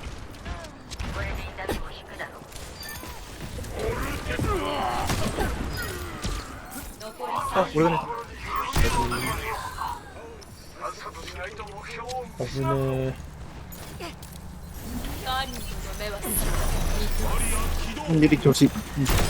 いいね。やるやん。ナイスナイス。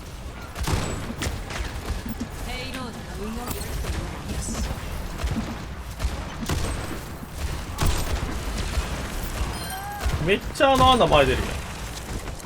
うちのメンツよく見るわ。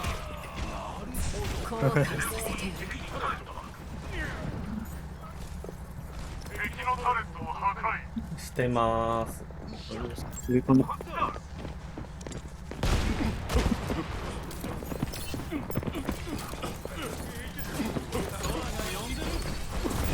あー、タレット右上。階段上。タレット打ってまーす。あと上に足がいる。来たー。ナイス。タレット打ってまーす。あれ待ってまーす。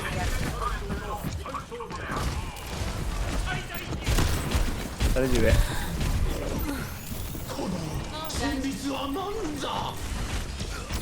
あー、見えねえ。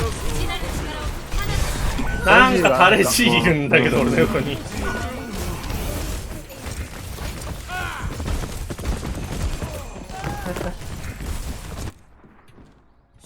上に誰か行ってもらえばよかった。まあ、あそこ、もともとタレットと、あれがいたから、ちょっと行きづらかったんだよね。まあ、確かミド出たね。ミド出ました。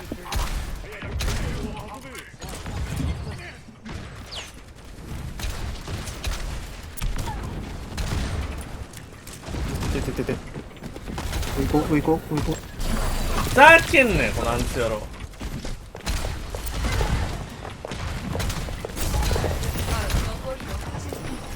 上行くわ。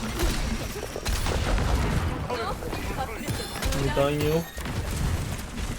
私これ前出れません。タクの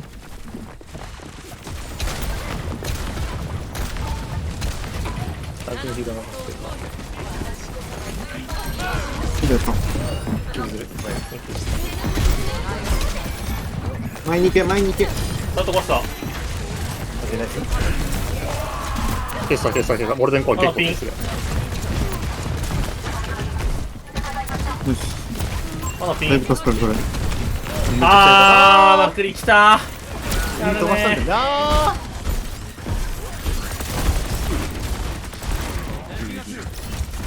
リペスこっち死んだ。あ、これまずい。オーマイガ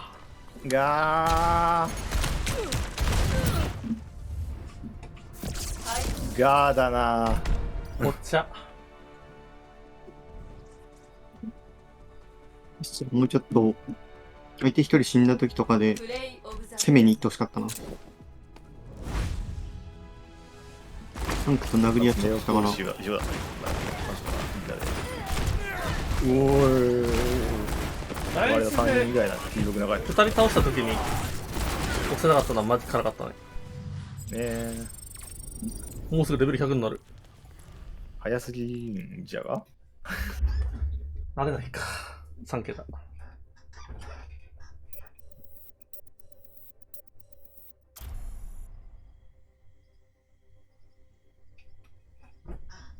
俺全部で回してるはずなのに、全部ヒーラーなんだけど。タンクやってたよ。まあ、それ以外は。TPS が来ないって話？サポ率が高い、タンク1回以外は全部サポートや。聞かれている。んなもんか？なんかサポート抜けよ。偏るもんなの？偏るね、このゲーム、だいぶ。偏るし、タンクはまあ1人しかいないし。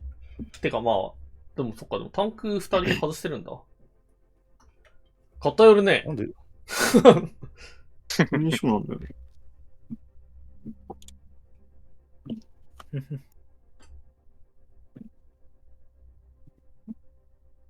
サポート1回しかやってないもん。言うて N 値がまだ6か5じゃない？ネパールに移動します。もこのゲーム勝てる気がする。話聞いてたな。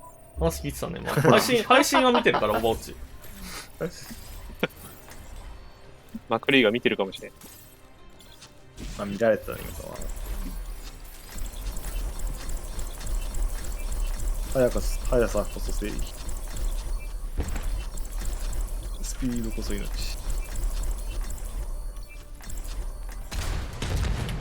は空から降り注ぐ。飛行前チェックリスト確認。オールクリア。真空に放り出して真空に放り出しておー、後ろに進んでいく。何ははは、タウントか。あー、ファラのタウント買うの忘れてた。3、2、1、ラウンド1、目標を確保してください。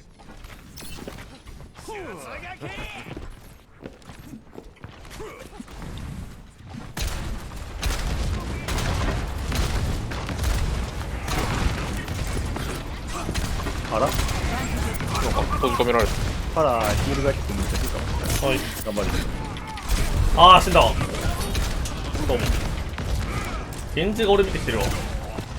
喜ばしいことに。なんか取っとくわ。分断。ピン入れた。メイン入れた。引き上げた方がいいかも。やった。おお、まあ、やった。メインだ。これ今、キルできない。キルコハーフ。キルコブリンクユーズ。ピン入れる。ナイス。あ、ヒートセーフ。ナイス。いいね、あ、死んだ。セーフ。あー、セーフ。頑張る。タンク死んでるから。うん、無理しない。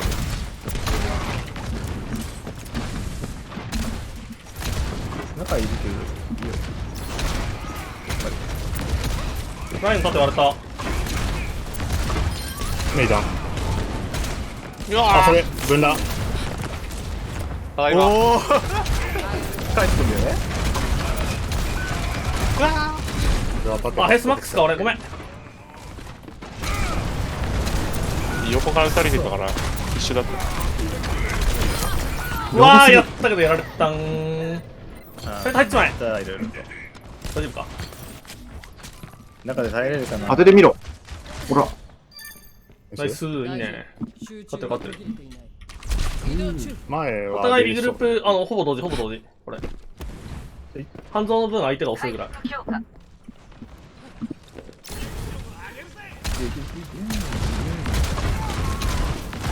本当になったり元気になったり忙しいの相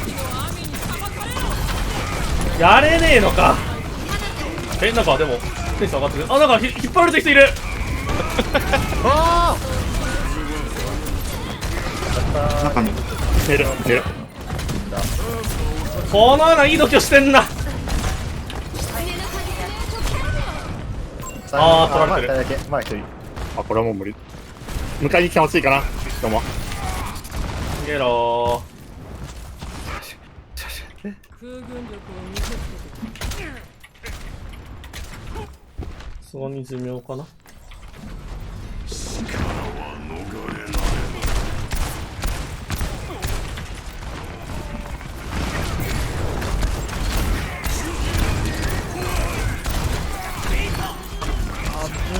ないなーとここに入ってない。何殴るわ。オッケー。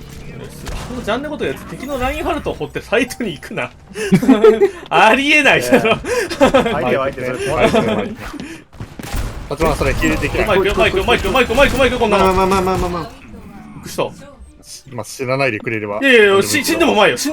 あんな。あのジャンクラットを殺せば勝ちだからもう。1対0。いやー、基本あそこはもう前で止めたいから。全員そろってたらなおさら。カウントがあれば。ピピを食わ。いいよ。混沌の中頼む上でちゃんと。私たちは新たな世界を作る。うってつけの日だ。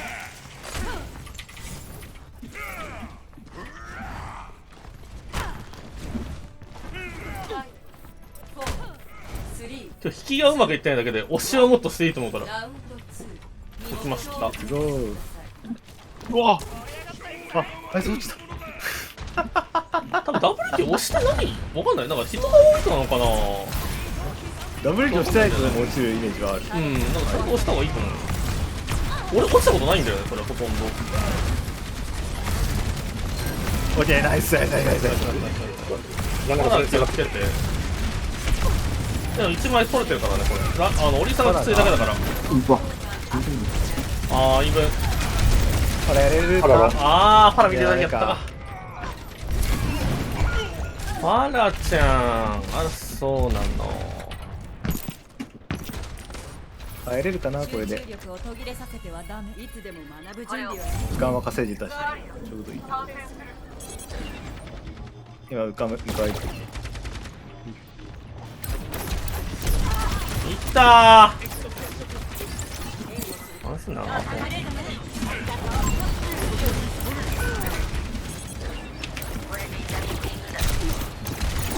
ビーム。曇り無理。曇り無理。やりましたよ。やったやったやった。ビーム。イージー。選択死んでる？あ、それ帰ってくる。は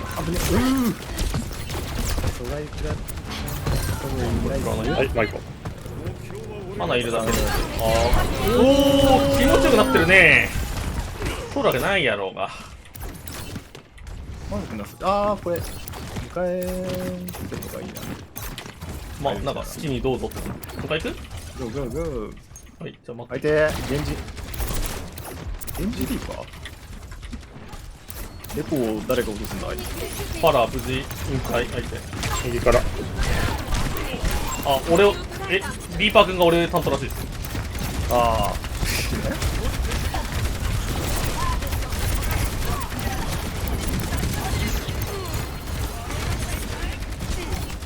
取られないように中に入ってきてはほしいけど。中取れる？中取れる？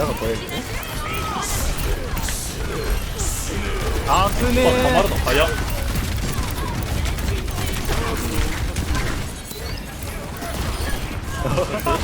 え？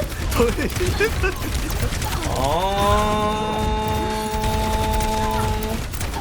取られないようにするので精一杯。はい。下がるわ。すん。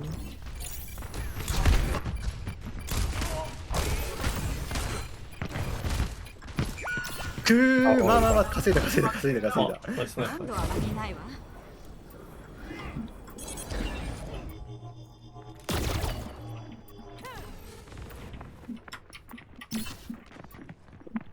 いきます。左上に足音。敵かな。ス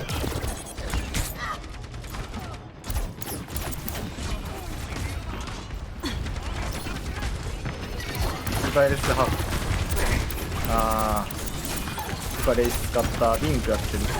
お疲れー。あー、わー、キー押せない、ごめん。今死んきらんねんな、あいつ。ブリっての立てた、今の。80%。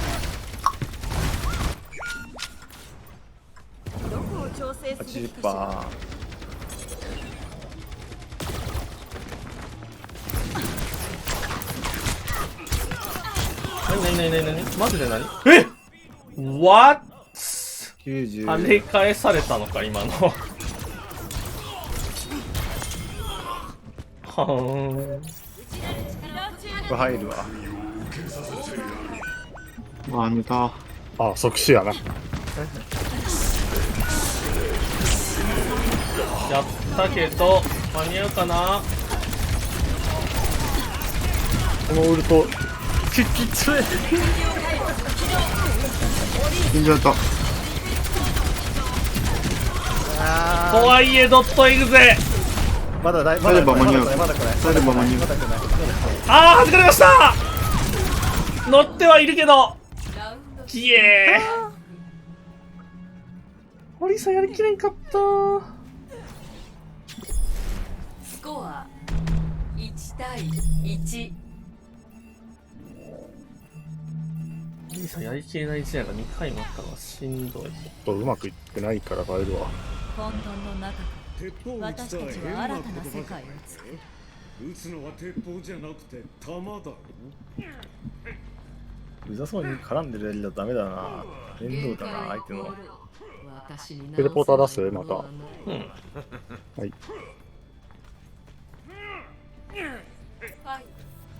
じゃあねこ上。ここは覚えましょう。いい加減に。あざっす。パラね。パラ。上から来ない。下かも。下かも。下だね。で、パラ。中で戦うよん。ゴリラ。パラがやべえ、でも。後ろゴリラ入ってきてる。サイツ内にゴリラ。くっそ。パラが終わってるの。こうやった。ゴリラしたけど。あ、これは。そういうやつですね。どうしたなー。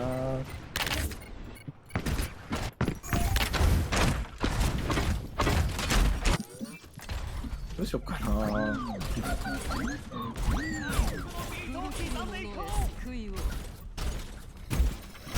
上が出れる？だいぶ無理。あ、それ下がってこないと。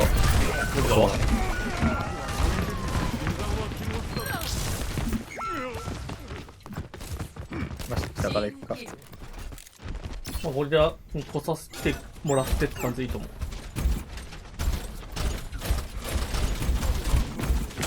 下行ってね。下行ってね。下行ってね。下行ってね。どうせ後入りだから。来たか。まあ、行くか。いや、リーパーまだ上いるわ。はい、スピーブ、はい、はい、行くよ。中入るよ、中入るよ、中入るよ、中入るよ。中入る。中入る。これで絶対来るから。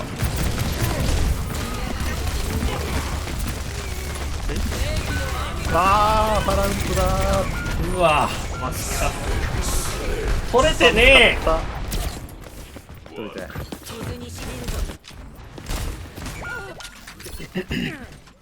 今のやれねえな、ゴリラ。あれやいな。全然ゴリラを。え？狙えたのかな？パラじゃないんですか？いっぱいいるわ。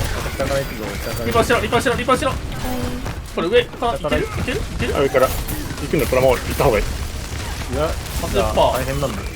いや無理無理無理無理無理。てかパラがここでパラスしてるから絶対無理。こっち来た。こ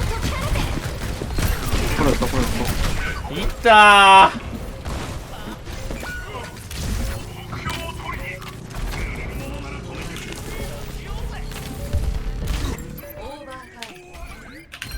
あー、間に合わん。ただ、それ戦って勝てばいい。前2人、ラインとグッシュよ。でした。くっそ、無理だ。一生ゴリラに。乗らないと。これやった。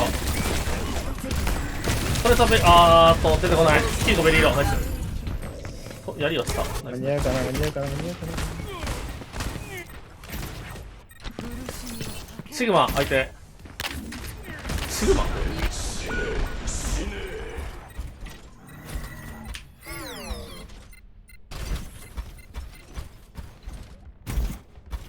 相手いる？斉藤。いや、いる。あー、まだ、ここらへん。今から、今から。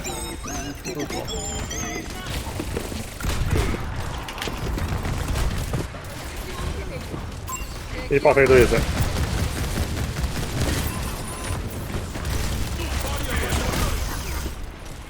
俺狙われてる。いやー、ナイス。やれ。中入りに行くわ、俺。うわー、当たってなかったのに。マジか。間に合うかな。力の前にひれ伏せ。前出て今当たるやつ。前出ても無理やろ。取れてるから別に保守的でいいのよ。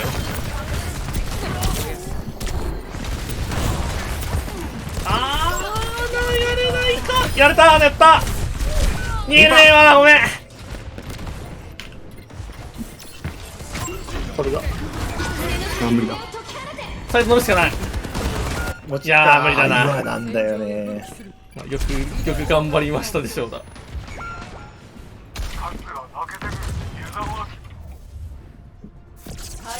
ナイストライっすね。くぅ。プレイオブザゲーム。まあではあった。ここ行くのでもやっぱなかったな。ファラがずっと出入り口にスパンするだけで絶対出れないから無理だね。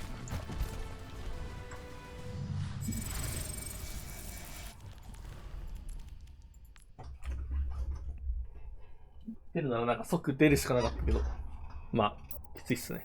リーパーいた時点で無理だった。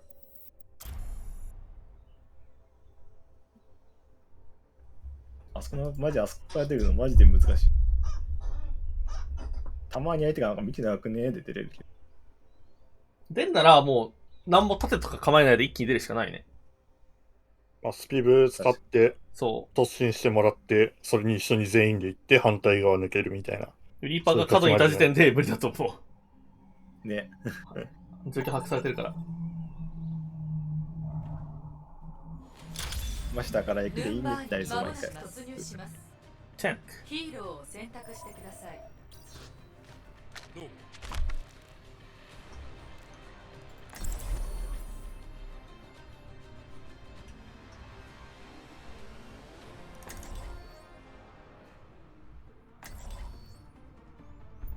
ここの攻めか。じゃあね、多分それ孤立してとんでもないことになるけど大丈夫。やることない、やることないと思う、そのキャラ。回しやってけば。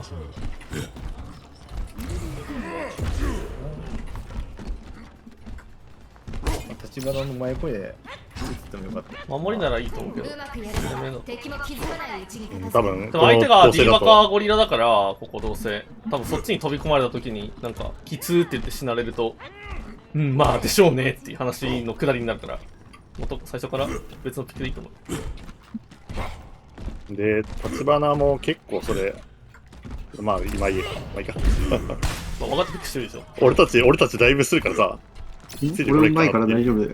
立花はさすがに分かってピックしてるだろうから、俺は何も言わん。私失敗しないので。全然こう、俺に見てよ。飛びまーす。なんか、無理ないわ。以上です。あ、前来るのあー、俺逃げる。これ逃げる。なんか、下がれー。何これ、構成って感じだから、しょうがない。すごい構成だな。うわ、切ること。あれど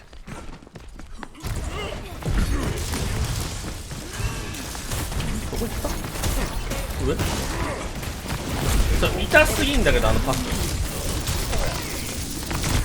うわ、マジヒール来てねえのか、ごめん。ヒールにしてほしい。前方にタレットがありますよ。今やりたかったな、現状を。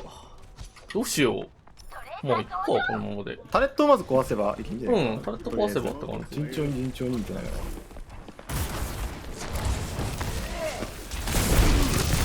りあえず、こいつに絡む。もう一回飛ぶよ。まあ、一回もなんかこう、踏み形になってやるんだから。200取るわ。それもあれだ。200取る。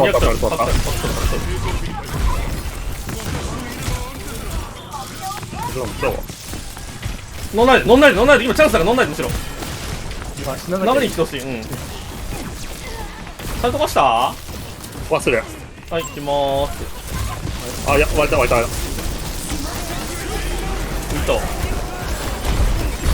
下がる。いったー。200取るわ。さ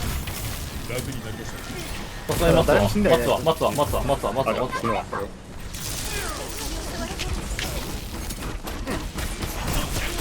何おい、ゆうきくん。残念だったね。私ね。こっち行って、こっち。急いで。行くならでも急いで。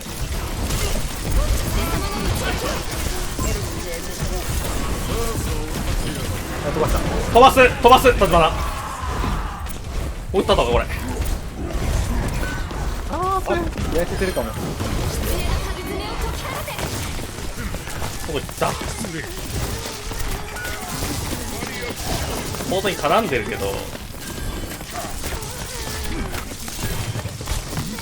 これどうなってる？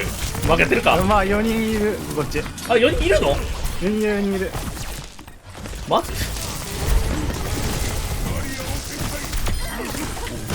キリコだ。敵のヒーラー2人死んでる。タレットがあれか、シグマか。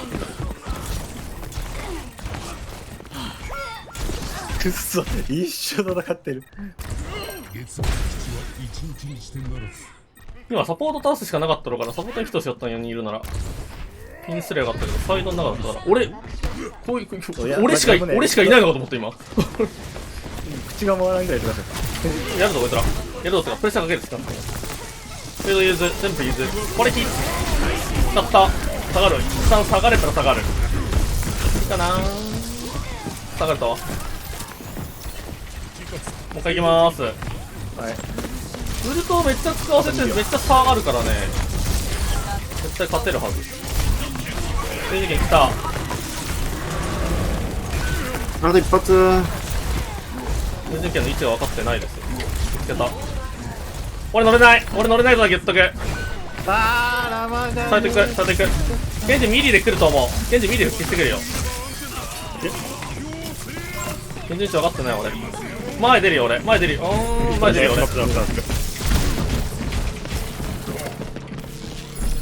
下がってった。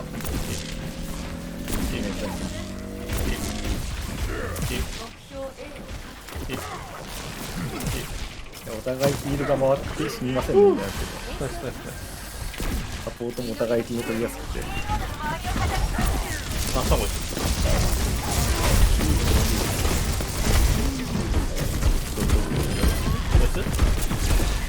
まあ、行くよ。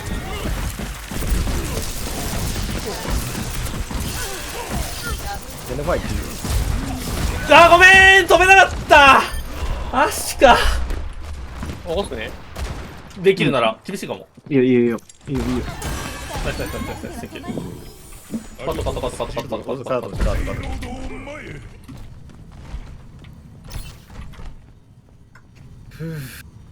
俺ウルト敷くよ。第2でグダルのよ。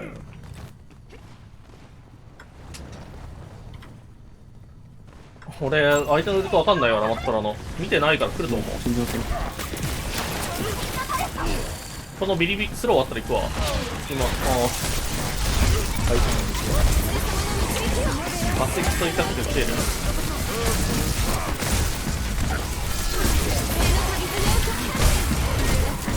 マットラやれる。こいつやった。まあ行くよ。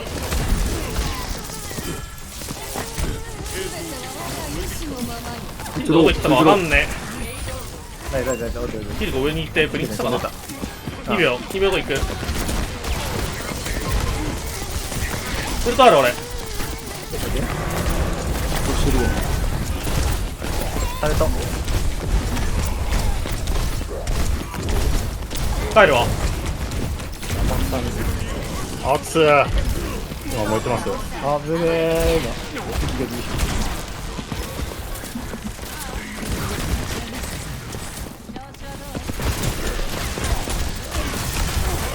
あっやれー。泣いた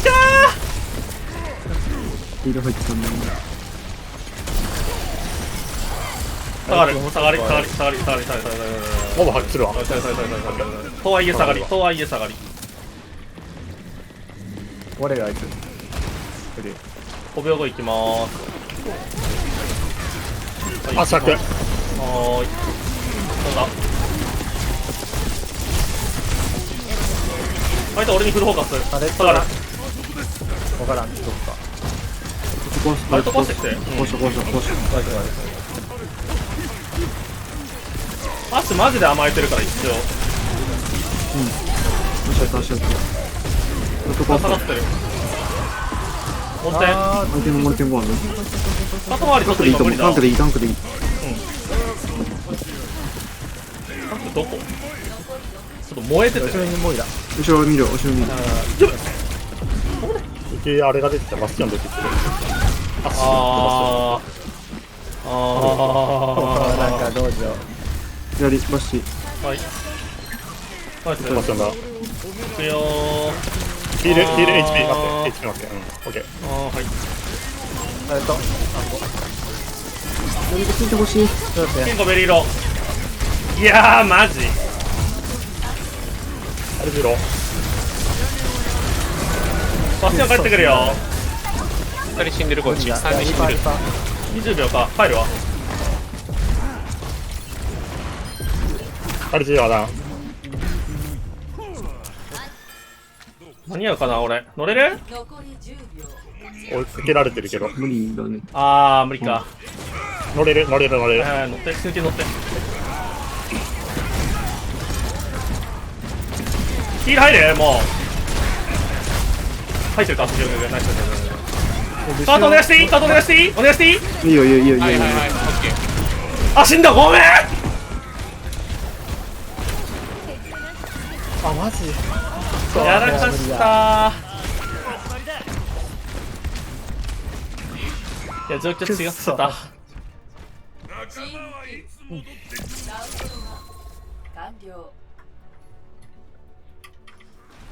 ストライクでよかったなー。2対0、サイドを交代します。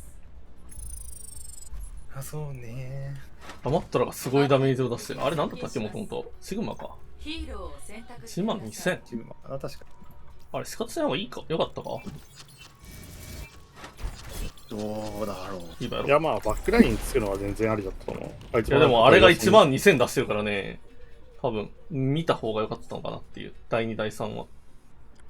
第2は良かったか。あ、いや、まあ、第2は別になんか、そうですかって感じで終わったから。うん、第1だね。アマットラか。第1は知らん。第1は知らん。あんなところでシグマにやられるな。ビシカーのアーキテクトの仕事には一部です。第1大変だったー。でも俺の国内意識が足りねえな。第1でもうちょっと投げれたらもうちょい取った。チン。ゴリラがタンクにちょっとい出したところも大した遠い意味ならないし。サポートに絡んでくるゲンジがこうふざめではあった。テレポーターを実際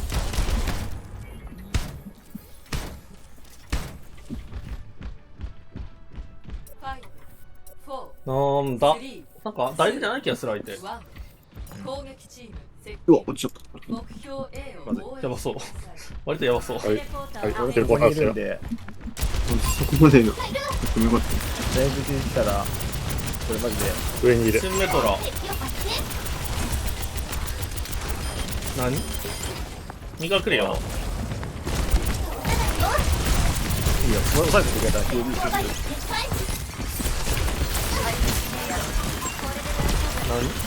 中一人。はい、いいよ。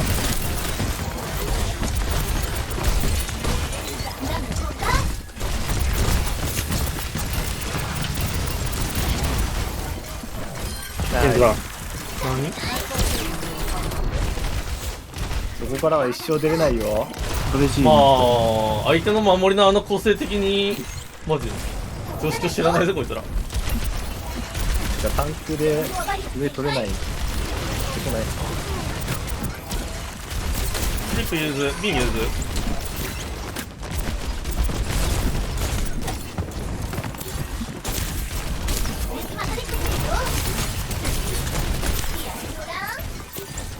中一人入ってる。はい。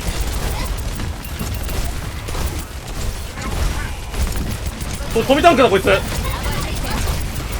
飛びタンクだ。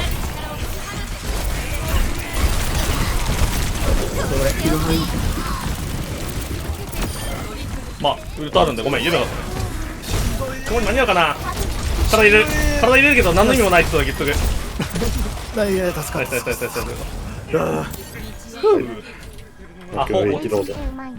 立ち位置難しい。俺に似てるどうしようかな。トミタ君あんなんですよ。あなた。ディーバと正面から殴り合うというのは、俺視点めっちゃ楽やろ？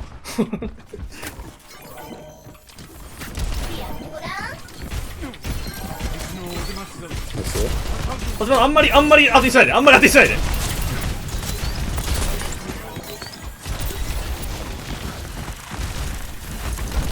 冷たいんでね。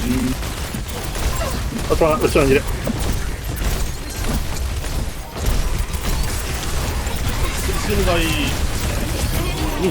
あ、ごめん。どこだ落ちる。ごめん。後ろね。体ちっちゃーこいつ。俺は悪くないんだけど。これキリコこれベイトね。あ？なんかでもベイトだ？なるほど。はいでゴリラ。お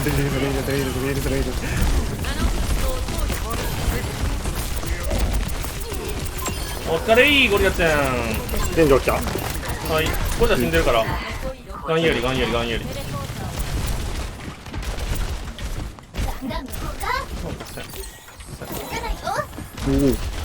それ死なないでね。絶対死なないね、それで。まあ俺今回前いるから。うち入る？立ち回らない。いらんか。ごめん。これ行こう。無理になった。偉いね。偉いかな。なんか一人が死んだ。マーシー死んでる。痛い、これ。終わってるぜ、このマッチアップ。おい、現地。よし。やった。ルナさん、何逃げないの？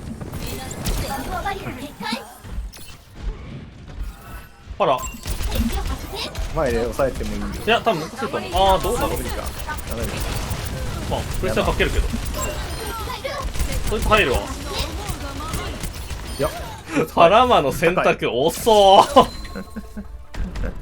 はい、ナイス。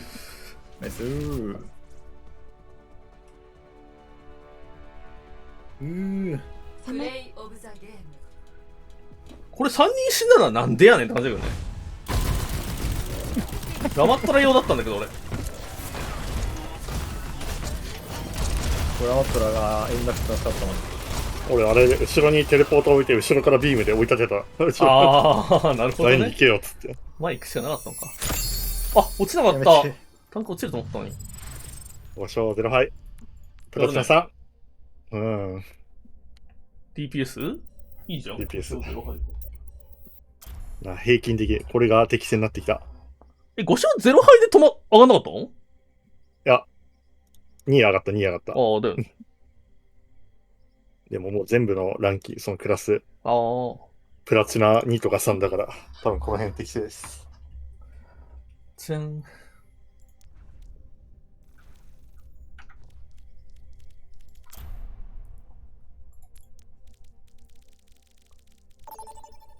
原神インパクト第4章っていう部屋立ってるのマジなんなんだよ。ようこそエスペランサへ。間もなくバトル開始。オーバーウォッチでも原神やってもしかして。もうあるね。原神ペアは。できるんだっけ今。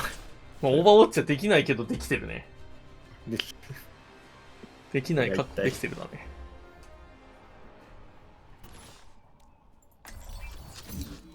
使うキャラ使えるわもう。いや、慣れてるのでいいや。エスペランか。てかプッシュの DPS のプールがねえんだよな、俺要は。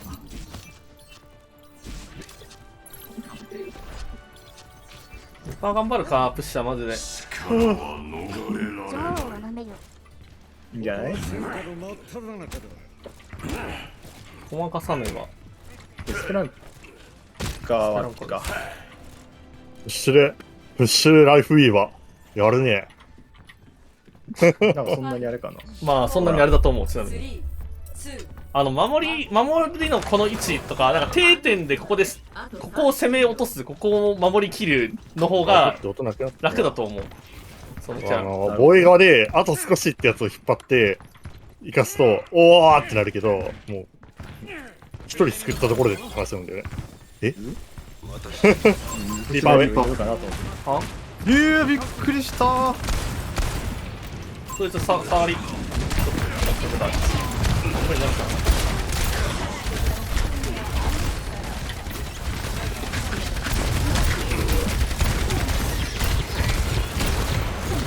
後ろリーパー入った。俺らリーパー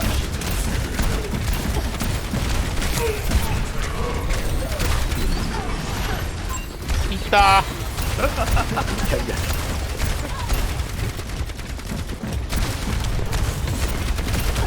俺らリーパーまた寝かしてる。リパリパリパリパ。お疲れー。ナイス。オッケー。じゃあ危ないよ。おー、レースか。わからんか。信じられないか。俺を。お前のリーパーは怪しい。俺を信じられないか。俺を信じられないか。ナイス。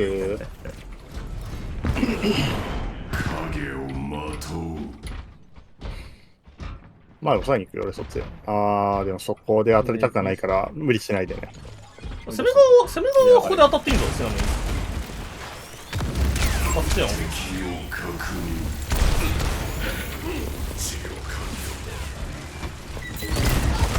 れまでいねえから。下がるよ1個下げるよ。全然どうぞ。もうちょい。済ました。ヒールお願い。フード使う俺も。引き寄せられました。う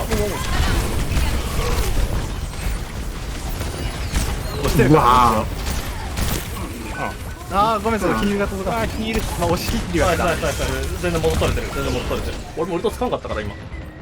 ほらライフイーバー様おとりだ。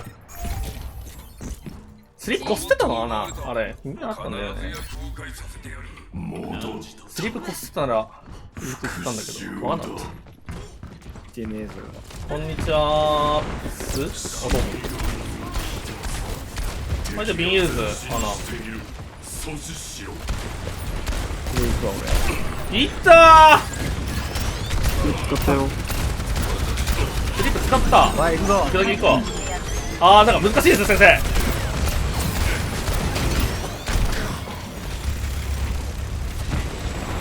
そう。帰った。マジやった。回してくれよ。気をつけて。ウルトいっぱい使うわ。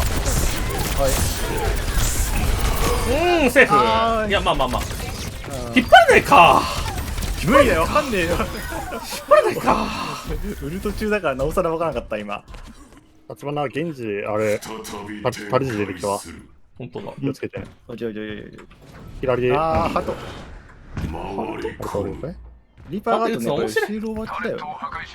超遠いっす。後ろから来るかもだから。一定の位置にいるのがちょっと。これは前で過ぎですね。後ろからヒールがすぐ。はい。逃げるなら逃げる。無理なら無理。これは無理。戦われたんだ俺。ルーバー君今の引っ張れないか。それができないと。2人も3人もクリティカルな状態でよ。ふざけやがって。引っ張れないか。マジでプッシュが難しいな。でもこういうとこだと今みたいなシチュエーションになりがちだからだと思う。死んだ。あっぶね。俺でもいやこれ上に行かないと。すげえ遠くだから。お好きだけ気をつけてねって感じ。俺はこの辺いるよって感じ。こっち来たわ。いったー。立花はハッシュ行ってほしいけど。俺も狙ってはいいけど俺無理だわ。アッシュマーシーだからね。何ちょうだい。うわっ。これはしゃあなしよ。うわあいつうまっ。下がれるなら下がってもいいけど。サポートだけねそれ。いいんだ。なんとかやろうかな。揃いました。リードは取られたが。行くぞ。前回行きます。バルト。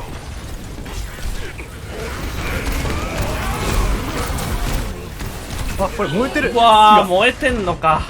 火終わんの早っ。あー、下がりかな。下がり。無理無理無理、絶対いる間には。ソジョンで撃つわー、ライハルトマト。あら。阻害とドットで死んだね。阻害って全く回復しないの？ちょっとだけ？いや、また回復するよ。0%。全くなんだ。そうだからもうキリコの筋解除するとかしかない。あ、もうね。はい、じゃあ死んだ。あ、ヒグ死にました。近いからそんなに。あ。どうも。あ、撃ってまーす。相手のピュッピュが終わってる。あ、取れた？ラメだいぶわからん時にやるか。あと壊れてる。壊れてる。行くよ、奥行く。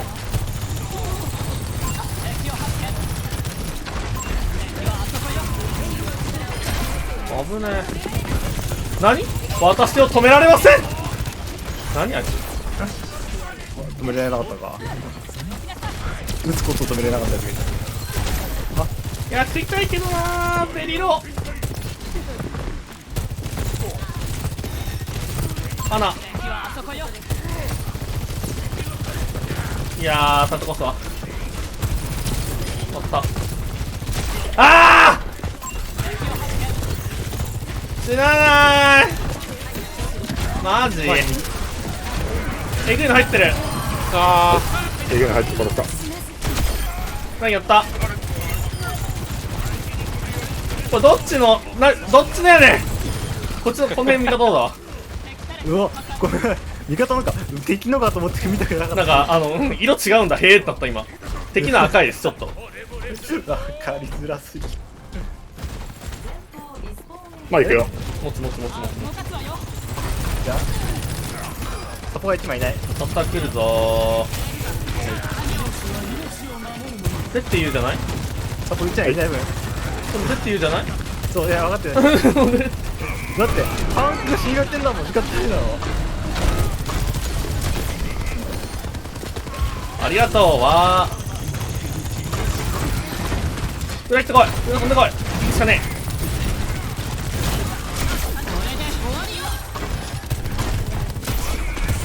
フィーバー開けない。人が入ってるからな。いや、引っ張ってよ。引っ張ってよ。引っ張れないかー。お前が前なんだよ、めちゃくちゃに。いや、俺を釣れたが代わり彼女よりも先なんだよ。あー、無理だこれ。下がるわ。ここに先着1名のライフのあれがあります。あ、お前飲んねえのかーい。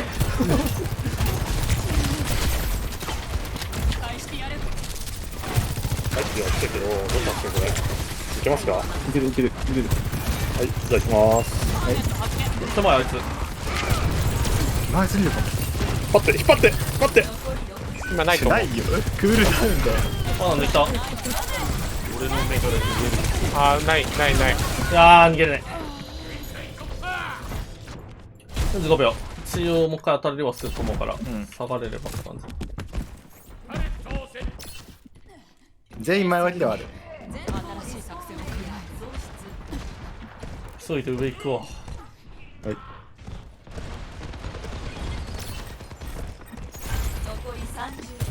今俺横にはいる。一応。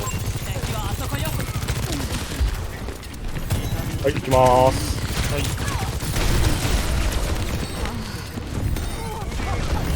ヒロせなおめん。あ、やった。マジ来る。あ、どこ行ったかわかんねえ。マジどこ行ったかわかんねえ。あー、帰ったのか。まずい。これどここれ。あー、進まれてんのか。これ見てない。オーマイガー。まあ無理だった。グリップのクールダウンが毎回投げ。もう20秒ちょいあるんで。トイレ行ってこよう。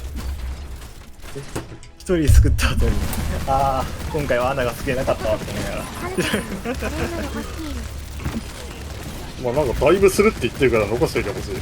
いや、読しといてほしくないもん。聞くために使っちゃったから無理よ。さすがにそれは俺まだわからんわ。あるかないかは、まあこれからライフグリップされる距離に穴がいるのがまずおかしいって。いや、あれ、いや、そういうわけじゃない穴は。道挟んでだったんだ。ちゃんと言いたいですよ、そう。下がるときとかに、さっきそう、ないのかよって言われたときは、下がるときに使って、真ん中で、まあ、グラップはできたねで行こうねって話をしてたら、そう。まあ、グリップ前提で動かれると、まあ、マジきついね。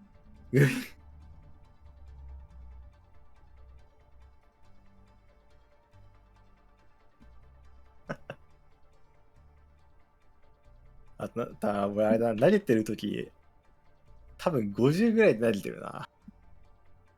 65まで多分、溜め切らないと、まあ、ヒールパーセックがめちゃくちゃ弱い。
ライフイーバーやるぐらいやったら回していいなよ。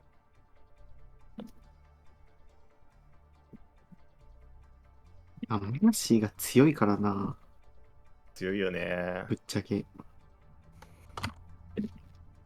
ライフイーバーにしかできないことっていうのが、まあ、まあ、救う、味方を救うっていうライフグリップだけどなんだよな。だけどそれだけなんだよな。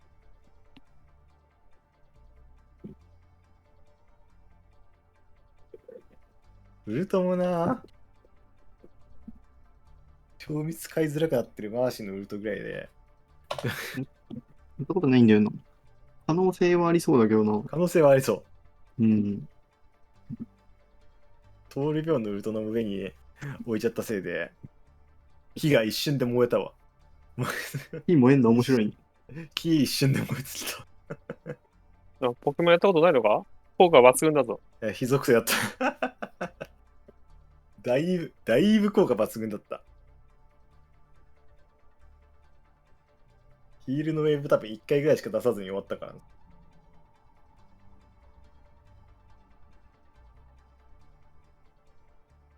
弱い。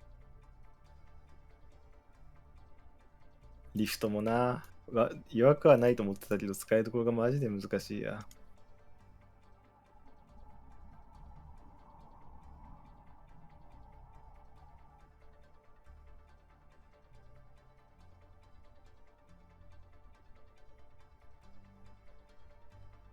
ちなみに僕 DPS10 倍してます。タンクやった方がいいんじゃないですか。あと5杯でつけるってこと、つくってこと。あと5杯でつくね。近いじゃん。だいぶ近づいてきた。これさ、何がムカつくって、こっから全勝しても確実に落ちることなんだよな。このレートシステム何なんだろうな。いや、ほんとムカつくわ。なんかやる気にならなくない？この、よし、じゃあ今から勝って挽回しようじゃなくて、勝って、ああ、落ちるのか。めっちゃ下がるからちょっと下がるに変わるかもしれん。そうだよ。よかったな。そんなこと2落ちるか3落ちるか4落ちるか。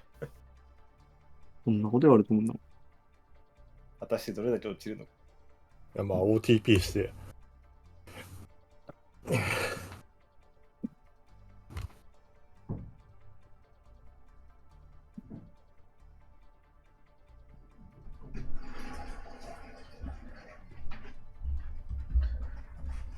よいしょ。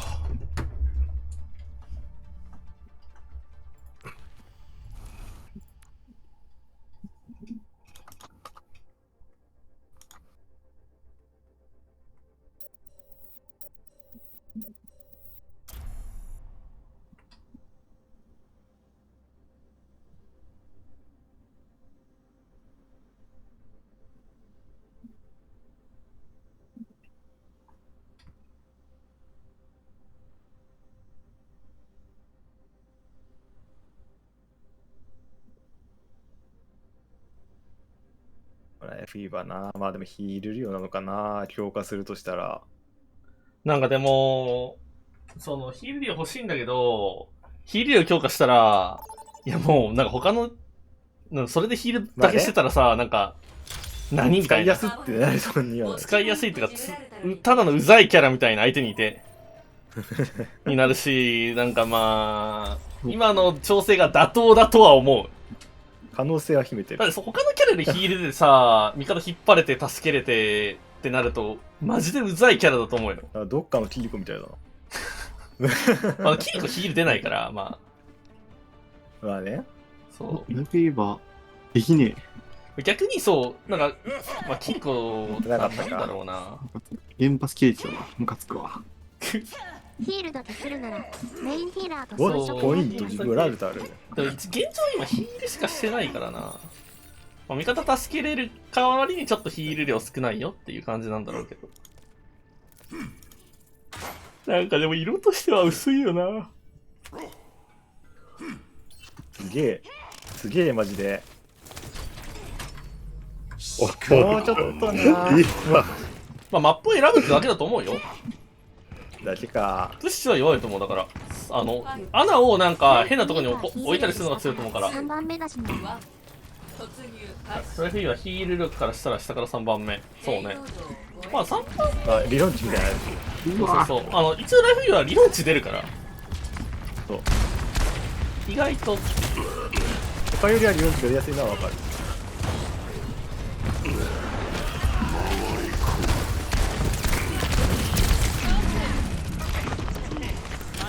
ヒールしてやることがないのが弱いんだよね。あー、シグマベリローン。なんだそれ。おうおうおうおうおう。今じゃなさそう。取るわ。パクっていいよ。下がるよ。下がるよ。なんだこ下がるよ。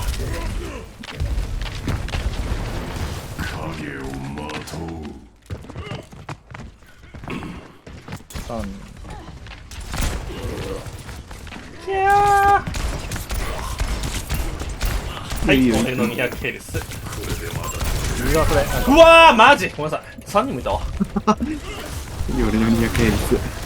俺200セールス。俺絡み来てもらう。200レースわかねえ。私の200セールス。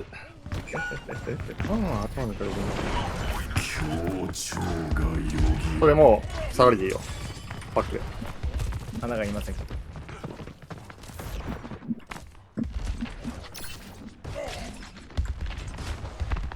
スピード前と言うたんだけど、それ。ケンジと戦うのヒールしてるヒールしてる。ああ、いたのか、ごめん、もう触った俺、完全に触った。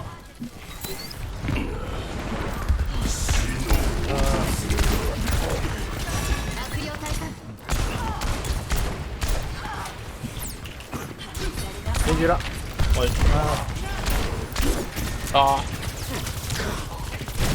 あとさ、それ一人で回して。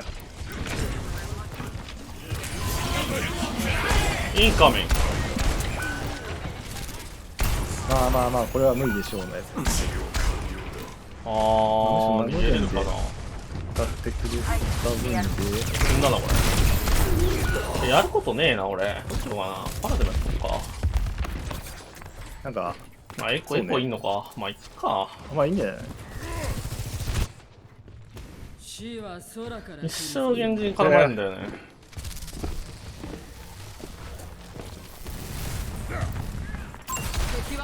現ここ。はい。ここでウルトを使うから、まあいける？はい、3、2、1。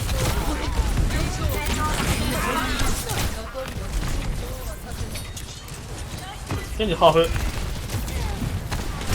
うわー、もうおもんねえな、あのカス。いつ日本語化すんねん、それ。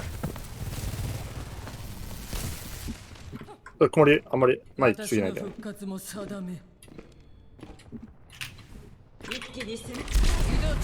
氷全部倒せ。くっそー、無理。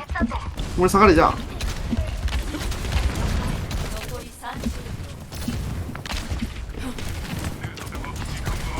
来い来い来い来い。いやー、ケンジうぜえ。マジでうざい。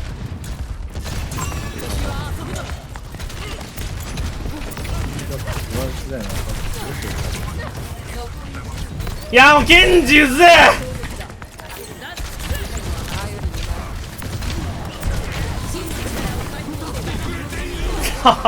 面白えマジでやることねえわ無理だわ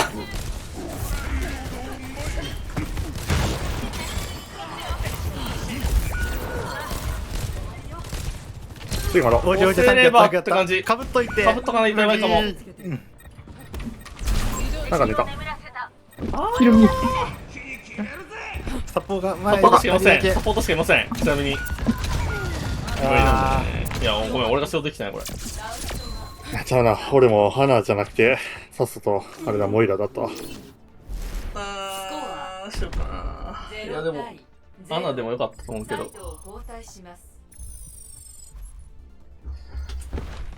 まもなく敵が接近します。なんかトレサトだったかな。やることなかった？まあリッパーはなんか悩ましそうだったね。位置変えればよかった。変わればよかった。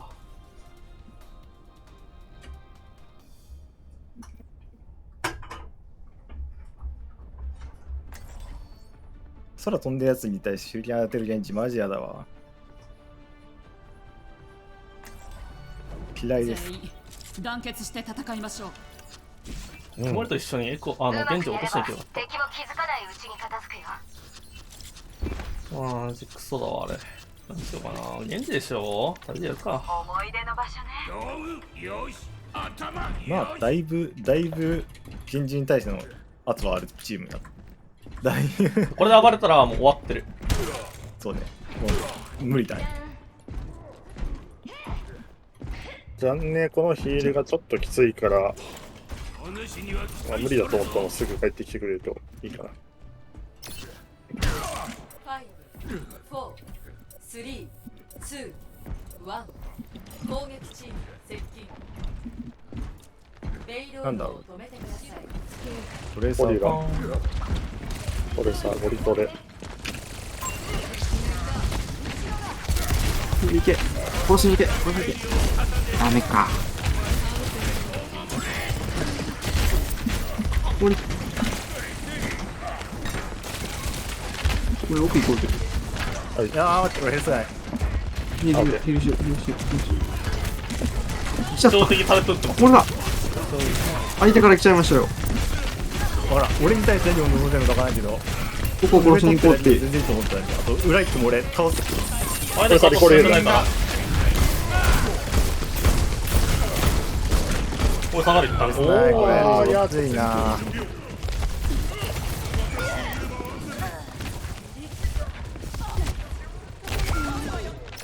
森さん殺せないか。お前いや、最初はバティスト浮いてたから殺しに行けるかなと思ったけど。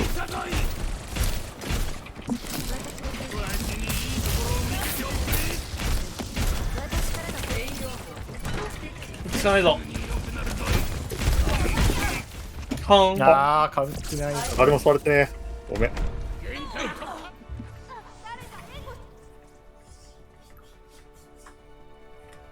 一緒倒られた俺が。ちょっと。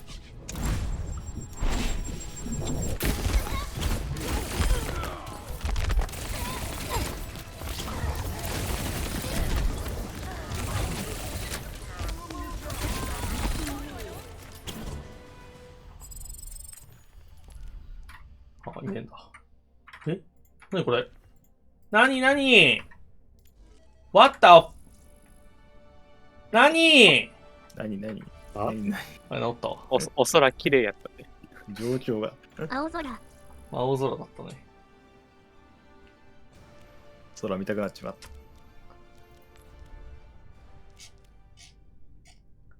た。あ、そうだ。パラのあれ買うんだ。定期的にバグらせるねくん。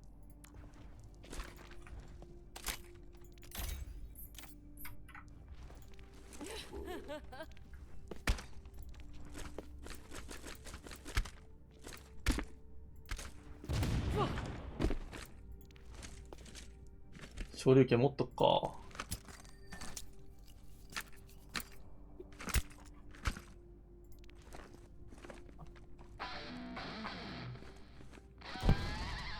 ギター来てる。はい。ギター持っとこう。はい。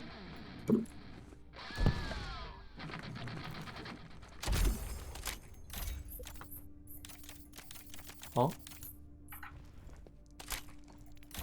レモート使って曲がり角見える系とか伏せて隠れる系とかないの。あるあるある。伏せて隠れるのはなんかだいぶ見やすくなったって聞いたけど、知んねえけど俺。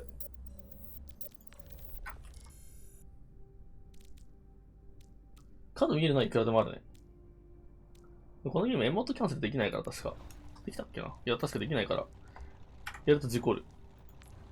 ジャンプラの寝るやっことか昔あったね。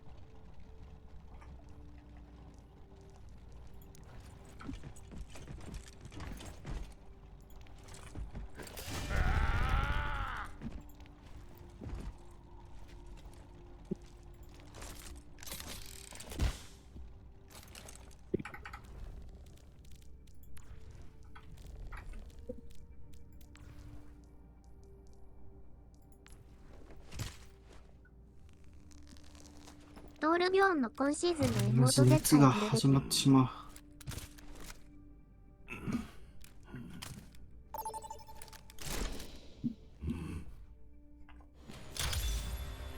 トールビョーンの今シーズンの妹。なん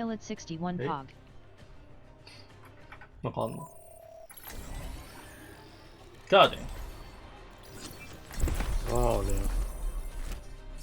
れかな。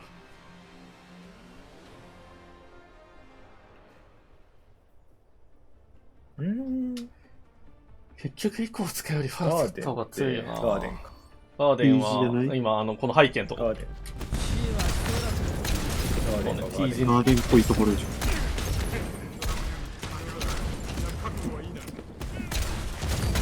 シティセンターでもユニバーシティでもないところ。やるね。ウェールしか覚えてないよまだ。砕氷戦覚えて。エコーの声いつ日本語化されんねんつうか。もうやめたんかな。エコーの声優に見放された。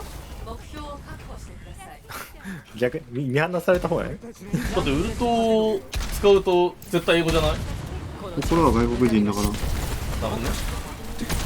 外国人差別？出た差別ですか。またしそうな話か。ああ、これ終わってる。いやでもキル勝ってるよ。ナイス。危ねえ。アブさんふざけんなマジで。源氏が裏にいるな。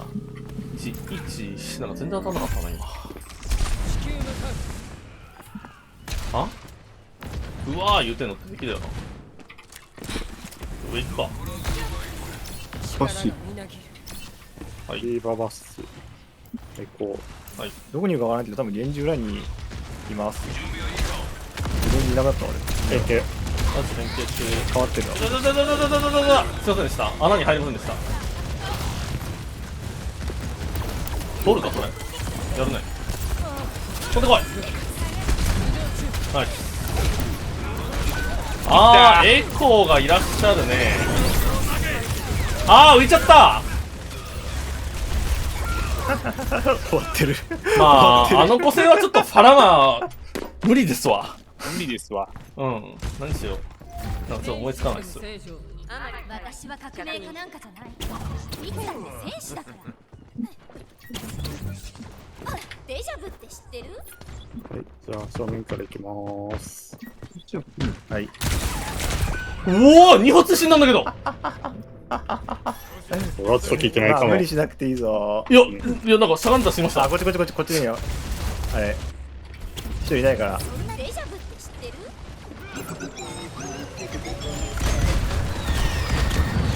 る？いえ。ああ。しょうがない。ああ、出ちゃった。デジャブって知ってる？デジャブって知ってる？デジャブって知ってる？デジャブって知ってる？ピーチャーピー。あ、左ね。そうか。はい、行きまーす。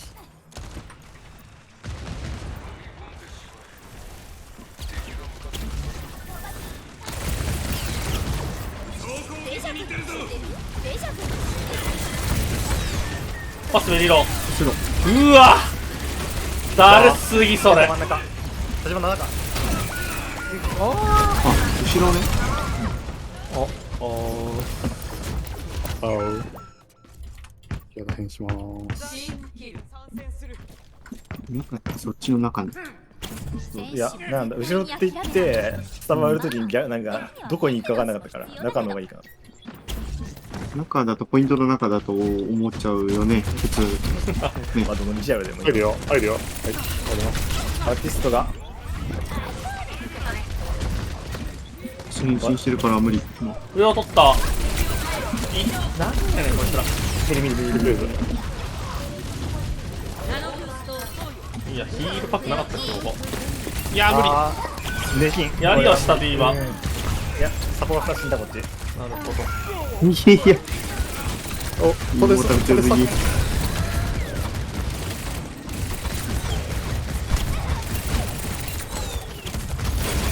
バティストのエイムがいいからきつすぎるんよね。厳しい。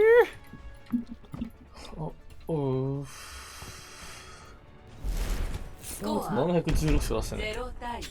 変形使わせて。いややりきるって言って前詰めたところでね、名の付けられたのがバストに。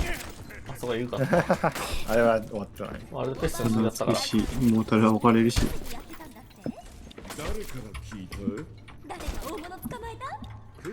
これどうしようかな。ここはメイが強いと言われており。マシやる？俺はこのままでいいかな。マクリーマーシーでもいいんだよ。流行ってるらしいよ。マクリーマーシー。富田が言ってた。富田が言ってたから嘘かもしれない。7にランクのヒール任せて右側の上シュでいく。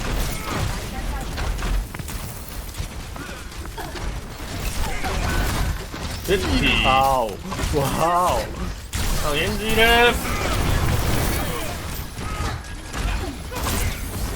置かないね。置かないね。分断はしてる。いいね、2。ゲンジ君が。お。がない。止まんない方がいいよ。止まんない方がいいよと言われました。止まんない方がいいよ。持ってないんだけどな。いったー。ミリ。やって。いやもう無理なんだけどマジでどいつもこいつもよ。なった。なんか裏に半蔵くんが。それあれだよ。ゲンジが真上にいるから止まんなよって話だよ。前に出ろって話じゃないよ。それはもうこいつら。ついな。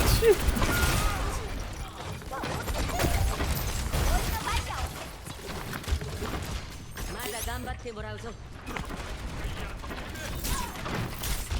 まあリズープしてね。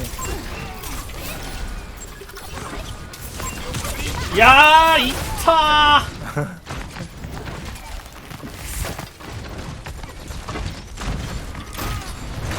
ーできてない。ごめん。迷った。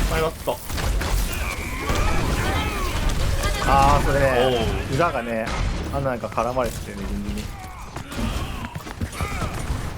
うわー、これじゃならないですか。ダメだな。そうだね、なんか。罠で絡まれてダメだったらモイラにして、じゃあ。いや、もうゲンジ見るよ、ゲンジ見るよ。はい、巻いてまーす。来た。信じろ。信じられろ。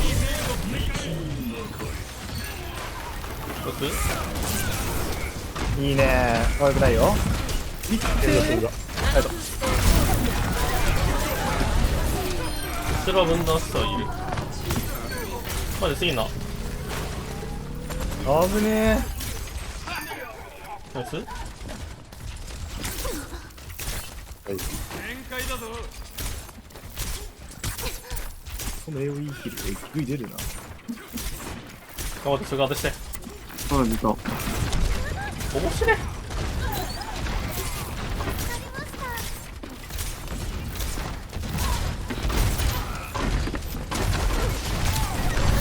うわー、危ない。裏でいいね。ディスポーカーでこっちで。これなんか言っちゃうよ。もちろん。マジパラが終わってる。もう見るとこが多すぎるぜ。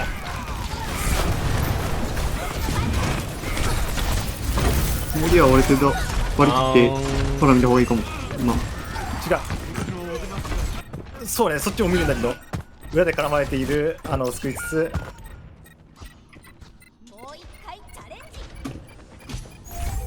間に合うかな。いやー、こういうことやるしかないわ。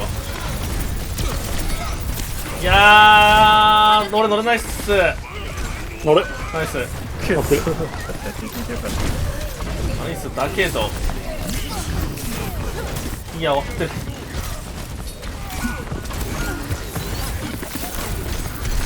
限界すぎる。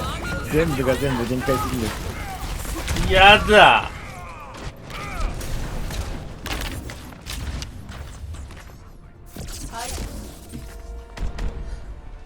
見てなかったな。何だったろう、でも。なんだろうね。メトラとかで源氏見ればよかったかな。俺が一人で前行ってる間に源氏が来たら4人で倒してもらうか、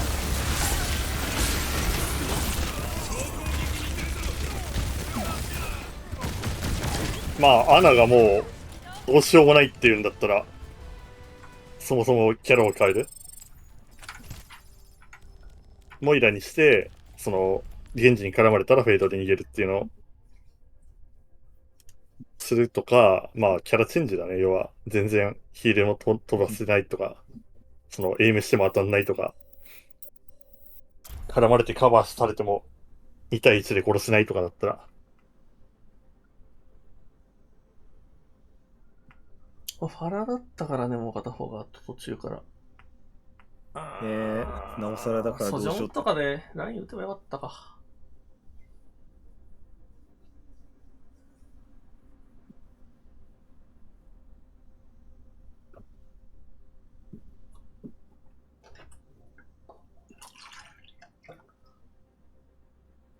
まあ、ナイカスために俺がブリリってとかでがっつり裏見てた方が分かりやすかったね。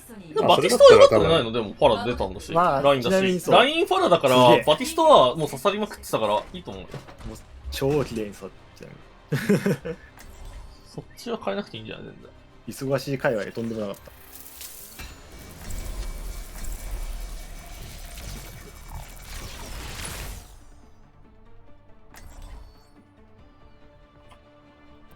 ここの守りかー。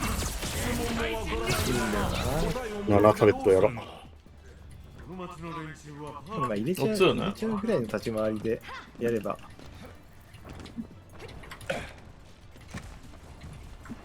行くかの。試してみたい発明が。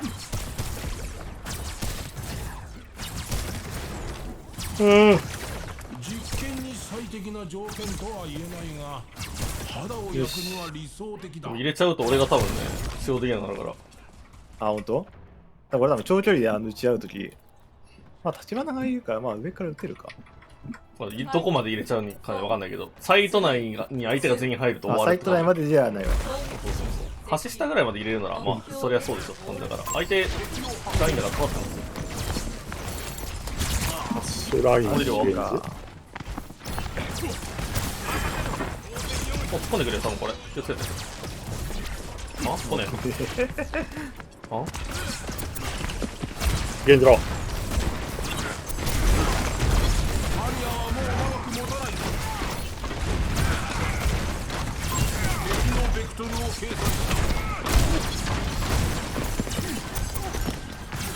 上ゲンジで取られた。相手をいった。ラフィーバーいる相手。上取られるかい？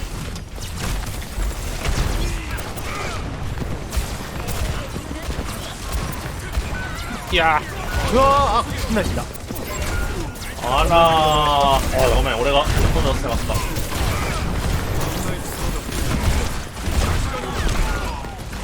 た。ありゃー。うん。アッシュがすごい。あと少しで分かりそうだった。アッシュか。目標を喪失。このライン実はバティス強いんじゃないか説。ここもう終始バッティやってると思う。最近なんかこれやったことがなかったから。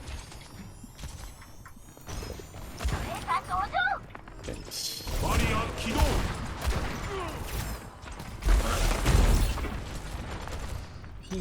そこ取り行くわ。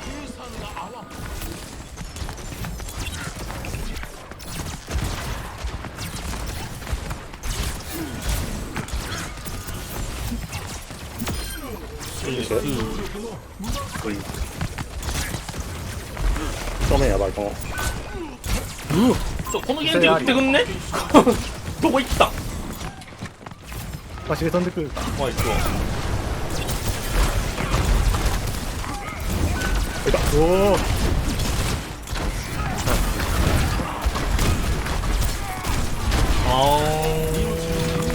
相手の。あ、いいな。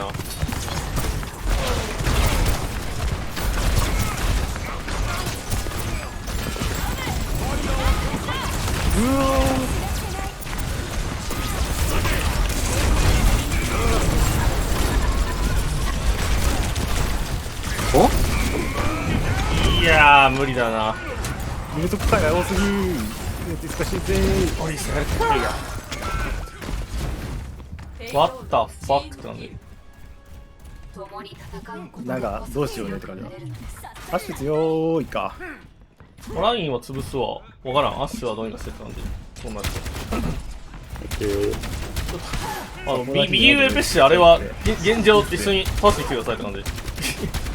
どっか行くと思うかった。やるかな。おお、惜しい。押さなきゃよかった。お、何ここだ。イエーイ。はい、うまい。はい、へいへいへいへいへいへいへいへいへいへいへい。やったりしろよ。へいへいへいへいへいへいへいへい。へいへいへいへいへいへいへい。へいへいへいへいへいへいへいへい。無理しないですね。大丈夫だな。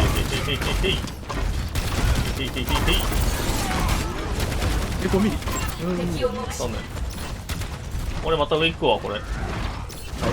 上上。出まーす。あると。あ、カグパチッと。タグの方になんか、困ってる。ナイス？よし。あいつうまい。釣れる？危ない。落とせねえ。下がるわ。あー、やばいか、これ。怖いな。さ融通。ちょっと待って。叩けるよ。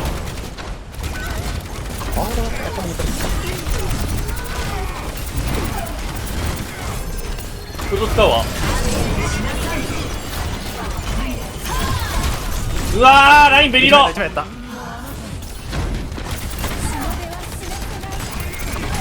これやった。ダメー。お前、うますぎー。うますぎー。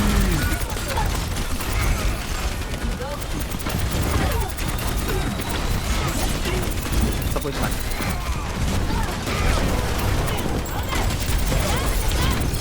あ、それ終わったわ。ですよね。オッケー、オッケー。無理。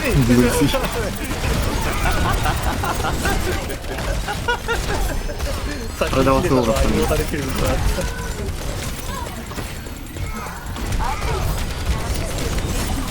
うわー。あ、まずハンマーク。マジかー。手にあったがうぜ。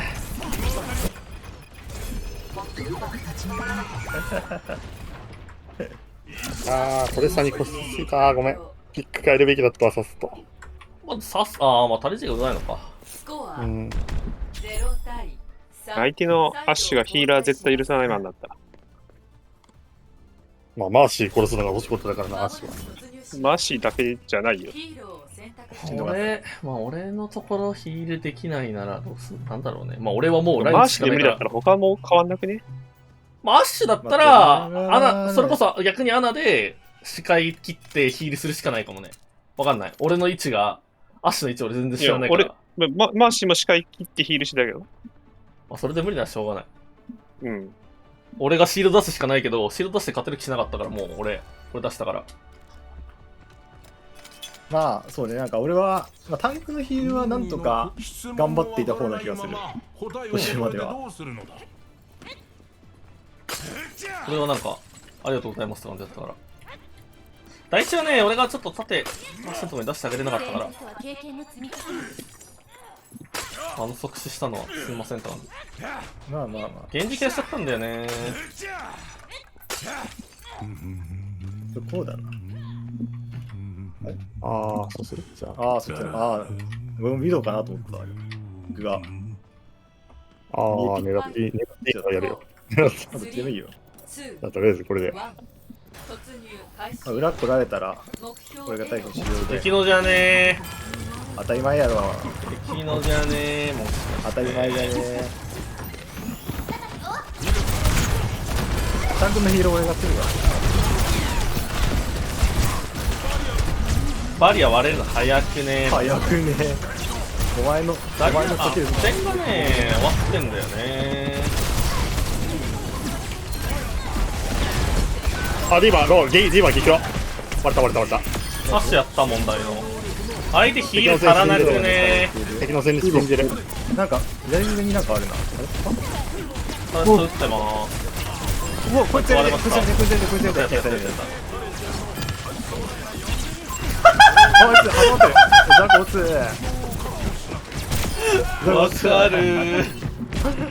わかる。デッシヒールが。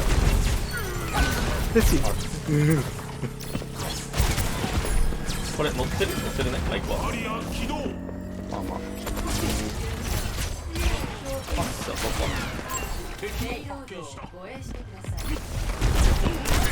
こんなが強いような突破か。頭持ちでヒール頼むやつはマジでか。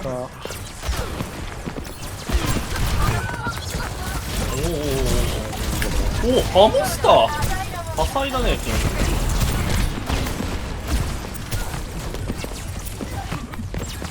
ディスクリっての知らんのかな、アッシュ。ザコか。なんか全外指さなんですか。あ、これいいので。ヒールされてなくてウケる相手。後ろかな。いたいた。全然ハーフ。うぜ。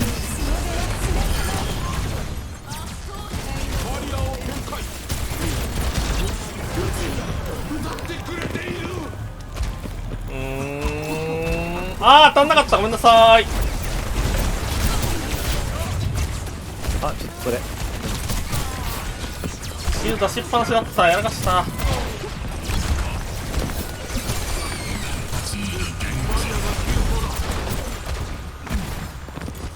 マジ、上に狙われてる。はい、ダメ。これゲットやばい。あー、死んだわ。ごめん。下がるべきだった。もっと。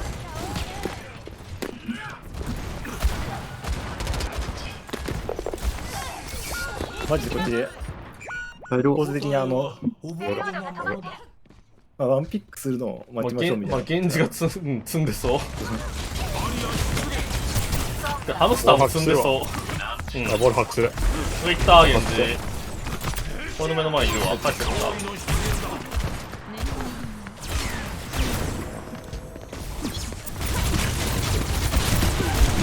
ボールハックする。あ、下がった。相手ヒール死ぬほど足んないから。いやー。ほら、あー、ちょっと。後ろ全部壊滅した。あー、足んねえと一発。アシュやった。あれ、ボールハックする。あー、ヒールする。全ハック。全ハック。ゲンジウルトあるよ。ゲンジウルト来るよ。あー、コンボがエグすぎてウケる。さすがに無理だよね。ハックする。ナイス。では再開しよう。ペイロードは軌跡をたどるものなら動かそう。あー、そのキックチェンジしたなら俺はゴリラだな、これ。私帰ってきました。来んなよ。あ、シャックする。それでラインハルトない。うわっ、寝かせないから。ボブうわー、喋ってるよ。面白い、マジで。ライフイーブ忘れてた。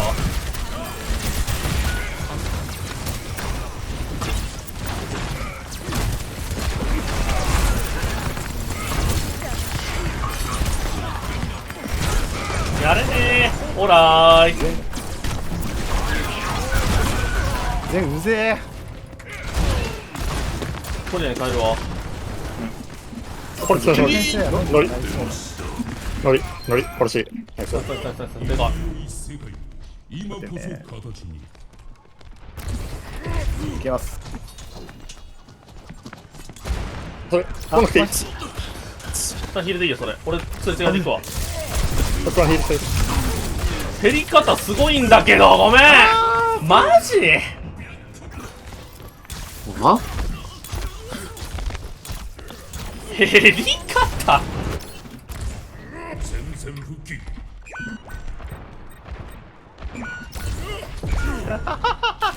あら。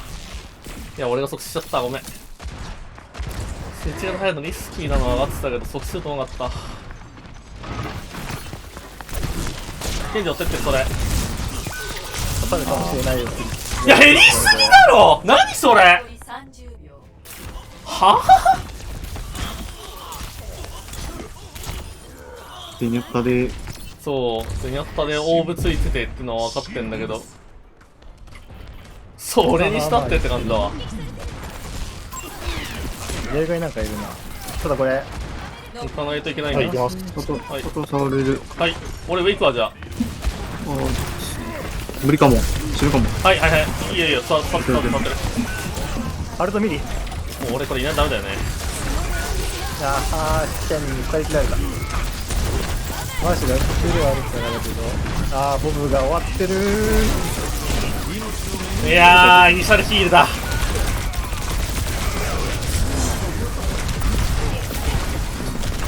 いや、死んじゃったー。ウルトンない。リパだけ。まあ、ウルトラきつかったな。そうね。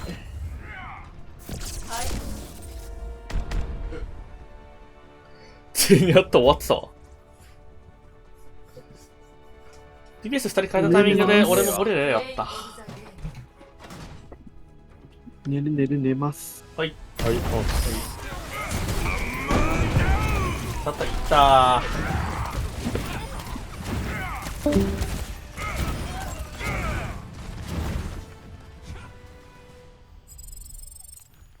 もう1時か。もう1時です。すんごい負けだ。3の7ですね、今。結構負けたね。あと1いるかな。いなかったら何しよっかな。トイレ。お腹すいたなぁ。スタンリーはまあほぼ終わったし。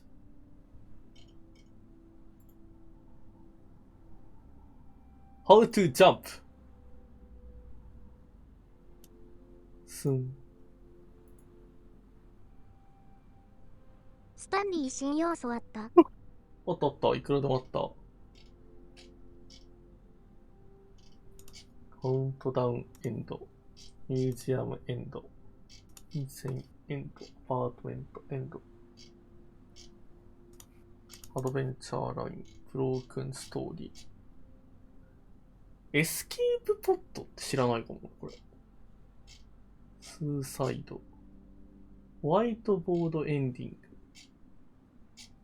ゲームデザイン。ウェイト。待つのあんだ。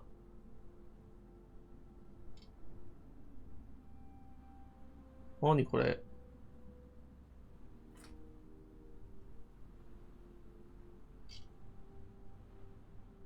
アウトオブウィンドエンディングある。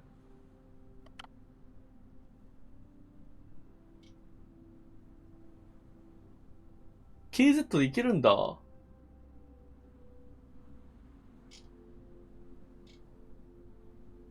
Pegrin。以上。なんかコンソールで打ち込むのある。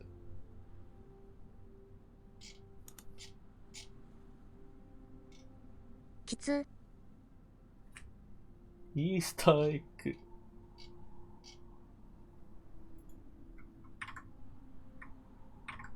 あと1なさそうかな。ちょっと、おい、窓から脱ぎ出すやつやってみよう。確かにペグリンなんか大型らしいな。小型だと思ったら。なんかアップデートが入っただなんだの。そう。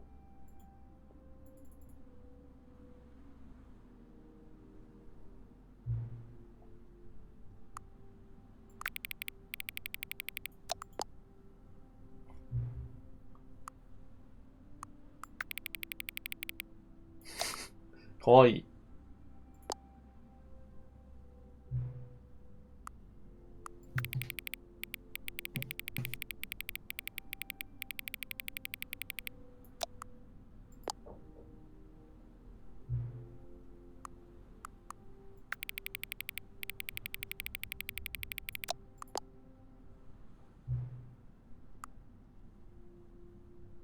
おっきゅポインカル。何？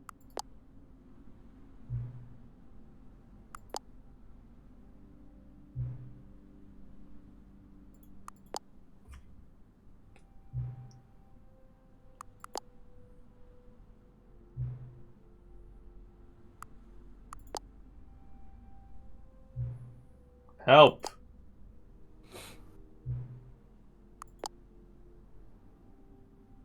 Somebody.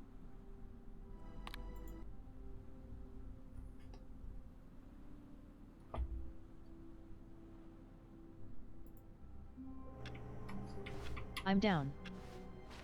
All of his co-workers were gone. What could it mean? Stanley decided to go to the meeting room. Perhaps he had simply missed a memo. No matter how hard Stanley looked, he couldn't find a trace of his co-workers. Itta!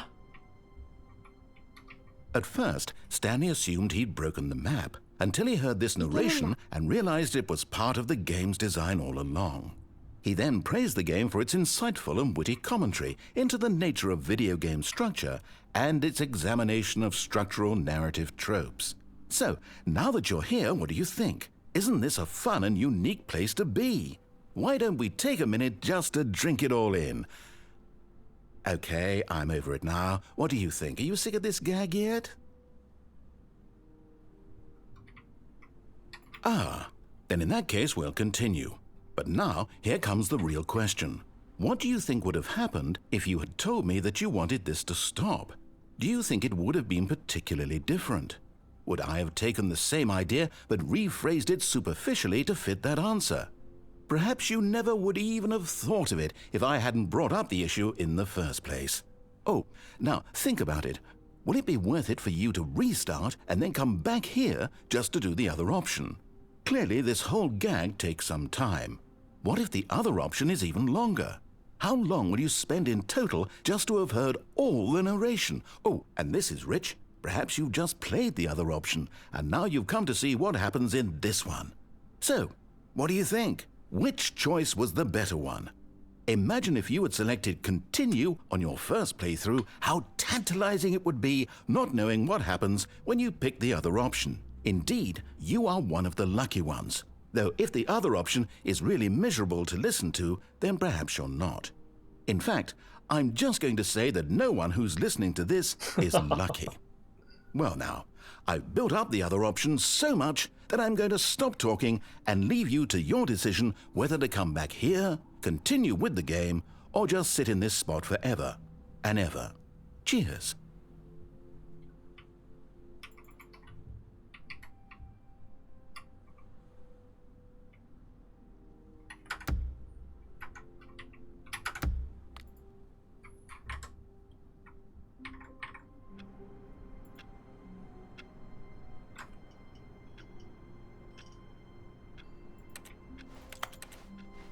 All of his co-workers were gone.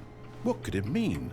Stanley decided to go to the meeting room. Perhaps he had simply missed a memo. At first, Stanley assumed... 同じだ。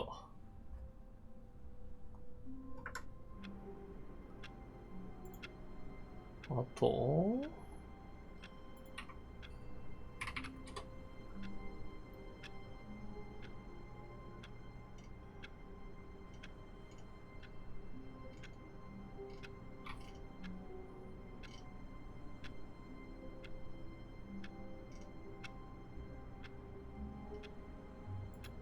エスケープ。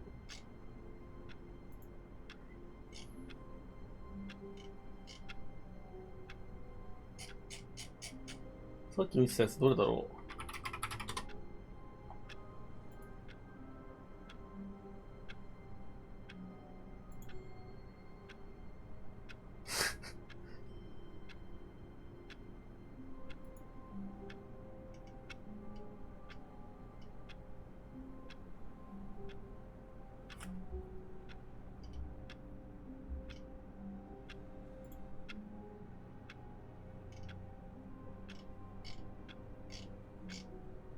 何これ？エスケープポット。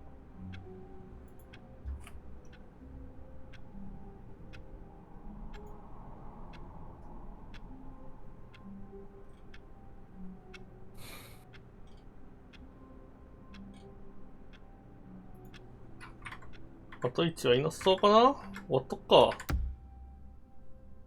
はい。週の今日。GG。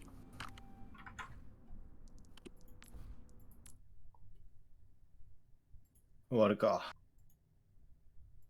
何するって言ってたっけな。減るって言ってたっけな。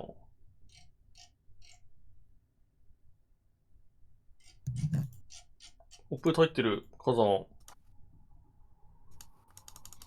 いつ日本語当たるんだよ。こちら、まだです。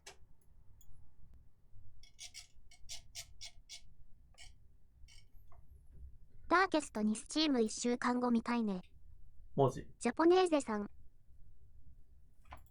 ピグリンやろ何が変わったん？キャラ増えたらしいよ。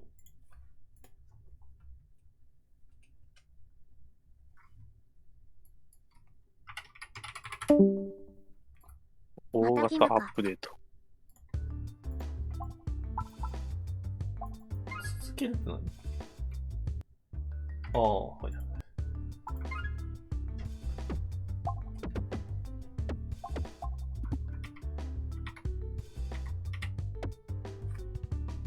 ペグリン。キャラ変えれなくない？一回クリアしたらダメだかこれ。クリアしたら出るとか。もうね、それでじゃあ、あれなしでやるか。クルーシュボールなしでやるか。なんかブロックある！マッチョ。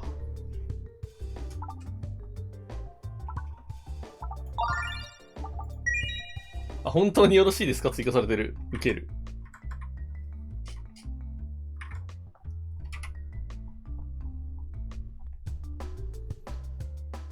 クリアしたら出るとかちょろいっしょ。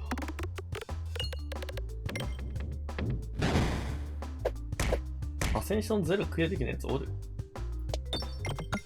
開幕そんな雲なんかあったっけ？全然あるある。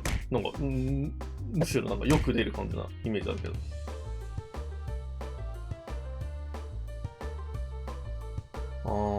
いつもこいつでは。いつものって感じだよね。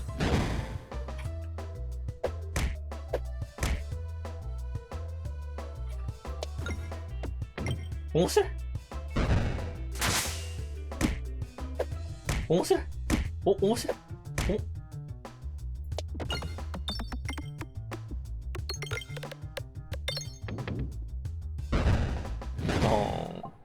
何これ？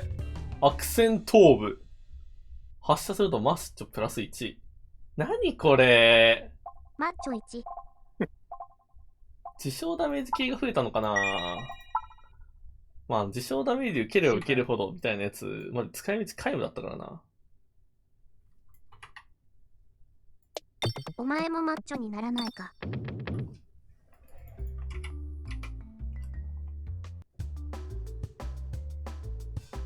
あれかな、あと新キャラがマッチョの効果上がるとかなのかな。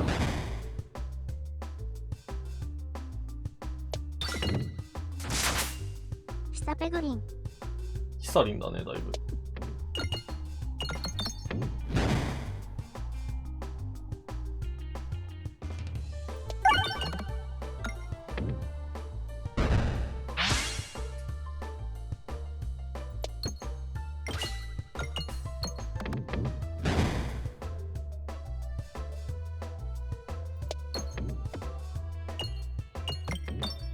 彼うめ。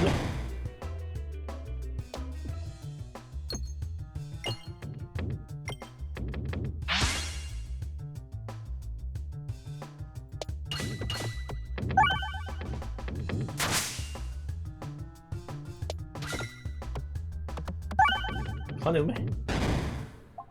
何これ？腕前1。これ強くない？普通に。通常攻撃は弱い。ビーストクロー。敵をターゲット化。とりあえず取ってみよう。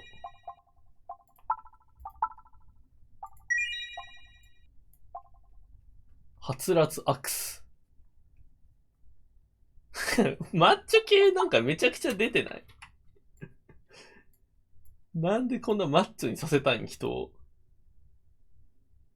おもろいな。面白い。左行くの。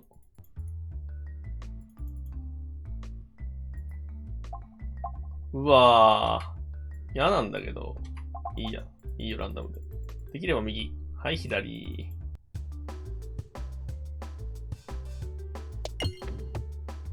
面白い。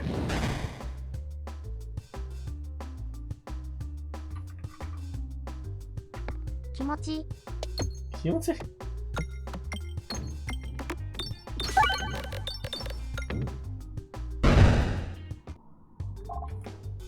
猛毒。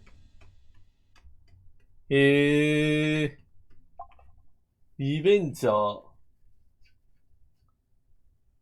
何これ。オファリング。ヒット数において射程何？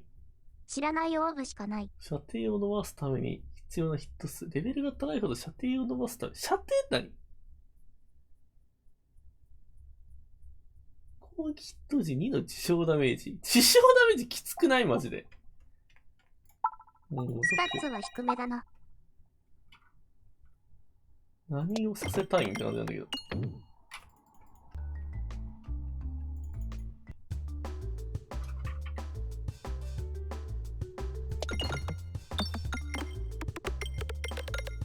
ヒール系のオーブがまず必要になってきた。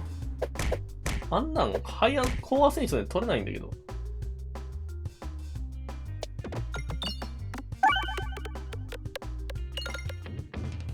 面白い。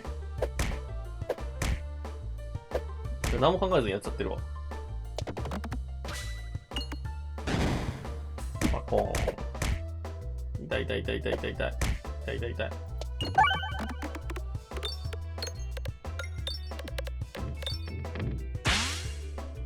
1残り。気持ちいい。1残る快感。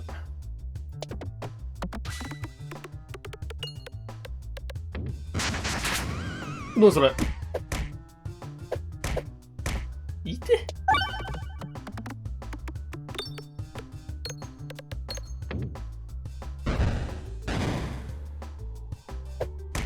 いて。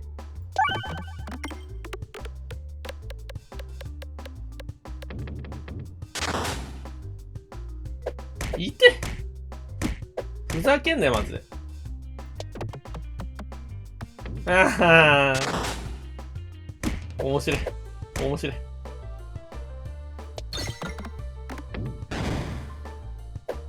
いた。いた。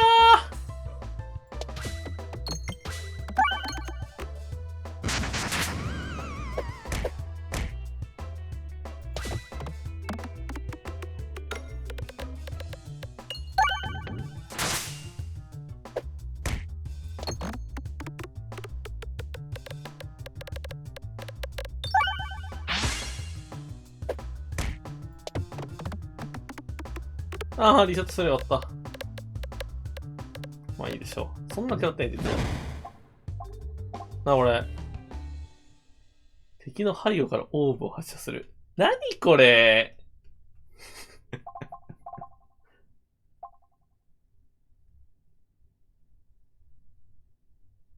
ブロック1、攻撃5。ブロックいってみます？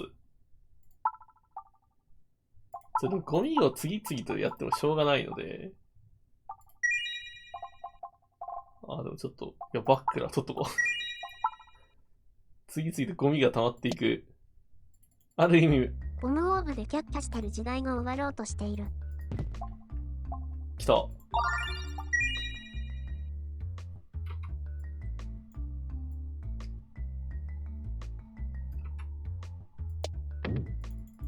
左まっすぐ安定かな。出た。猛毒マジゴミじゃない？このゲーム即死させたいんですけど敵をって感じだわ。毒って。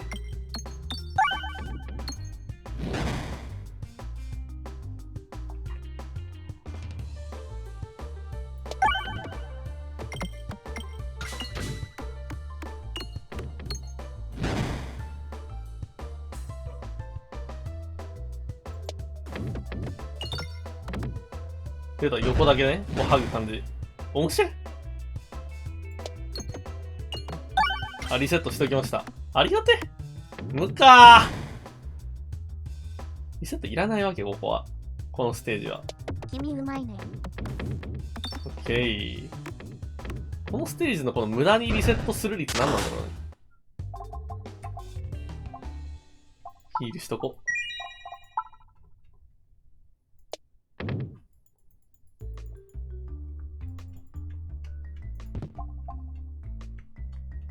お、HP を4回かかるよ。ブロック、持ちてヒールビルドしてきたよ。出た。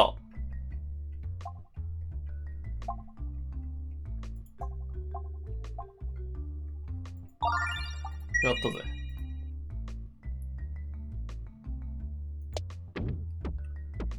面白い。面白い。面白い。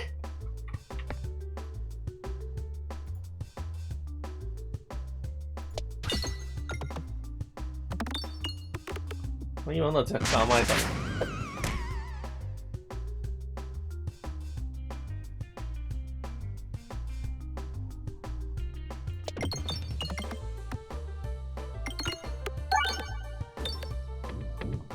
ブロックゲットこれ。2ブロックゲット。コン。何PON。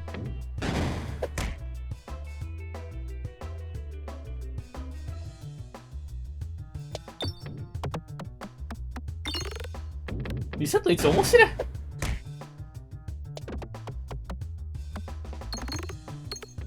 リセット1面白い。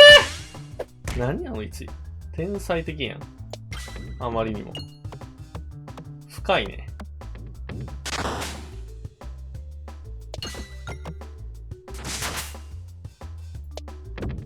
面白い。何舐めてんな。お上手。まあ、うまいね。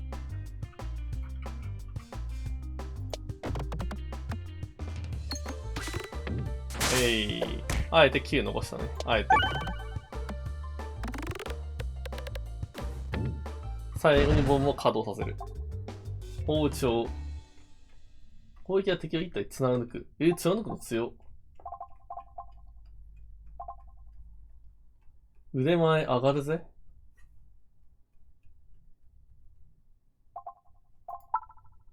腕前上がるぜじゃないんだよな。でっていう。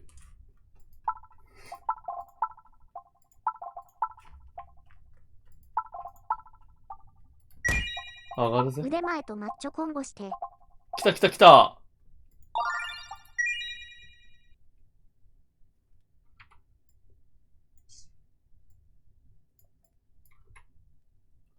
どうでもいいから金稼ぎいくか。面白い !1 個だけ。1コインだけ。金30円しかないし。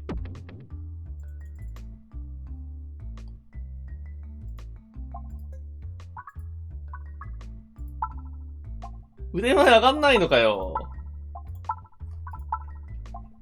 ゼロアセンションに熱くなるなって。え？熱くなるぜ。こんなピックしてたら。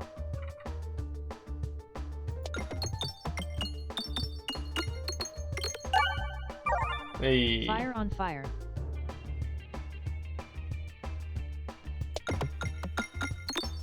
当たんないかー。やばい。ガードしろ。悟空。ガード。焼け石に水オブザイヤーやまず。PON。いいよ。毒強ー。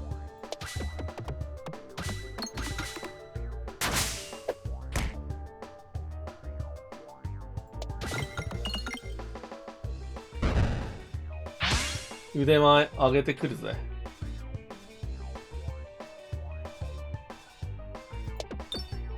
面白い。まあ落ち着け、腕前上がったから。落ち着けよ。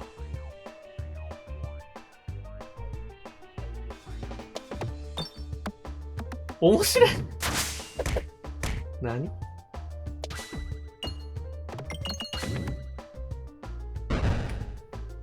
ほら。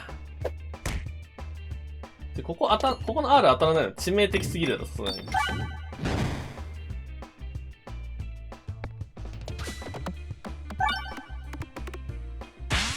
あと4。妖怪1足らない。ボム炸裂して勝ちっすね。あるわけ。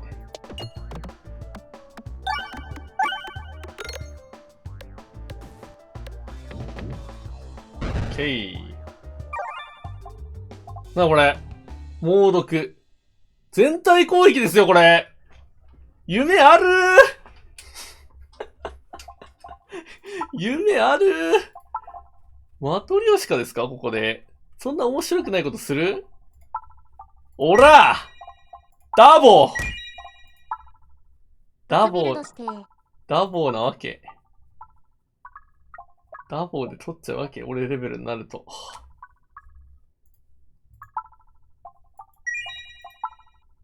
来た来た頑丈しかも。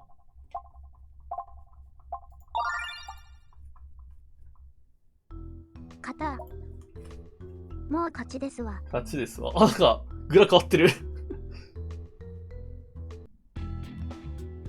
なぜ低アセンションでこんないい引きを。いつもは頑丈来ないくせに。ムカつくぜ。ようやく城壁が。確かに。ほら。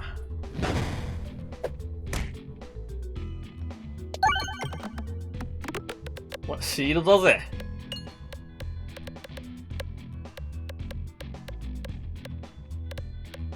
長ほら、シールドだぜ。チーン。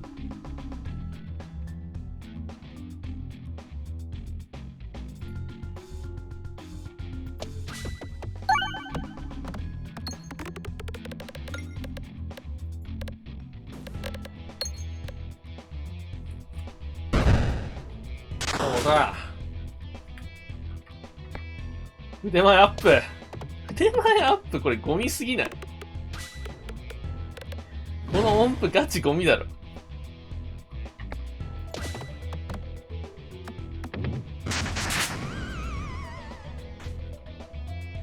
普通に強くないこれでも。全体攻撃毒。嫌いじゃないよ。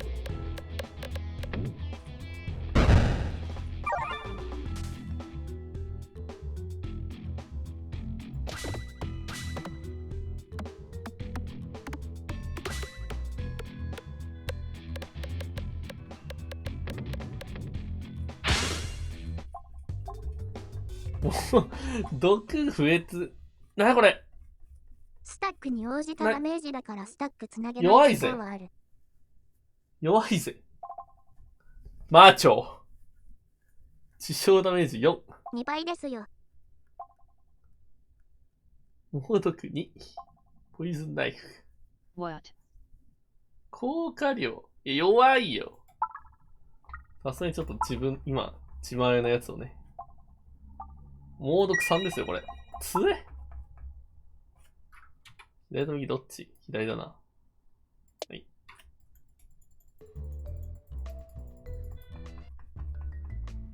出た。石ころと石ころを渡す。しょうがねえな。いや、つらい石ころ渡すの。つらい石ころ。使いてー。賄賂を受け取りこっそり逃げる。これどっちがいいの？これなんか両方結局さ、あれだよね。デッキ圧縮は違法ですよ。もう戦った方が多分美味しいよな、どうせ。裏切ったことない。裏切ったことない。裏切るとアイテムじゃん。覚えとくか。これ裏切ってもね、なんかもらえるんだよね、確か。多分エリート扱いだと思う。うん。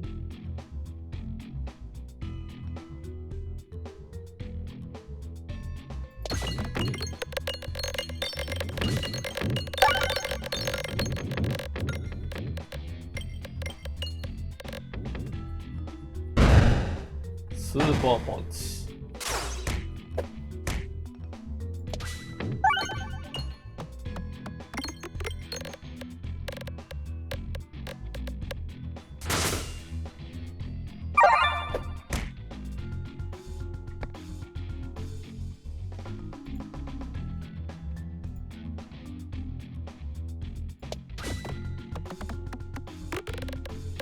ターゲットできる、これ、クリティカル強いね。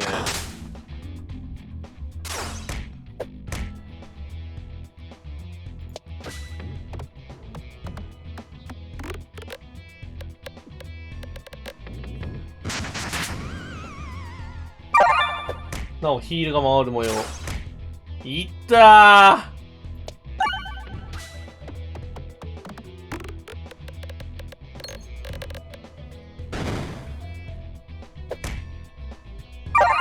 ヒールやめて。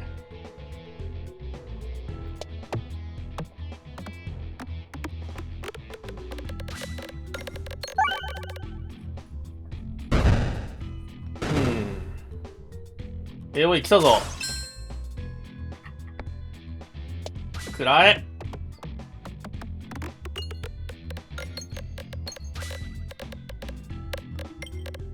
おい、パンチ。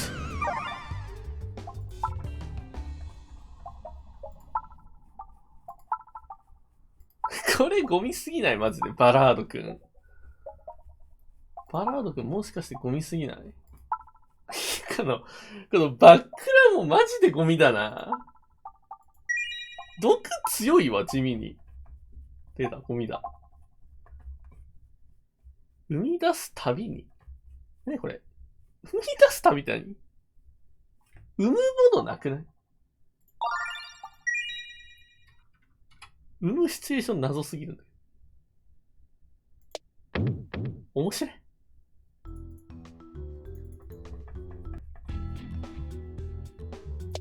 やったらんかい。くらえ。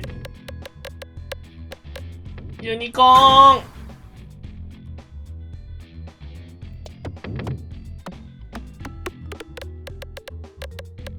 まず火力が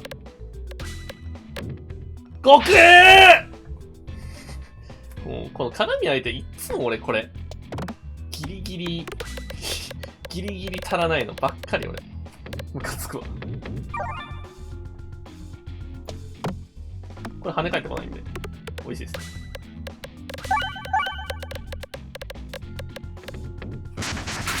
ね。いったー、跳ね返ってくんじゃねえかよ。これは跳ね返ってこない絶対。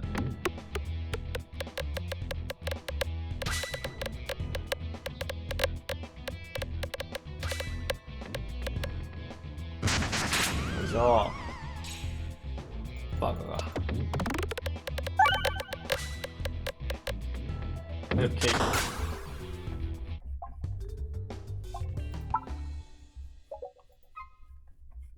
あいつじゃん、つうかオーバーパワー、オーバーパワー、オーバーパワー。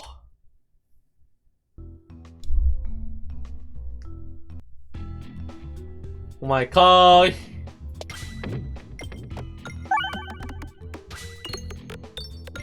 ボスには猛毒くん強いよね。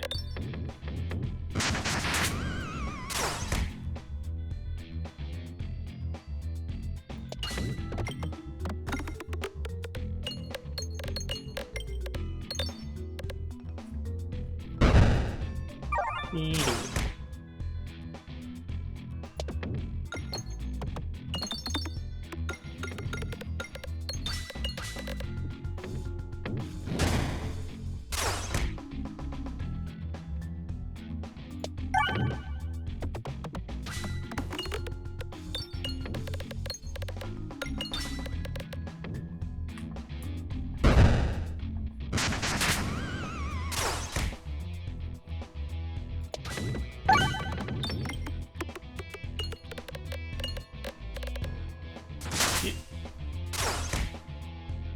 はい、終わり。結局マトリオしかないよね、このゲーム。結局は。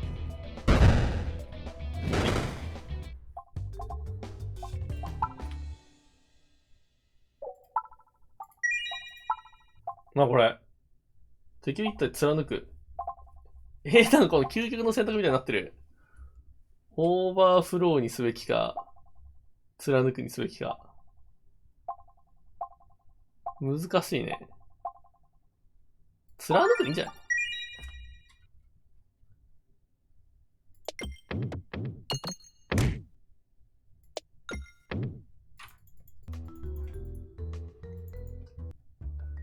じゃあ、マーチョ。マーチョで。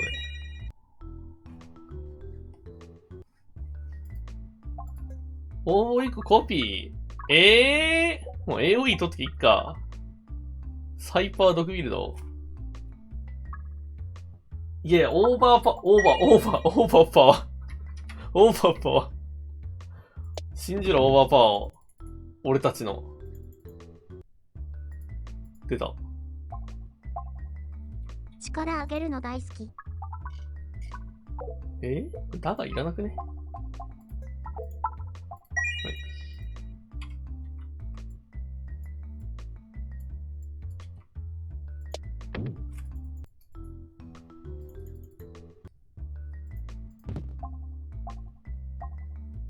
い。エコーさん。進みすぎですね。石ころがないという珍事。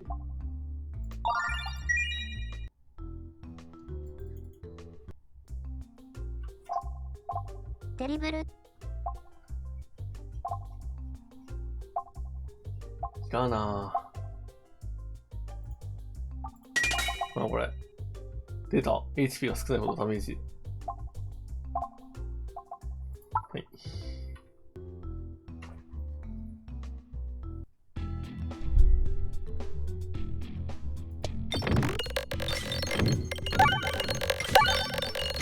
すごい。パー、サハミ。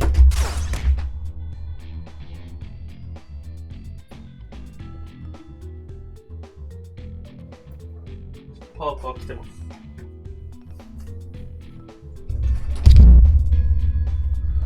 よいしょ。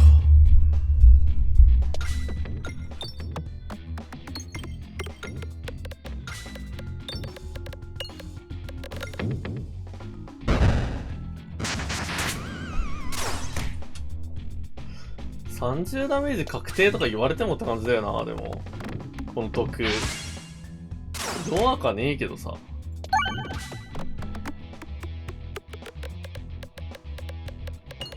強いかって言われたらねえっていうノリではある。これ何マジで。これ取るか。暇なので取っていく。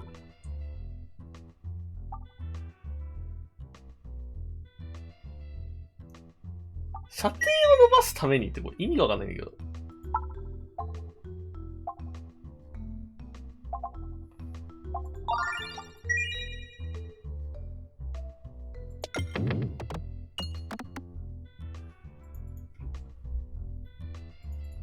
行くぞ。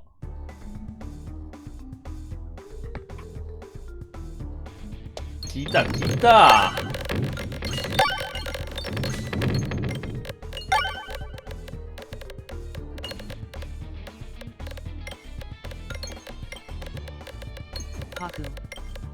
ウィー。やだ。いいぞ。まあまあいいでしょう。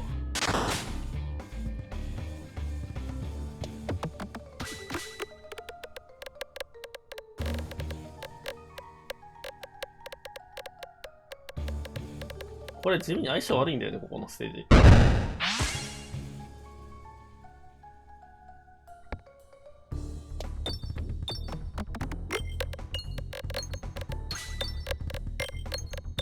爆弾に当たらないの気持ちいい。何これ何マジで。ヒット数がそう、意味がわかんない。おー、面白い飛んでったの。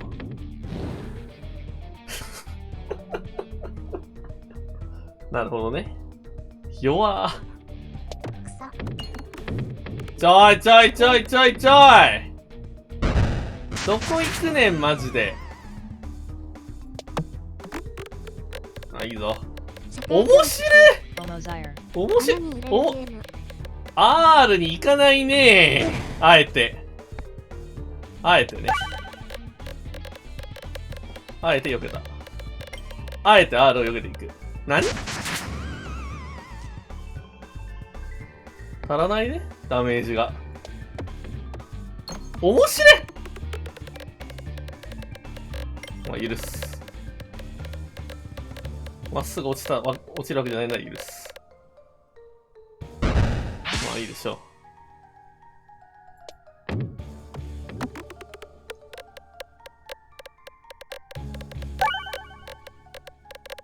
う。もう、クリップしなくてもね、ダメージ出るわけ。余裕で。よっちゃんなわけ。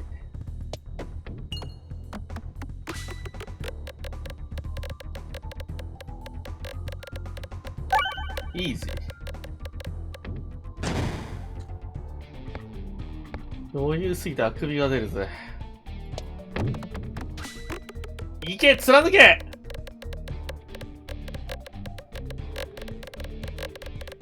ユニコーン強いんかあれマジで。オファリング壁強すぎだろ。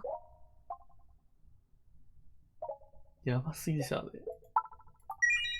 意味がわからないわ。で、ぶっ飛ぶやつ。オーブン札めっちゃ上がるぜこれ。マイナス1。余裕っしょ。R が2個もあれば余裕。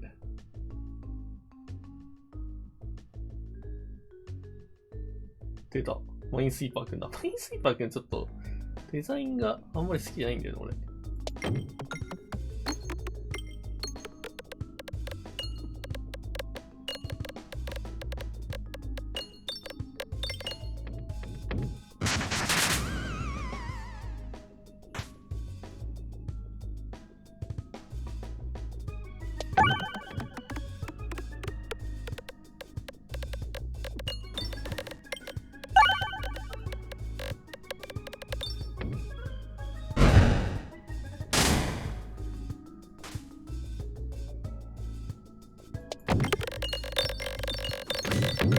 ユニコーンやばすぎでしょ、クイッチで7なのが。マトリョーシカで。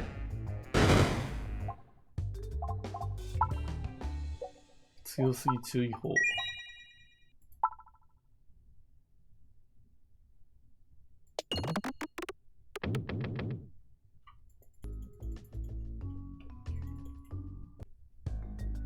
出た。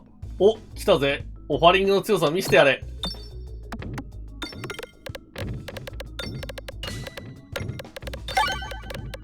貫けなにこれ。バーチョー16ヒット。マッチョ。自傷ダメージ4。事故るだろ、どう考えても。痛いぜ。事故るだろ。自己オーブやめろってマジで。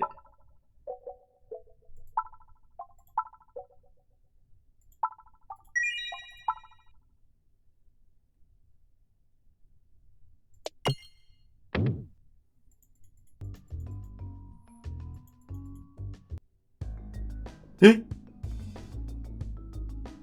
誰？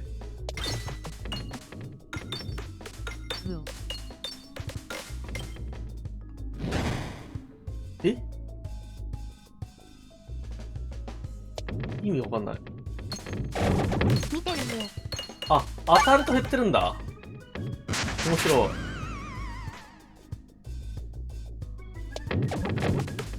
おもろ。頑丈ないとマジできついやつじゃん、これ。でか。また頑丈最強かよ。頑丈くだらな。また頑丈ゲーですか。頑丈強。また頑丈か。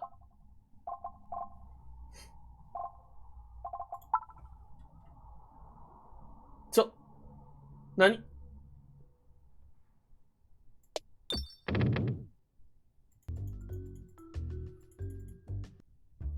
また頑丈ゲーが加速している。マーチョ。マーチョ。マッチョすぎる。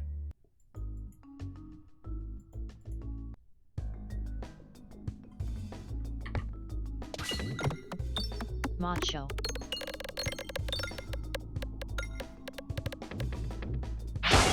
顔。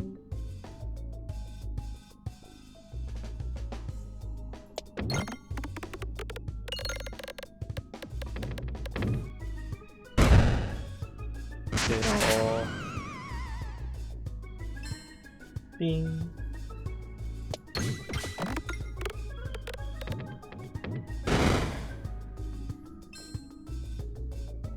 R の位置面白い。そんなこともあろうかと、作法。妖怪1足らないだ。面白いっていこうか。R の位置面白い結局。結局面白い何？ほら。なこれ。ブロックを消費。ブロックとかできねえよ。クリティカル時敵の背後からオーバー発射。これガチで何？これガチで何？馬ぶりだろ。ボスに当たりますよ。確かに。バックアタックか。気づいちまったか。このオーブの強さ。お、面白い。セーフ。事故る気がしないね。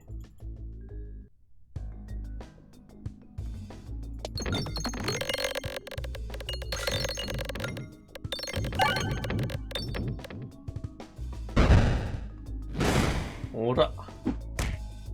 盤面リセット時に自身がマッチョ1位とか強すぎない？さすがに。リセットを引いたらマジ、筋トレ正代じゃん。おお。あまりにもマッチョなんだけど。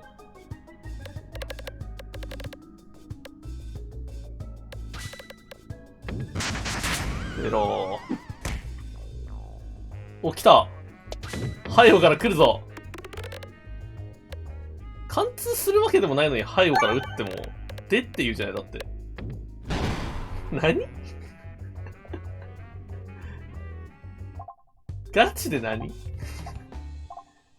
やりたいだけ。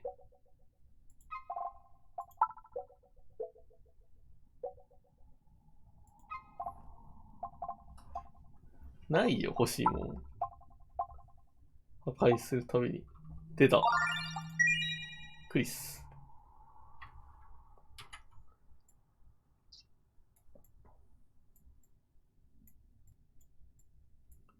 あ、右行って右行くか。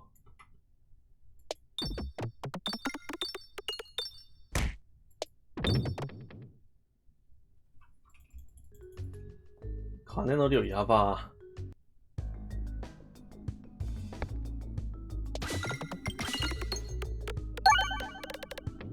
リセットだけでマッチなのマジ次はスンギさんじゃない？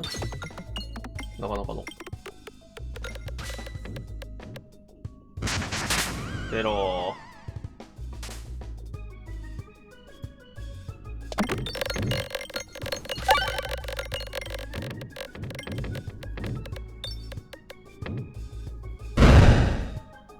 それ。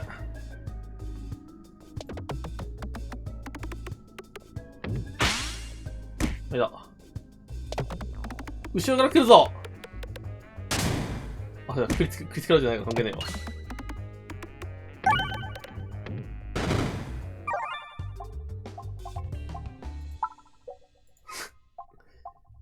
いらなぁ。はい。右行って。補助輪ありがてえ。右行って右。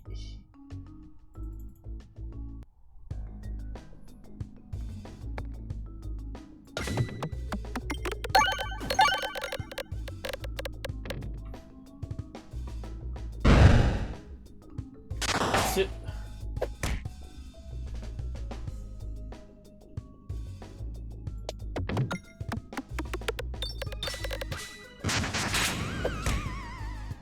出た。来るぞ。来るぞ。直進一応強くて笑う。なんでヘルスないんだよ。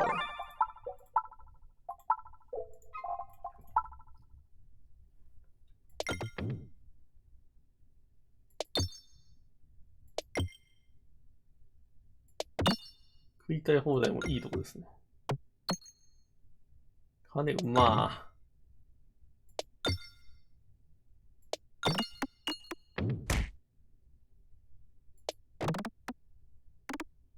なになに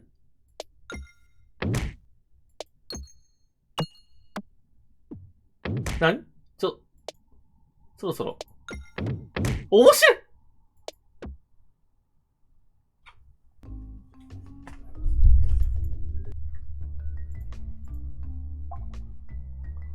ほぼ削除。さよならバックラ。インペルのオフ。いらねえよ。来た貫け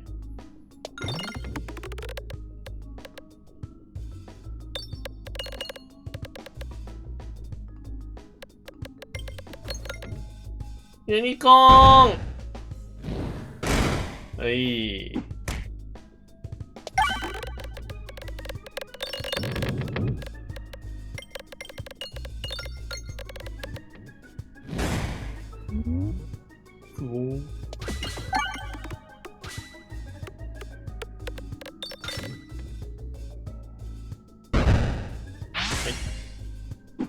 いったー。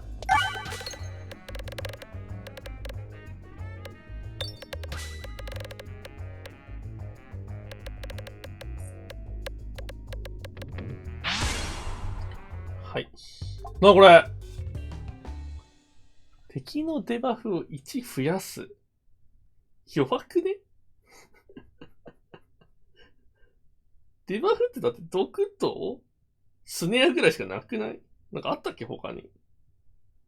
1って。そんな長期戦するゲームじゃないんだよ、このゲーム。オーバー発射時、プロメを2回リセットするために。そんなリセットしないわけ。何回リセットするの前提なんだよ。なに暗闇とか。そう、暗闇とかあったね。HP プラス25。ヘルス25回復ってことなんだね、要は。いったー。お金が400円。うまー。もう全部取ればいいだろ。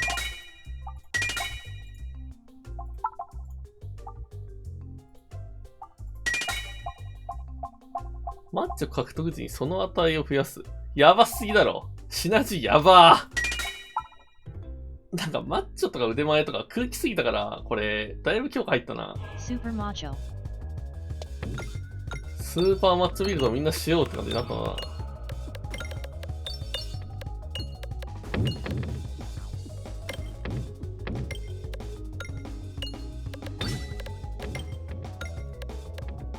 爆発するぞー。ポンチ。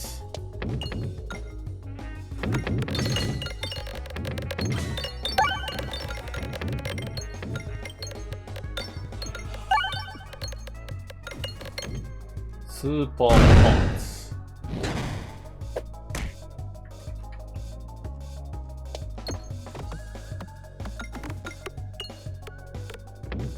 スーパーパンチ。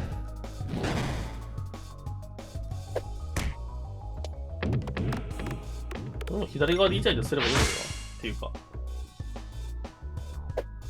浮いてるやつやめてください。ちゃんと倒してください。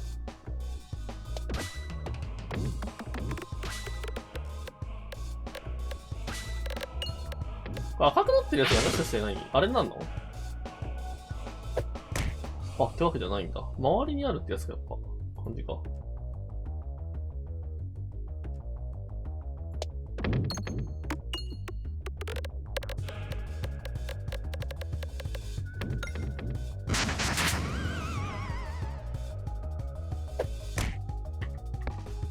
全体攻撃。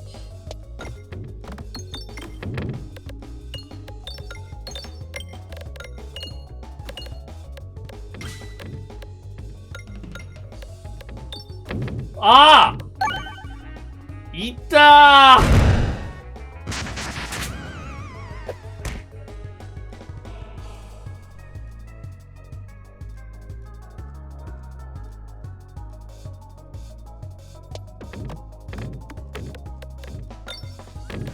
クリッツデーのカラー。あ、いたーこれ。痛いっす。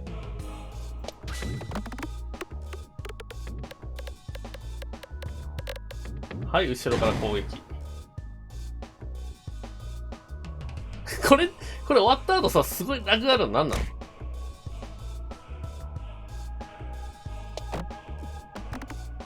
多分届いてくれ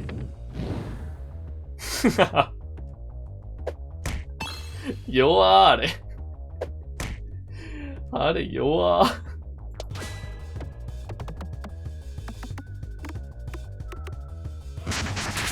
ッケー。爆発するぞー。は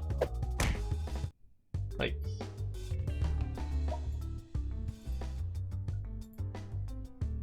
あれ？新キャラ？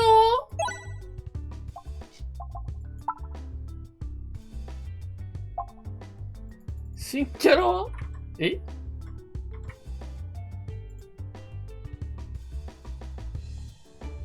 騙された。騙された？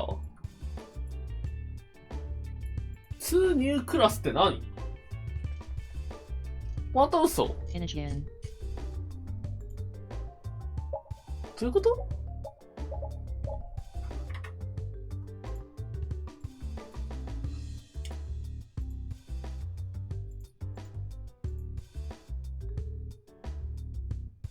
ベータってこと？でもリリースされたよね。話してない。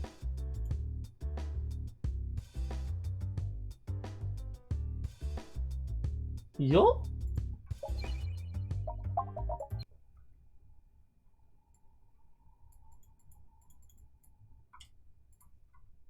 また嘘？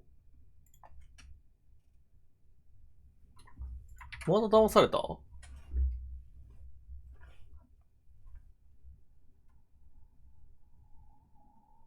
ニュークラスじゃないんだよな。いないわけ。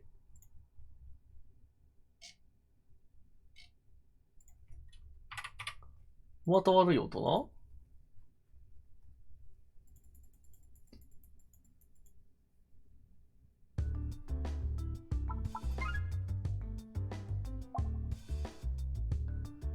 いやでもキャラピックできるみたいな雰囲気出てるもんな、でも。何？ムカつくぜ。また今度でいっか。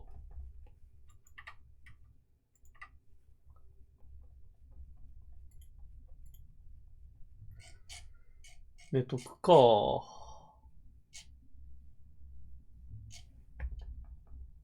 睡眠とかいう健康的なことするか。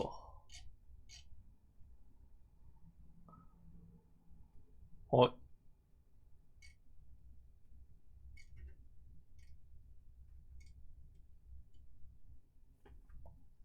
はい。待ってきます。おつ。